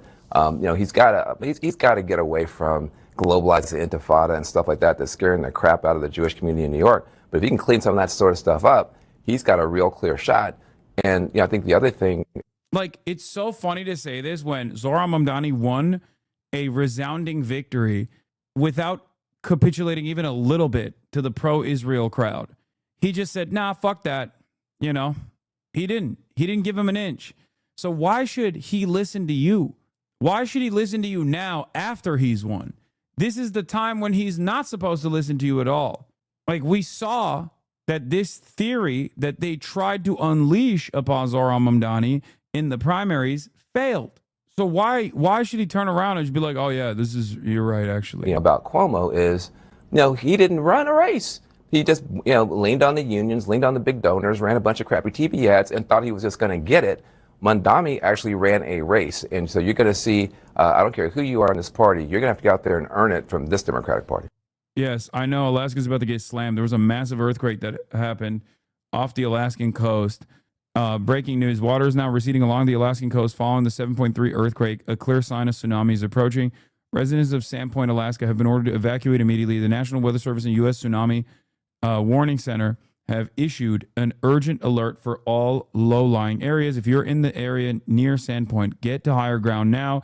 Avoid beaches, docks, and harbors. If you can't evacuate, shelter in the upper floors of a sturdy building. Do not wait. Do not return. A tsunami is coming. Time is running out. Wait, someone said the tsunami warning has been canceled? Okay. Never mind. The tsunami advisory is canceled. Some areas may see small sea level changes from Kennedy Entrance to Unimac Pass. That was quick. Downgraded to tsunami advisory. Well, we did it. We did it. I saved Alaska. Probably better safe than sorry. I wouldn't stay. But, to each their own, I guess. The NWS has been on a hot streak of saving people from water-related extreme weather as of late. Not really. Yeah. We will be talking about Zohran Mamdani in a second. Hold on. There's a couple things that I want to... Let's talk. There's a couple things related to Epstein that I want to finish off. Look, Charlie is just polishing this shit off. You know what I mean? Two establishment Dem Titans going at it. I know we got Harry Sasan. Don't worry. We got Harry Sasan, Biden scandal, Gen Z Democrats. Do not worry. We'll be covering that, obviously. I already covered this. The DOJ has fired the Jeffrey Epstein prosecutor. I already mentioned that. Mike Flynn put out an open letter to the Trump administration, QAnon's very own. I'm going to skip that. But here, an unlikely ally has joined the battle. Let's take a look. And now this administration is kind of looking like more of what you oppose, that they're covering for the powerful. Now, by the way, I don't believe that that's what this administration is doing. Certainly not to cover for Trump. Those pictures online of him with Epstein and the young girl and the hand, it's fake. I can't show you the picture, and I shouldn't show it to you because it's just going to keep the fakery going. He knew Epstein. He liked Epstein. He partied with Epstein. But he also knew that he was a creep, and he took some private action against him. And I've never seen proof that ties Trump to any of the ugly, disgusting, illegal, and lascivious behavior that Epstein loved. Dude, it's really funny. Now that his brother got shafted by the voting base of the Democratic Party in the primaries for New York mayor, he's just lost his mind. He already had lost his mind. He already lost his career, hitching his wagon to his brother. Now he's stuck on News Nation. And now he's just like trying to reinvent himself. It's awesome. It's great. So I actually find Trump's position on Epstein to be pretty reasonable for him. And now here's Mick Mulvaney. You said the Jeffrey Epstein scandal would have no political impact at all on Trump's election chances. And you were right about that. It didn't. But it's certainly impacting his presidency. It's divided the MAGA base. Many conservatives are furious with him and his administration. Trump, of course, is a former close friend of Epstein's. They're furious at him for not releasing the Epstein files as he promised he would. Is it because As Elon Musk has said, Donald Trump is in the Epstein files. No, absolutely not. He's in the files. A lot of people in the files. This is if there was something in the files that was particularly damning about Donald Trump, the files would have been released by the Biden administration. No, that's not true. There ain't no fucking way that would happen, actually. There ain't no fucking way that would happen. And the reason why that wouldn't happen is for two reasons. One, because there's plenty of fucking prominent liberals that they don't want to let go of that are in them. Okay? Yo, HasanAbi, you know everything, right? I mean, on this issue, I know as much as you can fucking know. Guilty by association? Really? Really? You're trying to do this shit? Really? Right now? That's crazy, man. For years and years, I've talked about fucking Bill and Hillary Clinton being involved with the Epsteins and how fucked up this is. And how the Democrats are actually, I'm literally in the process of describing to you why the Democrats haven't released this information when they were in charge. I'm not the partisan here. You are, motherfucker. Not if it was damning about Bill Clinton as well. Not if it was damning about. Can I please just, okay. Yeah, that's the reason. It's because there's shit about the Clintons in there and many other Democrats as well. And also, even if there wasn't shit about Bill Clinton and many other Democrats in there, there are obviously a shit ton of like liberal boosters, liberal donors in there that are directly involved with Jeffrey Epstein. Ones that we do know of, just like we know of the Republicans that are involved, like Alan Dershowitz. And liberals are exactly the type of people that would never release this because they believe in the infallibility of institutions and they think that this would be like too disruptive.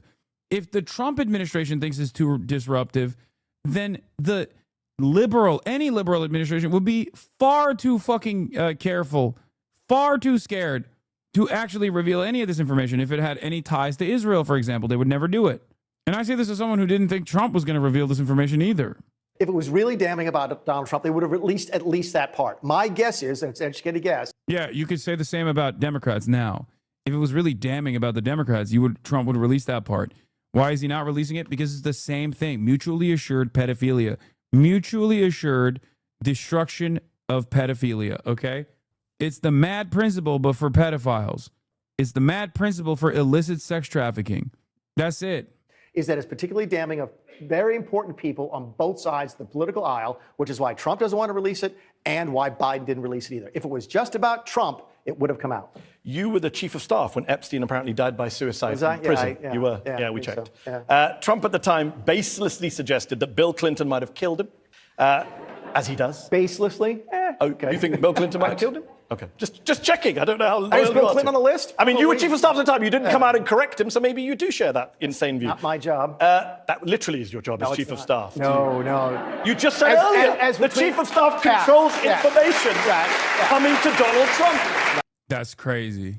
Who told him that Bill Clinton killed him? It's not the job of the chief of staff to correct the president of the United States. And as between who knows the job of the chief of staff, you know a lot about a lot. You don't know a lot about. But you just told me the definition was to protect Donald Trump. So you failed. The job of the president of the United States is to make sure he gets good information. And he failed because someone told him that Bill Clinton killed Jeffrey Epstein, and you didn't protect him from that. Did they tell him? Yeah, he retweeted a post saying that Bill Clinton could have killed him. So again, I mean. You're saying you didn't see any of the video stuff, you weren't involved, this doesn't rise to the level of chief of staff or the White House, and yet you're confidently saying that Elon Musk is wrong and his name's not in the files. How do you know? I didn't. No, I absolutely didn't. In fact, I think if you go back and look at the tape, I said, I imagine that Donald Trump's name is in the file someplace. There's photographs of them together. Okay. So if there's a file someplace, which I assume there is. Trump says his name is not in anything. So he's lying. I could imagine. Why? There'd be photographs of him. But he said it's not him. I have no idea. That wasn't me. I don't know him. Even though I wish Ghislaine well, I said, I wish her well. Her boyfriend was killed or maybe committed suicide. She's having a hard time right now. I have to imagine his name is on the list someplace. He was a member at Mar-a-Lago. By the way, Trump kicked him out of Mar-a-Lago for being too weird. True story. I mean, he also said he's a terrific guy who likes younger women. So he wishes everybody well. That's Trump. He's just a well-wishing guy. Jeffrey's new. Oh, here is... This is how disingenuous that comment was. What is happening with fucking Twitter today? Here's Bill O'Reilly. Also on News Nation. News Nation is just really popping off with this stuff. If you can't go anywhere on television, you can go on News Nation to defend Trump. and also how he was not connected to Jeffrey Epstein, and there's nothing to see here. Julie K. Brown. Fact. Epstein was arrested in 2019. Merrick Garland was not the attorney general. Biden was not president. Trump was president. Bill Barr became attorney general that year. Trump then forced the U.S. attorney who brought the criminal case against Epstein to resign. That comment was, and this is what infuriates me about these people. Jeffries knew the Biden administration had exactly the same thing the Trump administration has on Epstein. Exactly. Right. Because Epstein was convicted during the Biden administration. Not one time. Wrong. Trump administration. Did Hakeem Jeffries call for any exposition of what the Biden... Hakeem Jeffries was not even a part of the I don't even think he was a part of the Democratic Party as a congressional representative at the time of his arrest. Not to defend Hakeem Jeffries. Yeah. He was arrested in 2019. Merrick Garland was not the attorney general, and Biden was not the president. Justice Department knew. Not once. Look, he's looking at the information. He's like, that's not correct. So this guy's a top phony, okay? He's a political player. He doesn't care about the truth. He doesn't care about the people. Hold on. Bill. This is what hold on. he does. Hold on, Bill. Hold on. You said Epstein was convicted during the Biden administration. Epstein committed suicide during the Trump administration. Yeah, so? How is he convicted? How do you convict Epstein a guy who's dead? was convicted in I believe, okay, under Merrick Garland's Justice Department. That could be. Am I wrong on that? This guy used to be the #1 Fox News political commentator, Chad. You don't understand. Some of you old heads know this because he bricked your parents' brains. Like half of this chat over the age of 30 has at least one parental figure that lost their damn minds because of this fucking asshole on the right side of the screen right here, okay?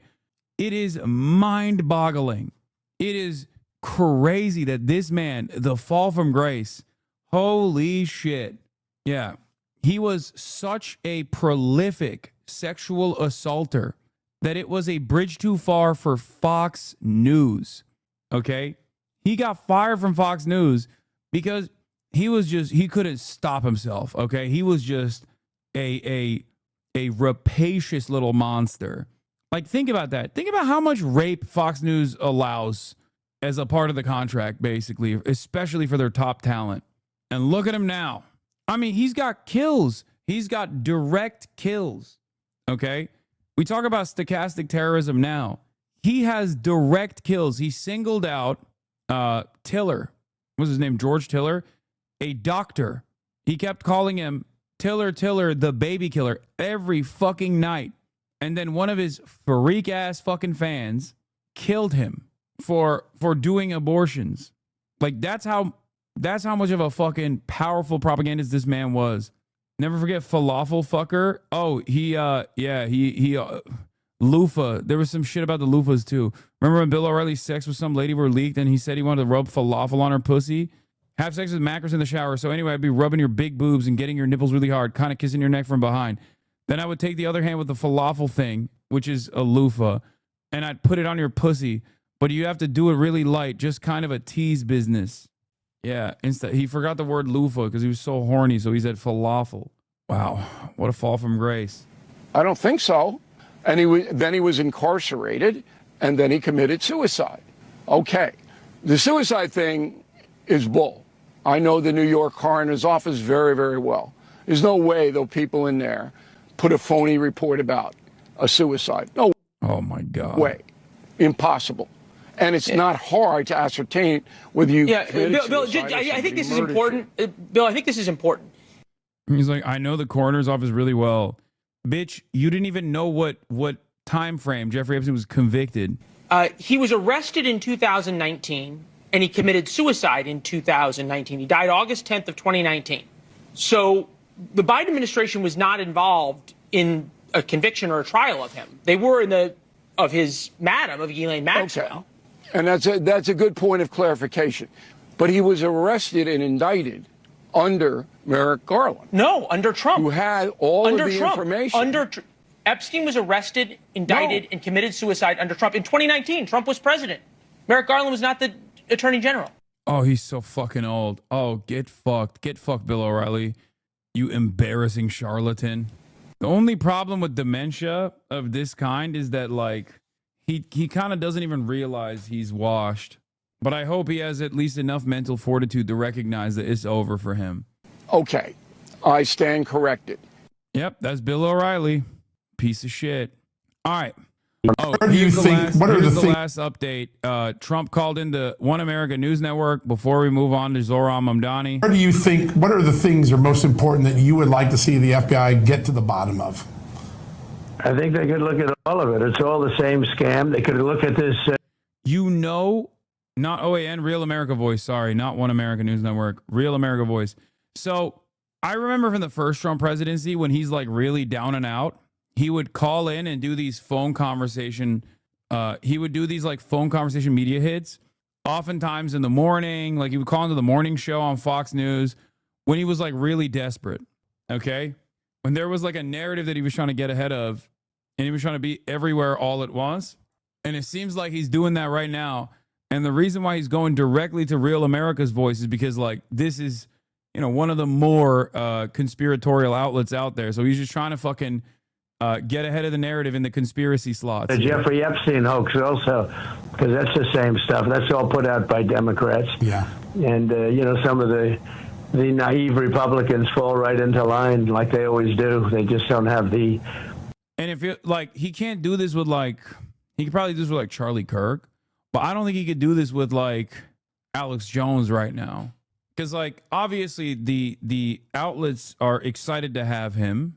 They're excited to have the president call in, right? This gives them a big boost. But there are most of those independent outlets that he could go to, the conspiracy outlets that he could go to, would probably ask a couple questions that would maybe make the situation worse for him. So he's not going to do that right now. Yeah, he's trying to corral the hog, so he's going to fucking Real America's Voice. They don't have the sustainability. They don't have there's something. They don't have that stick to it like glue.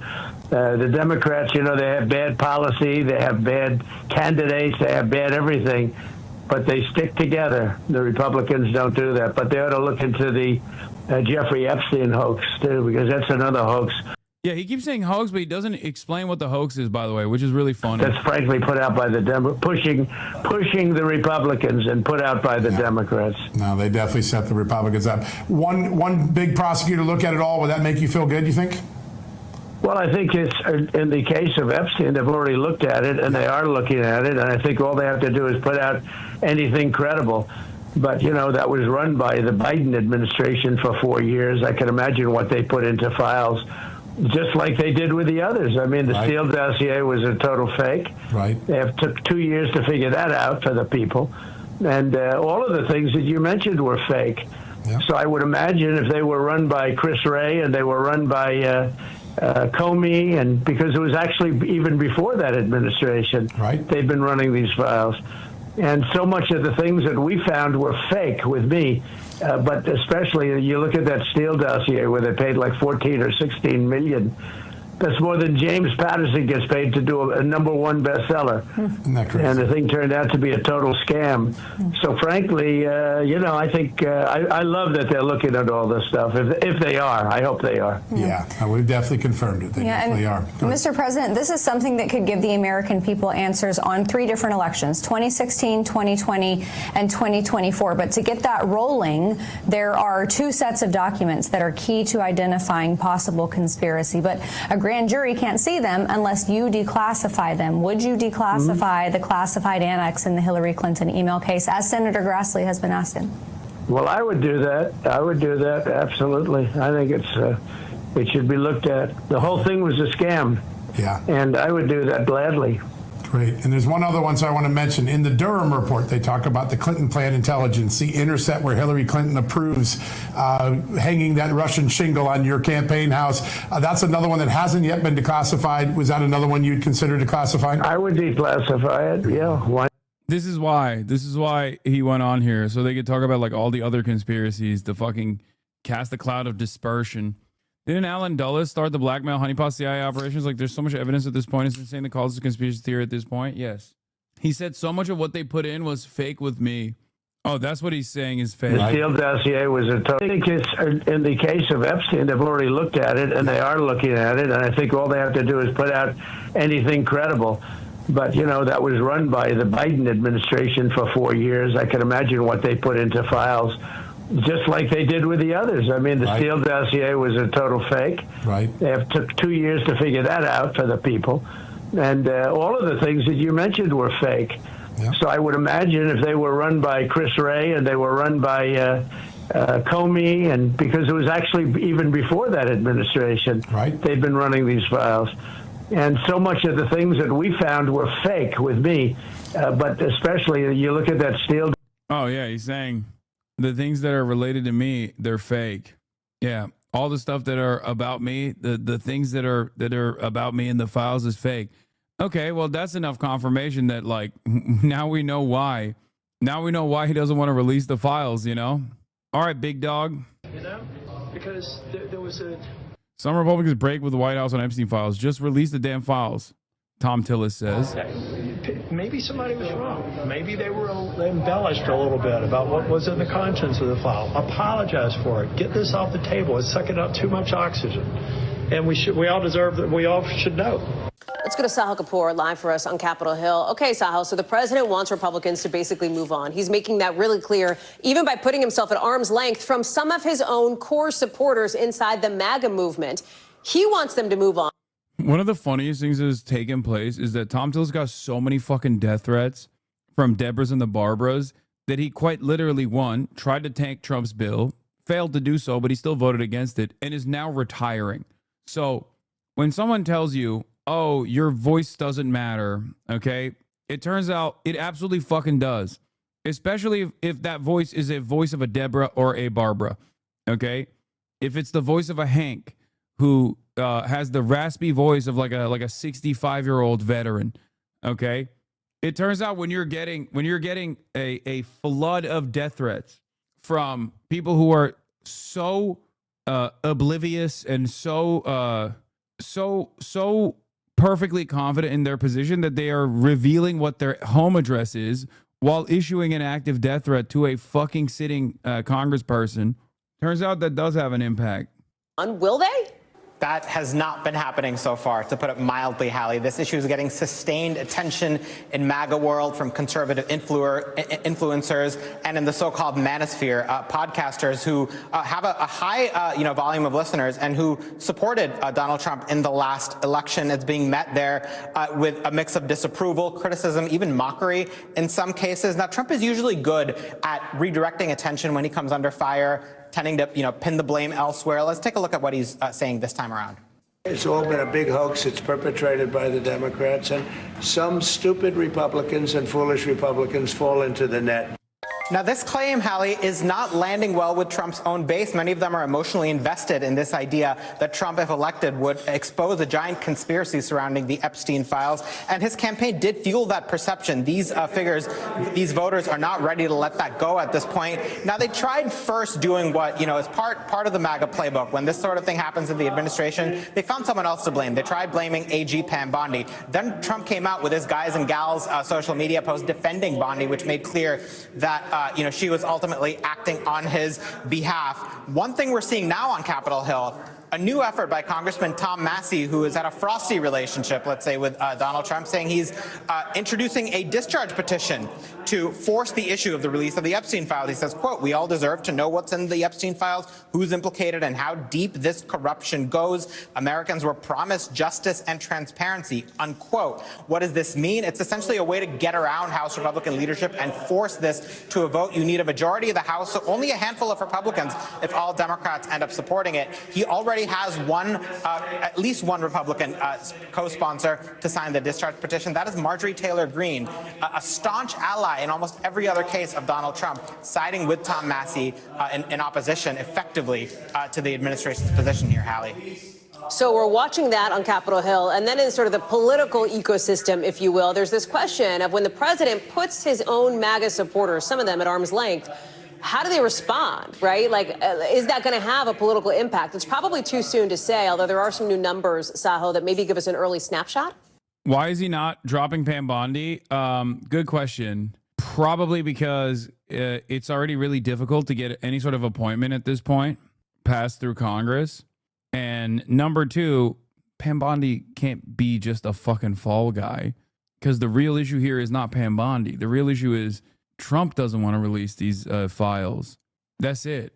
Like, what makes you think that it's actually Pam Bondi that's a genuine hurdle in front of the release of these files? Pam Bondi is a Trump loyalist through and through. When Pam Bondi says like, "Oh, I'm not going to release this shit," like, or there's nothing in it, nothing to see here, that's because Trump told her to say that. So what? You're going to get a new attorney general, already difficult to pass through this Congress, especially now. There's a lot of attention on this. Okay, fine. You got a new attorney general. Sure. What's that new attorney general going to do? They're going to ask the same questions to them. Is he just going to keep firing attorney generals over and over again? Keep burning through attorney generals? Because ultimately, it's not up to the AG. It's up to the president. Yeah, that's right. This shows that even President Trump's influence over the MAGA base is finite. This new Quinnipiac poll shows overall how the country feels about his handling of the Epstein file. 17%, dude. The fact that this is not even at 30 implies that there are at least half of Trump's loyalists are off the boat on this. Just 17% approve, 63% disapprove. Now, the approval number is so low because among Republicans, it breaks about even between approval and disapproval, which is highly unusual. Told you. Yeah. Under normal circumstances, Republicans would be at like 75, 80%, right? This is the first time you're seeing 17%. Generally, Trump gets a very high approval rating from self-identified Republicans. And this Quinnipiac poll, Hallie, also shows that more than half of Republicans say they are following this issue of the Epstein files very or somewhat closely. It has escape velocity. That's the funniest thing, is that like Republicans care more about this than Democrats do, which is why you're seeing that 50-50 point swing here.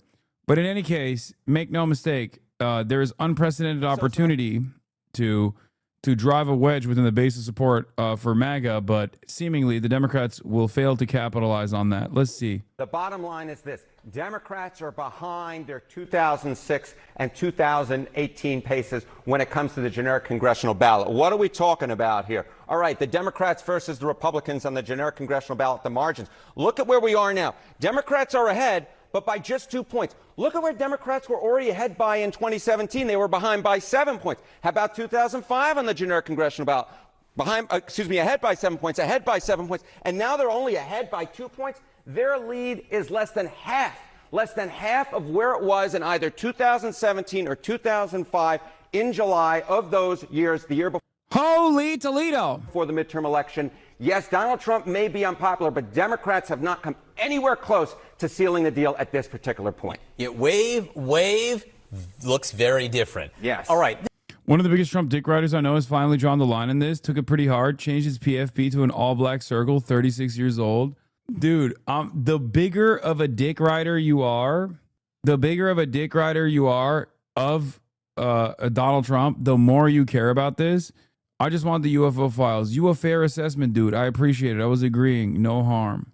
The more you care about the Jeffrey Epstein stuff, because you like Trump, because you thought he was like an anti-establishment figure. You deluded yourself into thinking that he was going to be the elite pedophile deep state destroyer. This is the generic ballot test. This is when you test people in the generic question. Of course, the House races aren't generic. There are 435 of them.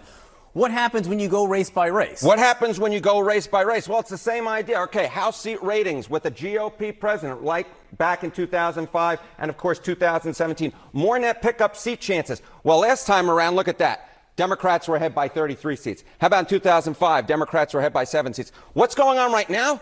It's actually Republicans. Actually, Republicans with more net pickup chances at plus 12, according to the Cook Political Report, when you add in the likelies, the leans, and the toss-up races. So it's not just on the generic ballot where Democrats are behind their 2017 and 2005 pace. It's actually when it comes seat by seat, you see that, at least at this particular point, Republicans actually have more net pickup opportunities. Open this doesn't Presents. look anything like. Thank you for the 100 gifted subs. Holy Toledo.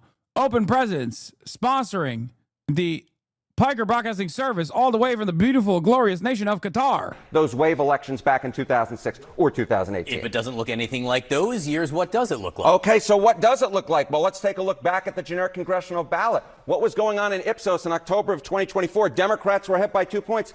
Look at where we are now. Democrats ahead by 2 points among registered voters. Yeah, the reason why the Trump failures are not translating to positive benefits for the Democrats on the generic ballot is because it's the same shitty ass Democrats That's also the same reason why Trump's approval ratings will dip to a certain degree, but will stay fairly consistent and won't go past the point, because 80% of the base will hold on to Donald Trump, with the exception of the Epstein stuff, right? Whereas the reason why the Democrats have lower approval ratings than the Republicans right now is because at least there are people who like the Republicans within the base of support for the Republican Party, but there is no one in the base of support for the Democrats that like the Democrats. This is the identical thing that was happening in the election cycle leading up to Biden's swap out, where I kept repeating over and over again, the polls show people don't want Biden, polls show people don't want Biden, consistently for years. And then they swapped him out for Kamala, and Kamala actually enjoyed tremendous popular support because they had actually listened to the wishes of the public. It was one of those unique instances where the public wishes and the wishes of the base of the real constituents, the donor class, were in line with one another. They were aligned. There is no one that wants business as usual politics in the Democratic Party. It's that simple. This particular point, this election cycle looks a lot more like 2024 than it does than either 2018 or 2006. And so, of course, Republicans actually held onto the House back in 2024. Will it happen this time around? We'll just have to wait and see. But for anyone who's writing the Republican House's political obituaries, hold the phone. This is a reality check. Republicans are still very much in the game. Area, and that'll be quite a reality check, I think, for a lot of Democratic voters. Yeah. Thank you very much. Bro, I keep trying to move away from the Epstein stuff, and you guys keep bringing me back in. It's crazy. Les Wexner, the former Jeffrey Epstein associate and chairman emeritus of the holding company that owned the Limited, L brand, Abercrombie & Fitch, Victoria's Secret, and other major brands, is the new owner of Blue Heron Farm in Martha's Vineyard. Blue Heron Farm is the property of the Obamas, rented for several years during the summers. While they were in the White House, the billionaire purchased a home from the family architect Norman Foster. Stop it. Bro, I'll never forget that night when she said the most lethal military after you got kicked out and our entire world came crumbling down. I had suspicions that Kamala Harris was not going to be even present herself as like a progressive beacon. But all of that was solidified after that night, the last night of the DNC. That's when I was like, it's over. It's done. You can go back and watch my commentary when I listened to her speech the last night of the DNC. Every single thing I reported on there came true. Maureen Comey, federal prosecutor in the case against Jeffrey Epstein, and the daughter of former FBI Director James Comey, has been fired from the U.S. Attorney Office. We already talked about this. All right. Let's get to Zohran Mamdani. Oh, last thing on the Epstein stuff. In 2005, when Epstein was caught in Florida for rampant child prostitution of 14 and 16-year-olds, he hired Alan Dershowitz, to intimidate local witnesses, hired the spouse of the local prosecutor, conflicting her out of the process, gave huge donations to police, hired private investigators to tell local police attempting to gather evidence, and then surveillance footage and other evidence from his home disappeared. Not only that, but also Jeffrey Epstein hired private investigators to intimidate FBI agents, as a matter of fact. So just remember that. Suspicious. But I digress. Let's get to Zohran Mamdani. Well, while they're asking him to clarify, maybe he can clarify his father's statements when he said, his father in the book, that we should sympathize with suicide bombers, that we shouldn't stigmatize them, but we should look at it as political violence. Maybe he can clarify when he said he wanted. Oh my God, now they're fucking using Mahmoud Mamdani's writing, talking about, no, it's real. Mahmoud Mamdani is an academic, Chad. Of course he's fucking talked about, like, he didn't say we shouldn't stigmatize suicide bombers. Okay, shut the fuck up. No, he is a fucking professor, okay? And in an academic setting, he is contextualizing suicide bombing, like, and how it is analyzed, and the difference in the way that suicide bombings are analyzed by the media as opposed to other forms of violence conducted by the state. He's a fucking academic. This is just anti-intellectual nonsense. It's bullshit. And also, it's not fucking Zohran Mamdani who said these things. It's his dad's writing in an academic context. Yeah, academic advocates for understanding rather than reactionary superficial analysis of they hate us for our freedom. Shocking. Yeah. It's like when someone talks about like kamikaze pilots in World War II, right? And digging deep into the mindset of a kamikaze pilot. That's not fucking analysis, is not endorsement, okay? I hate this dumb shit. People do this to me all the fucking time too. Yeah, this was the passage they cut out. Suicide bombings needs to be understood as a feature of modern political violence rather than stigmatized. These are the words of Zohran Mamdani's father, a current professor at Columbia. Clearly, the prime objective of the suicide bomber is not to terminate his or her own life, but that of others defined as enemies. We need to recognize the suicide bomber first and foremost as a category of soldier. Does not the suicide bomber join both aspects of our humanity, particularly as it has been fashioned by political modernity, in that we are willing to subordinate life, both our own and that of others, to objectives we consider higher than life? Suicide bombing needs to be understood as a feature of modern political violence rather than stigmatized as a mark of barbarism. The danger of a moral discussion by itself, how can culture condone suicide, is that it quickly turns into a replay of culture talk, stereotyping individuals and preventing any deliberation about alternative strategies. It's literally saying that suicide bombing, which comes with a loss of personal life, is no different than a fucking soldier taking up arms and putting themselves in the direct line of fire. It is quite literally an academic contextualization of suicide bombing. He's saying instead of analyzing this as like barbaric acts and something that is like something that is just like simply different than all other forms of violence, what must be done in an academic context is to analyze why soldiers don't target civilians. Shut the fuck, suck my fucking dick. 5 most subscribed soldiers don't target civilians. Are you out of your fucking mind? What the fuck are you saying, brother? Where are you? Israel is doing a fucking genocide. But even if we don't talk about Israel, you think the American military didn't fucking brutalize civilians? What are you, stupid? What the fuck? What are you saying? That's the entire purpose of soldiering. That's the whole thing. That's the whole purpose. Yeah, I mean, they aren't supposed to. Oh, okay, then. Yeah, Exhibit A, U.S. Exhibit B, Israel. Exhibit C, for all the liberals, Russia. There has never been a moment where soldiers have not deliberately targeted civilians, okay? Get the fuck out of here. Yes, for as long as soldiers have existed, soldiers have brutally murdered civilians, okay? Always. The only place where soldiers don't target civilians is in fantasy, in your mind. Yeah, Iraq had 1 million soldiers. Yeah, it's crazy. One of the largest standing militaries of all time is crazy.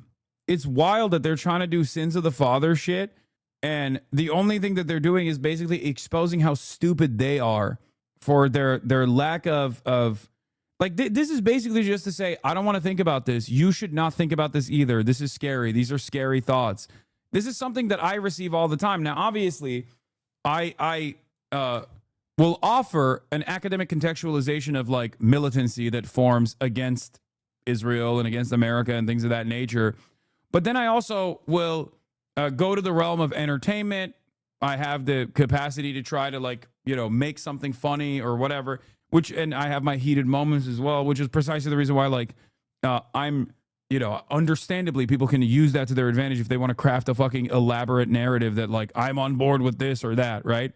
But this is a literal fucking academic writing in writing scholarly research. Like, what do you mean?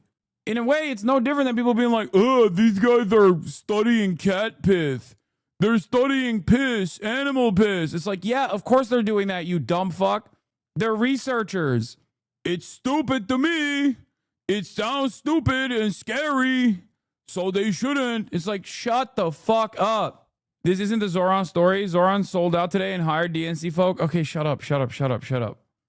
Defund the police. Maybe he can clarify when he said that he wanted a $30 per hour. Like, yeah, no wonder this guy's like, Zoran's dad wrote words in a paper. $30. Ah, $30. 30. Fucking idiot. Jesus Christ, dude. We are getting dumber and dumber by the fucking moment, dude. Holy fuck. 30 hours $1. Like, this is basically, in a couple years, if there is no stopping this anti-intellectual sentiment, which I don't think there is, we're just gonna have Fox News, mainstream media personalities just doing this. Communist! The communist! And then that's it. And then everyone else that's tuning in is going to be like, oh my God, I can't believe it's a communist! What the fuck? It's just the Tom Homanification of American politics. This is where the fucking discourse is, dude. This is where the discourse is. Like, you don't even need to make sense. You can just go, blah, blah, blah, scary Muslim. And then that's it. That's it. On the independent side, we got, you know, the Angel Tates of the world being like goo goo gaga, trying to directly fucking tailor their commentary to like the mind of a 14-year-old boy, or rather a 35-year-old man who is intellectually stunted and resembles the mindset of a fucking 14-year-old boy. Talking about like girls have cooties. Don't talk to them. Women are bitches. They have cooties. Goo goo gaga. It's nap time. It's literally idiocracy, bro. It is straight up idiocracy. What the fuck? Wage in New York City. There's a lot to clarify. Not really a great message when New York lost so many people in 9/11 to say his dad to say I sympathize with suicide bombers. We need to understand them. It's unbelievable. He grew up in that house under his parents, you know, under their supervision. Does he think the way that his parents do? Does he want to sympathize with suicide bombers? Well, he says the whole thing globalizing Every fucking day, bro. He wants to globalize the enchilada. The enchilada. The infantada. The scary thing. I don't even know what he's saying. I don't know what he's saying. Isn't that scary? Isn't that fucking scary to you? Isn't that scary? It's a language I don't understand. We don't need words. We don't need language, not English. We don't need not English language in words. Speak! He's brown. He's brown. He's brown. He's a brown Muslim guy. He's a brown Muslim guy. He's going to do 9/11. He's going to do 9/11. He's a brown Muslim guy. Please don't vote for him. That's basically all this is. Fuck. Half of the goddamn country is like a lobotomy recipient. What the fuck? What do we do? It's over. It's fucking done. It's done. Dying empire. Put out the pasture. It's done. It's over. Hit a fucking hard reset. Like, genuinely, half of the fucking country is getting their notes from people who sound like they got lobotomized, dude. 51 seconds in, they started off by being like, well, his dad wrote scary word in book. His dad teaching? His dad teaching in elite institution that make you gay and woke. His dad talk suicide. Bombing, no like, 30-hour minimum, 30. He want $1 million janitor. He's socialist. It's bad and wrong. And then the other guy's like, oh, scary word, Muslim word. Fuck. Intifada. Yeah. So he once says, he goes, not a statement that I use. But he says, I understand the sentiment. That was his clarification. It's not a statement I use, but I understand the sentiment. I don't use that exact phrase, but I believe what it means. That's exactly what I'm saying. Listen. Do you condemn that phrase, globalize the intifada? That's not language that I use. Why not just condemn it? Ultimately, it's not language that I use. It's language I understand there are concerns about. But you're standing with the people that are saying it in the middle of the street. If a let's not... Like, right after October 7th, he got arrested. Is there two standards here? If a Republican candidate had the KKK behind him screaming stuff, what would be the...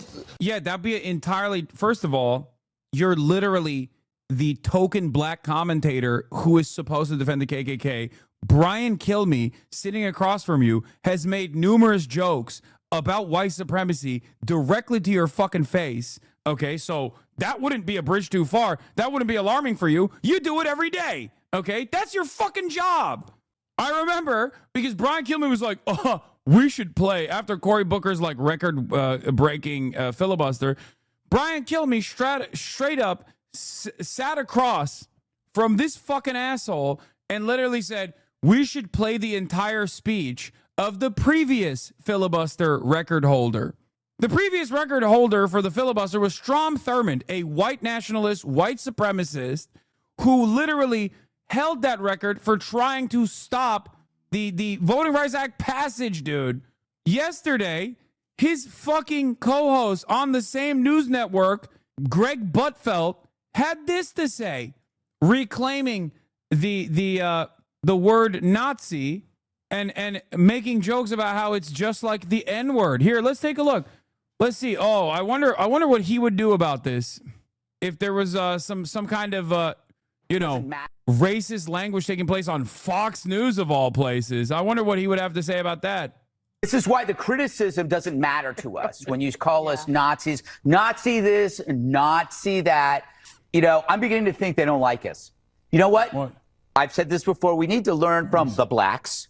The way they were able to remove the power from the N-word by using it. So from now on, it's what up, my Nazi? Hey, what up, my Nazi? Oh my God. Hey, what's hanging, my Nazi? Nazi, please. Yeah, that would be crazy, right? That'd be crazy. He'd be the first. He'd be the first to call in his resignation, you know? Would it be just enough to say, look, I don't stand with their sentiment? Dog, you are defending a president who literally did that after Charlottesville when actual Nazis and the Klan, well, the difference between the Klan and the Nazis was the fact that, you know, these guys didn't even hide their faces. We're saying Jews will not replace us, okay? And Donald Trump unironically said, well, there's very fine people on both sides. You know, both sides have some very fine people. So shut the fuck up. I wouldn't say it that way. My point of view is this. So why is it okay for the guy to stand with the people? That's literally what Trump did. Also, there is no moral equivalence between a bunch of fucking anti-Israel protesters and the Klan, okay? There is no moral equivalence between these two. One is on the side of justice. The other is on the side of injustice. The comparison here in this circumstance would be pro-Israel people. They are the Klan in this conflict. They are the ones who represent the Klan in this fucking conflict. Shut the fuck up. This is precisely the reason why this discourse around globalize the enchilada, globalize the infantada is idiotic. Blocking Jews from going to class on Columbia that literally held janitorial. That's not what happened. That never happened. God, I fucking hate mainstream media for even giving any sort of breathing room for this kind of idiotic discourse. This is totally fake, totally phony. They never blocked Jews from going to fucking school or anywhere else on the campus. They took up space in a quad away from anyone else. And all of these fucking people that tried to go into the quad to start shit, to beat up these protesters, all the counter protesters were not allowed into this quad space. It had nothing to do with fucking students not being able to go to class. It was a lie. It was a complete fucking lie. It was a complete and utter lie. And the media absolutely played a major role in advancing this fucking lie. Hostage who has been coordinating protests in the middle of the street. Then he was screaming at Tom Homan. Remember, he got in Tom Homan's face when he was trying to arrest people as well. So let's not have a double standard for the next mayor of New York because he's a Democrat. So here's his clarification. When he was on with Kristen Welker saying that, then the clip we just showed you, that was a few weeks ago. And now, according to the New York Times, they're saying that he says he'll discourage the term globalize the intifada. The article says Zohran Mamdani, the Democratic nominee in the race for mayor of New York City, moved to distance himself from comments that sparked outrage during the primary. Why is he distancing himself possibly from this? Is it because he knows this is not a winning message for many people in America? Does he know that there's so many Jewish people that live here in America? Is he saying this because he believes it or he wants to win an election? That's not distance either. We're asking for a full condemnation. Right. We're asking for a full, we want, as they tell us with every issue, moral clarity. Say that the Jewish state has every right to exist, that you don't want to globalize the Intifada. It's definitely not a statement that we believe in either, because we don't not one we use every day. It. But I'll add to this. He still wants to defund the police. When asked about it, he says he wants to build up mental health services. He wants social workers to go after domestic disputes. He said, this is why you'd never capitulate to these fucking demons, okay? Do you understand? This is why. Because it's not a sincere request. None of these people are genuinely going, oh, man, I really wanted to vote for you, but, like, this is the one hang-up that I have. Do you understand? Also, they've gotten dumber and dumber over the years. I'm blown away by how stupid these motherfuckers are, bro. It is crazy. Globalize the enchilada. So fuck, dude. Fuck. You're a communicator. That is your primary responsibility. That's the one job you have. Domestic dispute should be given as a traffic ticket. I was doing that police village thing over the weekend. I said, how do you view domestic calls? He goes, the most dangerous calls we can ever get. Do you think a social worker goes to college to say, now I want to go do domestic disputes, knock on a door because there's screaming on the other? Wait, what? That's literally the, yes. Yeah, that is yes. Literally. What are they saying? That's the job. You think a EMT goes and gets the specific classification to what?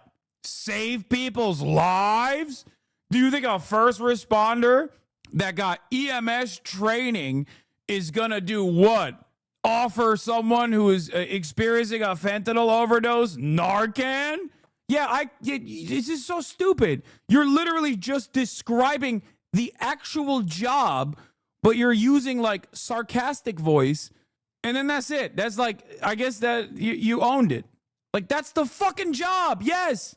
What's a firefighter supposed to go through fire academy? What are they supposed to do? Stop fires? Save people from burning buildings? Yeah, that's the job. Other side. Wants to raise corporate taxes, wants to raise taxes on the rich. The rich pay the taxes for New York City. There's going to be a mass exodus. Businesses are going to leave because they don't want that 11% corporate tax on top of the city tax, on top of the state tax, on top of the federal tax. They're not going anywhere. They're not going anywhere. You joke, but if they could opt out of paying firefighters and pay private firefighters, they would do it in a heartbeat. I know, and that's where we're moving towards. It's going to be expensive, more expensive to live here. Die on calls for domestic violence than any other call, and you want to. And a second day of meetings set to begin between the New York City Democratic mayoral candidate Zoran Mamdani and more. They can't even say his name right, let alone like globalize the infantata. God, this stuff pisses me off, dude. This stuff pisses me off so much. Yeah, remember this, by the way. Also, Polymarket owned Newswire. Resurfaced photo shows New York City mayoral candidate Zoran Mamdani with leftist streamer Sam Piker, who once said America deserved 9/11. Yeah, it didn't work, did it? Dumbass. So Zoran is supposed to make this like big reveal about whether or not he will, I don't know, fucking say globalize the enchiladas anymore or not. But here's the I-24 News English statement on it. And this is just proof of exactly what I was saying yesterday, which is don't fucking give these guys an inch, okay? Do not. Away from the Middle East. According to the New York Times, New York City's Democratic mayoral candidate, that's Zoran Mamdani, you've probably heard of him, he said he will refrain from using the phrase globalize the intifada and would, it was put, discourage others from using the phrase. Now, Mamdani's comments apparently emerged from a closed-door meeting with business leaders on Tuesday, and if true, it would be the first time that he's expressed any issue with the threatening phrase, which shows solidarity with Palestinians, but it espouses violence against Israelis. Every damn day of the week, Zoran Mamdani should be working to improve his base of support within the boomer black and brown population of New York voters that are reliable Democratic Party voters. That's it. Don't fucking touch any of this shit, dude. Please. Just go out and door knock and talk to every auntie and every unk you can find. That's it. And not in a disingenuous Hillary Clinton hot sauce in my bag kind of way, but in a way that actually matters. Go out, talk to community leaders, show support. That's it. None of this shit matters. The idea that oh my God, the Jewish voters are so scared. Get the fuck out of here. Suck my dick. This is Israeli television, by the way. I-24 is Israeli news, is the English broadcaster for Israeli news. Notably, he's not publicly commented on these reports. But to get more into the topic here, as pressing as it is, we're joined by our host and correspondent, Nicole Sedek. Nicole, jumping right into this. Look, this is a guy who's an avowed anti-Israel figure. How much does it matter, what phrases he uses or doesn't? I mean, he is what he is. He stands by his politics. If anything, I think that can be said accurately about him right now. It's, he is who he represents to be. And again, these are staunch positions that he staked out against Israel. Absolutely. It's no surprise to us here in studio as it's continued to state his anti-Israel policies. And this is what has won a lot of the support inside New York. And so the fact that people are walking away from this meeting with reports that says, I'm going to refrain from using this statement. I might encourage others not to, but not flat out condemning it, not flat out condemning globalize the intifada. Now, he has stated that it's not the mayor's job to police free speech. This is kind of the stance that he's taking. But in New York, in the United States, in these European Western worlds, we've seen them use this phrase, globalize the intifada. They're trying to claim it's some sort of a phrase to unite the resistance and calling on resistance, not actual hate speech and harm. But David, here in studio, here in Israel, we know exactly what the intifada means. We saw 2 of them here in Israel. And we saw these suicide bombings, the violence. We know what an intifada is. And so when you hear that phrase, globalize the intifada, that's why it is causing such harm and fear in many of the Jewish populations. And this is also why he's controversial for the Democrats themselves. Some of the big name Democrats, Chuck Schumer, Hakeem Jeffries, they have refrained from actually endorsing him because he's refrained from condemning this statement. And so this could cause a little bit of an issue for Mamdani. But right now, he's still winning in the polls, David, despite not coming out and fully backing this. Maybe that's what some of the people in New York want to see, as that's the exact place that we're hearing this chant, globalize the intifada. That's in the streets of New York, so it shouldn't necessarily come as a surprise. Yeah, with the Jews and you know, here he is a progressive figurehead. The Jews seemingly always having to sort of defend why they're offended. Sort of stands out to me, at least, when I hear this among progressives who are sensitive to, you know, people's sensitivities and things that offend them. Not when it comes to this, not when it comes to Israel. Look, he is a major symbol, I would argue, a figurehead. What does it say, you know, about the national mood, perhaps, that a figure like this, young guy that he is, not really an experienced politician, you know, coming in with controversial policies on our issues, propelled to the top, as he may be. It seems like he's the front runner to be the mayor of New York City, even at this point. What does it tell us, Nicole, about the national mood and what makes it? Yawn. Nobody cares. Everybody hates Israel. It's fuck Israel. Now it's fuck Israel. Tomorrow it's fuck Israel forever. Okay, sorry, you don't get to do a genocide and then you know, complain about the way that people feel about the country doing a genocide. You know, yeah. This is the piece that also came out. What should Jewish New Yorkers make of Zohran Mamdani? Beth Miller and Joanne Mort wrote this piece. Hard to imagine, Tim Baker says, hard to imagine a less vital contributor to this discourse than Joanne Mort, the person who I once heard say, I used to fall asleep worrying about whether I was a socialist. Now I worry about how to make money. Okay? Now, we'll obviously cover pieces of it, or at least Adam Johnson covers pieces of it. Lots of problems with this piece, but it's totally a batshit claim that is backed up by zero evidence. Of course, freedom of speech must be defended, but language that makes many of us feel unsafe and has in fact led to violence and even deaths on U.S. soil of innocent Jews who were murdered simply because they were Jews must not be excused. It's not what happened. Okay. Now, she can't say free Palestine has led to the murder of Jews, right? Because that's what the one shooter said. Okay. That's what the guy who shot the embassy staff said. Because that would come across as insane. People would be like, I don't know about this. So that's why she has to associate it with globalize the intifada. But what she actually wants to say, that she can't say openly, is free Palestine is leading people into fear. One of the 2 people on the embassy staff wasn't Jewish either, by the way. He was a Christian. His wife that he was supposed to marry was Jewish. In any case, many feel spurious claims that unspecified words led to the killing of innocent Jewish people. It's all very fuzzy. And it can be. No intellectual rigor required. It's all about vibes, solipsism, and lurid innuendo. There's been 900 takes this week trying to Elizabeth Warrenize Mamdani by having him condemn Arabic words in random tweets. They all have the same gross combination of veiled menace and condescension wrapped up in a whiny standpoint theory claptrap. I hate it. Just have an opinion. You have such a great career ahead of you. Just mindlessly recite every liberal Zionist cliche and it'll get easier. If you don't, we'll keep heavily implying you're an anti-Semite until the end of time. Now, in the past, many politicians, I think, that got hit with these accusations would have quickly capitulated, would have quickly conceded and apologized profusely for the crime, the greatest crime of all time, which is to ever dare criticize Israel, okay? But we don't live in that time anymore. You can win. You can be like, nah, it's fuck Israel time, actually. Oh, what is that? Hold on. Oh, what does that say? It's fuck Israel o'clock, as a matter of fact. Here's what I say to you. You can do that and still win in the most Jewish city on the planet, okay? The notion that, like, New York Jews care about this or should care about this is fucking idiotic. That's it. Oh, who's calling? Oh, that's right. Oh, it's fuck Israel calling. That's it. Look at the time. It's bullshit. It's bullshit. So we absolutely should not back away from this.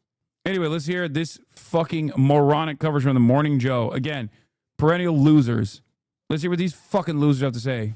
Nominee for New York City mayor says he will discourage people from using the term globalize the intifada. Zoran Mamdani has faced criticism on the campaign trail for previously refusing to condemn the phrase, which has been seen as a call to violence against Jews. Mamdani's shifting language comes amid a general election battle against Mayor Eric Adams and former Governor Andrew Cuomo, who are running as independents, and the Republican nominee, Curtis Sliwa. Willie. New York Times reporter covering Wall Street, Lauren Hirsch, is following the latest on all this. She joins us now, also with us, president of the National Action Network and the host of MSNBC's Politics Nation, Reverend Al Sharpton. Good morning to you both. So, Lauren, let's pick up on this meeting with Zoran Mamdani yesterday. Business leaders in New York City, some heavyweights in the room, some who decided not to attend. Jamie Dimon had a scheduling conflict. He was not there.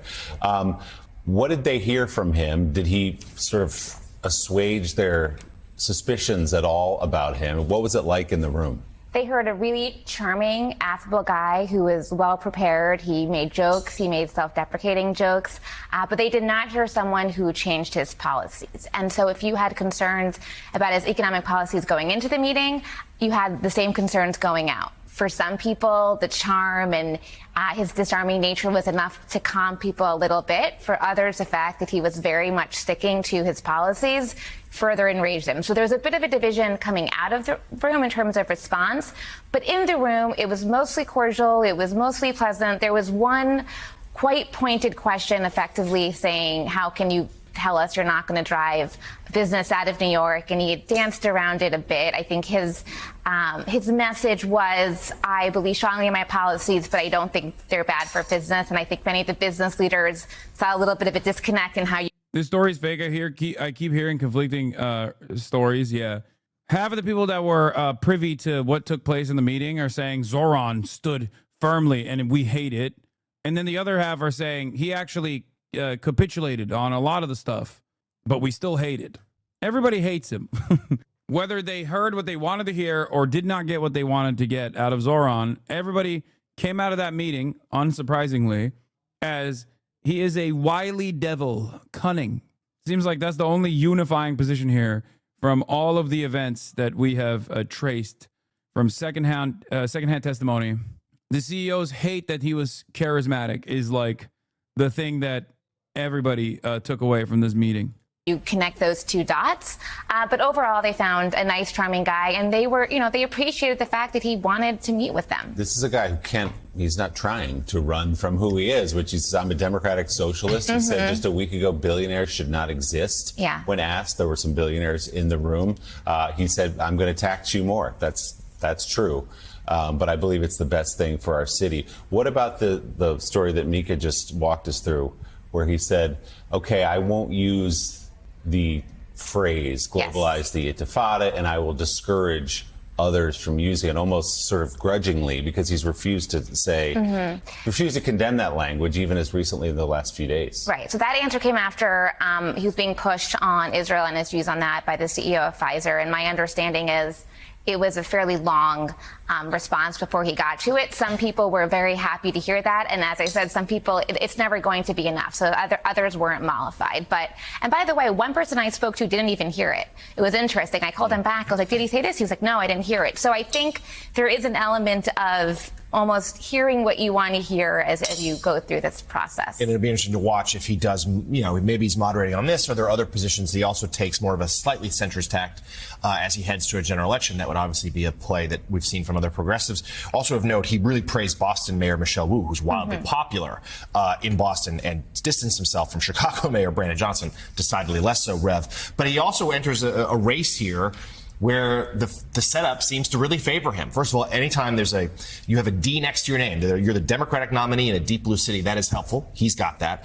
But if Andrew Cuomo and Eric Adams both persist in this race and are both vying for the same sort of centrist vote, they split that. That only helps Mamdani. No, I think the fact that Andrew Cuomo has now announced he's in the race, which I, among others, asked him not to. Let's have a one-on-one.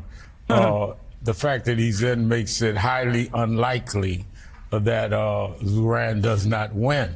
I talked to some people last night who were part of the partnership meeting, and they were relatively impressed with Zoran. They had very serious concerns, and they were impressed. He's very charismatic, which we found. He came twice to National Action Network, and some of them agreed with him, some disagreed, but they say he's a lot more personable and more informed than they thought. I've said to him when he's come met with us that, you know, in my early days, you would say things or identify with people that say things that you should just say, that is not right. That is not what I meant. He went as far as saying he will tell people not to say it again. But you've got to say it's not right. It's not right to talk about things or say things that is morally wrong. So I think that he will, in many ways, not give up what he believes, but then he has to be judged by what he believes, and I think he's willing to take the penalty for that. So, Laura, in a similar vein, the people you talk to in that room, you know, who might be more inclined to support an Adams or a Cuomo, what's their view on the two of them both staying in and complicating things? Not happy. I mean, a lot of Wall Street donors have really been pushing one, or for them, ideally both, to drop. They want a real competitor. So they were unhappy that Cuomo decided to stay. And of course, Cuomo still has supporters, and he will continue to have supporters. But I think they see a little bit of writing on what they think is the writing on the wall, given the race as it stands now. And so, what is their fear if Mamdani does become the mayor of New York City? I mean, they sort of vocalized them in that room yesterday, but what are their specific fears about what happens to the city? So one of the biggest things that I hear is just lack of experience. You know, you can talk about taxes, you can talk about his other policies, but they really wonder whether or not he just has the experience to run the city. Like, these people are managers, they know the challenges that come with that. There's, of course... Yeah, he's quite the intellectual for a barbaric little Muslim. You know? And a second day of meetings set to begin between the New York City Democratic mayoral candidate Zoran Mamdani. This guy's another guy who can't fucking say Mamdani and can't even say Intifada and will, you know, still act like he's terrified of it. Anyway, all this stuff is coming from the reporting that took place. There's conflicting reports from Semaphore as opposed to Wall Street Journal about whether or not Zoran Mamdani actually backed away from saying globalize the Intifada or whatever the fuck. It doesn't really matter ultimately. I don't know where this will go. There was a Politico reporting that said that they were going to make a big reveal about Zoran's statements. He was going to do a big announcement on the Intifada stuff, which is so fucking stupid. Don't back down. Nobody cares about this shit. Be honest. Be honest. Honesty is the best policy. Okay? That's it. Because backing down and capitulating to these cynical fucking charlatans that are simply trying to manufacture outrage will cause you to be dishonest, when honesty and earnesty is what got you the victory. Okay? That's it. I said this yesterday. Per source who attended the partnership for a meeting with Zoran Mamdani, he said he understands globalized intifada is interpreted by new entries as a call for violence, blah, blah, blah. I said, this isn't a sincere request. Any concession on this, instead of moving on to the real issues that matter, will make this a bigger story for the media to farm. They will then ask why Zoran Mamdani doesn't condemn it anytime someone else says it. They'll move the goalpost. That's it. It's like an admission. I'll give you an example from my experience, one that you guys can understand because you're Twitch watchers. The cracker ban, okay? There was a lot of outside pressure to get me banned for anti-white racism. If Twitch had not, if Twitch had firmly stood their ground and said, like, this is ridiculous, okay, for saying cracker, something that they have now openly joked about themselves with me, alongside myself, when I did a TwitchCon show, if you recall. But when Twitch actually responded to pressure and banned me for it, then it gave it legitimacy. It gave the demands legitimacy. It became a story in and of itself. It's the same principle behind this. If Zoran concedes on this framework in a way that is dishonest, because it is dishonest to say, oh yeah, it's very scary language to say globalize the Intifada. Like, even the fact that he's like, well, I don't say that word, but, you know, I'm not going to police others. Sure, maybe you don't say it. But then that begs the question, why don't you say it? Is it perhaps because you understand that it's a scary word? Is it perhaps because you understand that we're right deep down inside? Instead of just like tackling why this question is being asked over and over again. What? To be fair, the full phrase you said was dumb cracker bitch, which I think that whole phrase led to more of the ban than just the food. You think I got banned because you think my defense of this? Are you fucking stupid? You think my defense of this is that I said cracker like the food item? No. I said someone was behaving in a cracker-like way. I said dumb cracker bitch when responding to a Redditor. Yes. My criticism of this is that it's not a real thing. I like that you also had to point C word in here. Like you had to spell C word. Like that's a real scary slur. I'm fucking white, dumbass. It was obviously such a silly thing that Nabisco, Wheat Thins, literally jokingly sent me a cracker pass. Let's take a look. Okay. Hasan, even though it has taken us a while, the time has finally come. As they say, good things come to those who wait, right? It's our unique pleasure and privilege to bestow upon you the pass. With this award comes great responsibility. Enclosed with this distinguished honor are several boxes of Wheat Thins for you to snack on, share, give away, or whatever else you might think of. Our banter this year is something to be really proud of. Maybe the real friends were the crackers we ate along the way. Your friend, Wheat Thins. P.S. As excited as you are and inclined as you may be to share this pack. By the way, they were literally up for an award for this. This was like, I'm pretty sure they got nominated for an award for this as like viral marketing. Like that's how little people thought this was a sincere ban. Do you understand? A multi-billion-dollar corporation made a mockery of it. And there are still dumb fucks in here that are trying to go, well, you know, you did call someone a dumb cracker bitch. Like you did exhibit anti-white racism. Okay? Bitch is a worse slur than fucking cracker in that regard. Okay? And if someone were to be banned for calling someone a bitch, that would be ridiculous. It's only as real as those who try to prop it up. You filter that word in chat. Obviously, it's not an offensive word. Then why did you act like there was a good reason for this ban? Anyway, the point is, when you as an institution or from a point of privilege, a point of power, offer any sort of serious concession, okay? Offer any sort of real concession to cynical naysayers that are trying to manufacture outrage, you end up breathing life to it. You look like you did something wrong when you didn't do anything wrong. It's that simple. Now, are there actually instances where you might fuck up and it's worthy of like saying my bad? Certainly. There are plenty of instances where I have. Okay? Oh, I'll give you an example.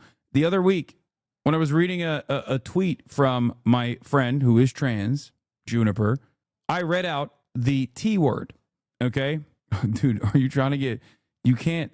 The reason why we still auto-mod it is so that you don't get like falsely fucking tagged. Okay? Like, I shouldn't have done that. Anyway, going back to what I was saying, I shouldn't have done that. For sure. It's not the end of the world. Obviously, I'm not transphobic. I know that people don't think I'm transphobic. Okay? Like, it's not, it's not worthy of any sort of like serious condemnation. If you consider it to be a real indication of like genuine transphobia, then I apologize. I'm sorry, but I am not. I'm not a transphobic person. In any case, it's like people tried to make that a bigger deal. There were members of my community who sincerely tried to make it a bigger deal. And then there were a lot of outsiders who tried to grab onto it and turn it into a much larger, a much larger issue in and of itself. My friend is trans and is your fan and says you're transphobic, but it's fine because you're dumb. Okay. But the point is, there are audiences that are actions that are worthy of apologies. And then there's actions that are not worthy of apologies. Okay. It's that simple. It's that simple. That's it. Globalize the intifada, especially if you haven't ever used it yourself. But even if you did, is not worthy of an apology. Just like saying from the river to the sea, Palestine will be free, is not an anti-Semitic statement. No matter how much people say, it makes me feel bad, it makes me scary. That's your issue. You have to figure out why you're afraid of this. That's not everybody else's issue. Okay? It's that simple. It's ridiculous. I am trans. You are dumb about trans things that are low-key transphobic and don't know it in that way, but your heart is in the right place. You're our himbo. Okay. I guess you're subscribed to a transphobic person as a trans person yourself. I don't know. But in any case, there are instances where an apology, a sincere apology, is warranted, and there are instances where you've done nothing wrong. Okay? And there's no reason, there is no fucking reason for Zohran Mamdani to ever turn around and apologize or back away from even defending other people around him saying globalize the intifada. These are emancipatory slogans. They're not slogans that invoke violence. And if people think that these are slogans that invoke violence, it is because they are defending the actual violence that the people making these emancipatory slogans are experiencing. Just like Black Lives Matter is an emancipatory slogan to address the injustice that black communities experience in the hands of the police, disproportionate targeting, and violence overall, violence that is normalized through the racist criminal justice system. Plenty of racist people have turned around and said, this means you want to kill white people. Okay, why don't we take that seriously? It makes white people scared. It makes racist white people scared. So why is it that I'm supposed to take it seriously when someone says, well, I'm Jewish and it scares me that you're using an Arabic word for uprising? To me, this means you want to kill all Jews. Okay, well, you're fucking schizophrenic. That's it. That's your problem. That's not my problem. That's it. Like, I'm sorry. I'm sorry about your racism. Like, oh man, it's no different. It is no different than a racist white person saying Black Lives Matter scares me because I feel like you're saying I want to kill all white people. Globalize the intifada scares me because I feel like you're saying you want to kill all Jewish people. No different between these two. These are both inherently reactionary statements. That's it. You love using black people's struggles to get your point across. Could you maybe then shed light on the genocide going on in Congo as well? This got to be a federal agent, right? I'm just moving on. Oh yeah, dude, you hate about oppression here? How about you fucking name all the oppressions? Oh, you're an oppression enjoyer? Name all of them. The ironic part about this is you literally just came in here in the process of me describing black struggle in America, in defense of black struggle in America, in an effort to contextualize another international incident taking place. And you said, well, that's not enough for me. Name some other struggles that black people are experiencing. Like, what a fucking insane, like, what is happening here? It's not even Oppression Olympics. It's like, yeah, I was literally in the process of not just weaponizing black struggle. What, you think fucking Black Lives Matter is a popular cause? Like, what are you talking about? It's so stupid. And more than 100 executives. It's been organized by the Partnership for New York City. The group planning to meet with sitting mayor Eric Adams tomorrow. And joining us right now, someone who spent some time with that nominee yesterday and a whole bunch of other CEOs, Catherine Wild, President and CEO of the Partnership for New York City. Good morning. Good morning. Okay, so take us inside the room. I know there was a million different questions asked about everything from anti-Semitism to taxes to how many freebies can be given away. What was the outcome in terms of the feeling in the room when it was over? I think everyone walked away thinking that he was the most impressive candidate they have seen in generations. He's very compelling, charming, smart young man, and gives you a sense of he's honest, means what he says. So and he's full of hope. Okay, so here's my question though. There were yeah. Okay. Well. Talk about the drama. Talk about the bad things. Talk about the bad things. He was scary, right? He said he didn't say Am Israel Chai. He said he's a socialist. That's scary. He wants to obviously hang every billionaire, clearly, including those in the fucking room. In terms of the reporting that I saw on this, a lot of folks who thought he was charming and a great candidate. Clearly, he's a good candidate in that he was able to attract a huge base and could speak in a way that attracted a group of people to vote for him. Having said that, there was also a sense, at least from some of the reporting that I saw and folks that I talked to, that a lot of the people in the business community might have thought he was charming, but fundamentally disagreed with his underlying views of how to attack the city's problems. Totally. You didn't let me finish. That was my butt. Okay. No, he's clearly totally inexperienced. They raised the issue of, it's a city of 300,000 people. It's a very complicated management experience. What have you done? What's prepared you? He said, well, I'd surround myself with good people and follow the Mike Bloomberg principle of letting them do their job. That was a good answer, but I don't think it made up for the lack of experience. And on policy issues, he's sourcing from sources that they don't believe in terms of the fiscal realities, the tax impacts, et cetera. And did he hold firm? Did you feel like he on those views? Did you think that there was a flexibility to his perspectives? I don't think he was. What he said was he wouldn't be flexible on his basic values, but he was eager to learn. He seemed to want to say, I'm open to learning, to better understanding. And he said, importantly, because I think this is important, I think we all agree the challenges facing the city, he nailed it. Affordability and et cetera. The fact that... Are you not at all worried about how easily Zoran caved and to who he's caving, assuming it's true? Like he's only caving to one group, the Dem establishment, which he literally does not need to win. If anything, this is going to hurt him and makes me worry about his ability to stand strong. I don't think so.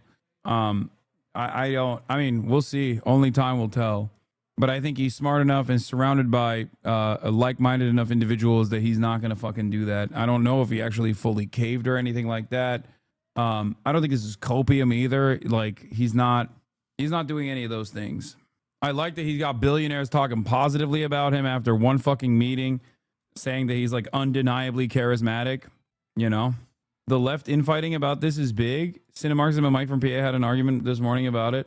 Yeah, I mean, we'll see. We'll see what happens. Like I said, only time will tell. You're already getting doomer worries on Zoran? No, I'm not. I'm not getting those worries. I think he needs to continue paving his own path as he has done so far and lean into what got him elected. And what got him elected was not like the little name recognition that he had and the fact that he was able to take advantage of that little name recognition. What got him elected was that when he actually presented himself in front of people, he was earnest. And they attacked him about the Israel shit, and it didn't matter. Until he gives me a reason to worry, I'm not all that worried. I said. That doesn't mean, but I do think there is a yearning for generational change in the Democratic Party. Paul Begala is still trying to make the case for moderates to have the energy in the Democratic Party, while Alyssa Farah disagrees. Let's take a look. That doesn't mean, by the way, generational change does not necessarily mean ideological shift, right? We all got all gassed up because some guy got 43% of the New York Democratic primary vote for mayor. Good for him. He ran a fine campaign. 4 days later, James Walkinshaw won a landslide in the Virginia 11th special election. Another congressman died, Jerry Connolly. And he's young too. And nobody noticed him because he's a moderate. And we don't want to acknowledge that the real energy in the Democratic Party is on the moderate side. That's how Mikey Sherrill won a convincing victory to be the nominee for the Democrats in New Jersey for governor. How Abigail... Yeah, the Arizona situation is pretty obvious. It's like just because you're young and attractive doesn't mean that you're actually progressive. And if you don't actually channel progressive policies, just simply being young and doing social media hits is not going to fucking carry you across the finish line at all. It is actually a direct, it is unironically a direct example, so close to the Zohran Mamdani victory, of exactly what I've talked about. It proves my point. If you don't want to believe the point that I'm making over and over again by my comparisons to Bernie Sanders and his approval rating, Bernie Sanders, who is, 800 years old and not exactly the best social media personality. And having said that, people still love him. DEJA Fox is a perfect representation of simply being young doesn't automatically translate as being progressive. Okay? That's it. And it's very obvious that for a lot of Democrats, they thought they could fucking act like people were progressive. The New York Times made an error in their reporting on this that I think is like deliberate because it's so erroneous a claim to make. It's such a wrong claim to make that I suspect they did it on purpose. Here's what their reporting on this was. Hold on, let me see. Where the fuck is it? Oh, here, this is it.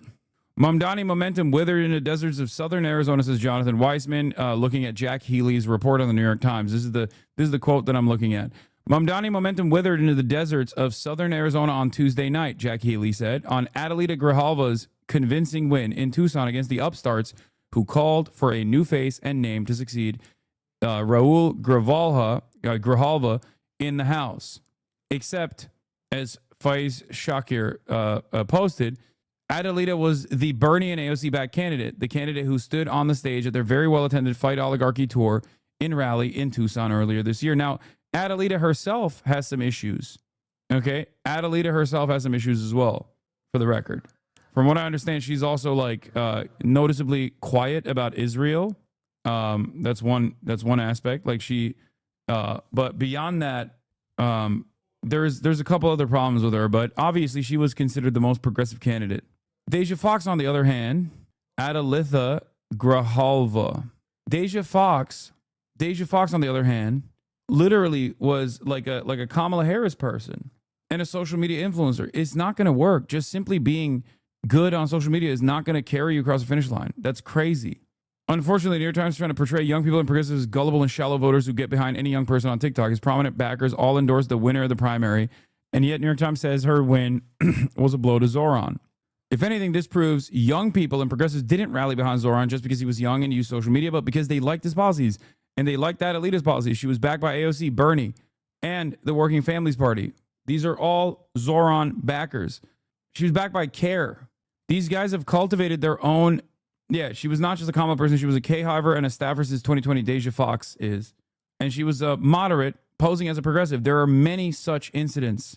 The Democrats have taken note of at least the David Hogg criticisms about the gerontocracy and think that the solution to this is simply running the same old moderates, but with a new, younger patina. This is stupid.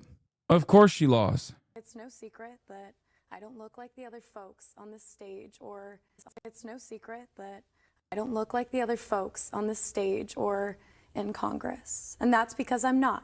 I was raised by a single mom here in southern Arizona. We relied on Section 8, food stamps. Bro, this is literally like young, hot Kamala Harris. Oh my God. It's actually freaking me out. And Medicaid, just even like the single mom, young single mom, and then the eye thing that she does where she's like this. To get by, I've been homeless. I've worked at a gas station. And if you at home are feeling like politicians just don't get it, I'm here to tell you that they don't. They'll never know what it's like. I'm here to tell you that they don't. Head shake. That's literally Kamala. That's like to a T. What the fuck? Like to make hard decisions in the grocery checkout line, or to work full. Then she went to a Prada event in Milan during the campaign. Yeah, because she's a fucking social media influencer first and foremost. It's so ironic because, wait, actually it wasn't, I think it wasn't Prada that invited me to their Milan launch, but Prada did send me the shoes from their new fucking runway. But again, I'm not running for office. I'm a fucking social media influencer. She's running for office. Full time and still not make the bills that month, have to choose between bills and back to school clothes, to be 16 years old and work to support your family. That's the kind of experience I bring to this race. It's the experience that we share. And it's the kind of... What's good, King? Damn, it's a sick shirt. Anyway, so the fact that they're trying to do this shit, the fact they're trying to angle this is really, really stupid. Have you seen Shane Gillis making fucking crazy jokes? Apparently, he's been popping off at the... Wait, fuck. What is wrong with Twitter, dude? It is so busted. At the ESPYs. To stage a UFC fight on the White House lawn. The last time he staged a fight in D.C., Mike Pence almost died. All right. You don't have to do that. It was fine. I didn't write it. Actually, there was supposed to be an Epstein joke here, but as it got deleted.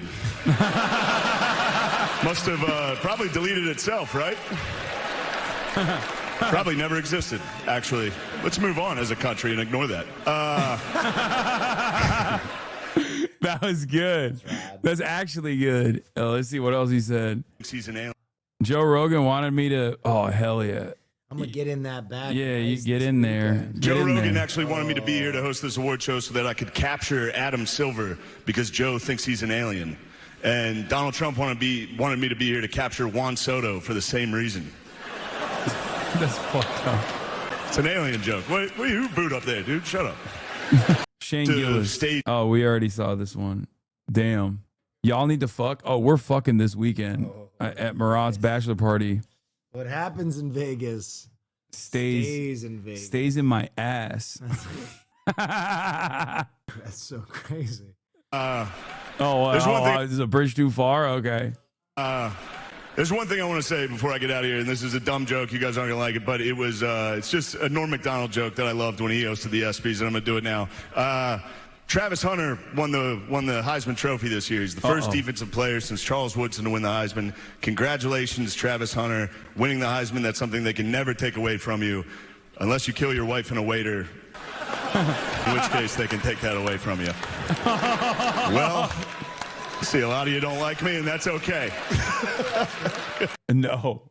No one's here? No, only Marsh has shown up so far. What the fuck? Yeah, I don't know what the fuck is going on, dude. I guess film night's chalked. Carl Anthony Towns is here. The New York Knicks had a great season. Yeah, hell yeah. Carl Anthony Towns is here. Hey, girl. The New York. What the fuck? Caitlin Clark retires from the WNBA. She's going to work at a Waffle House so she can continue doing what she loves most, fist fighting black women. That's crazy. That's crazy. He has some fucking daggers in there, it seems. It's fucked up. Drewski loves it.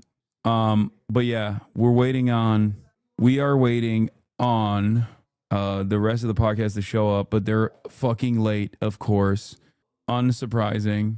But I'm gonna go and hang out with my family, my cousins here for the bachelor party, all the way from Turkey, and then I'm gonna do the podcast. So I love you guys, and I will see you tomorrow.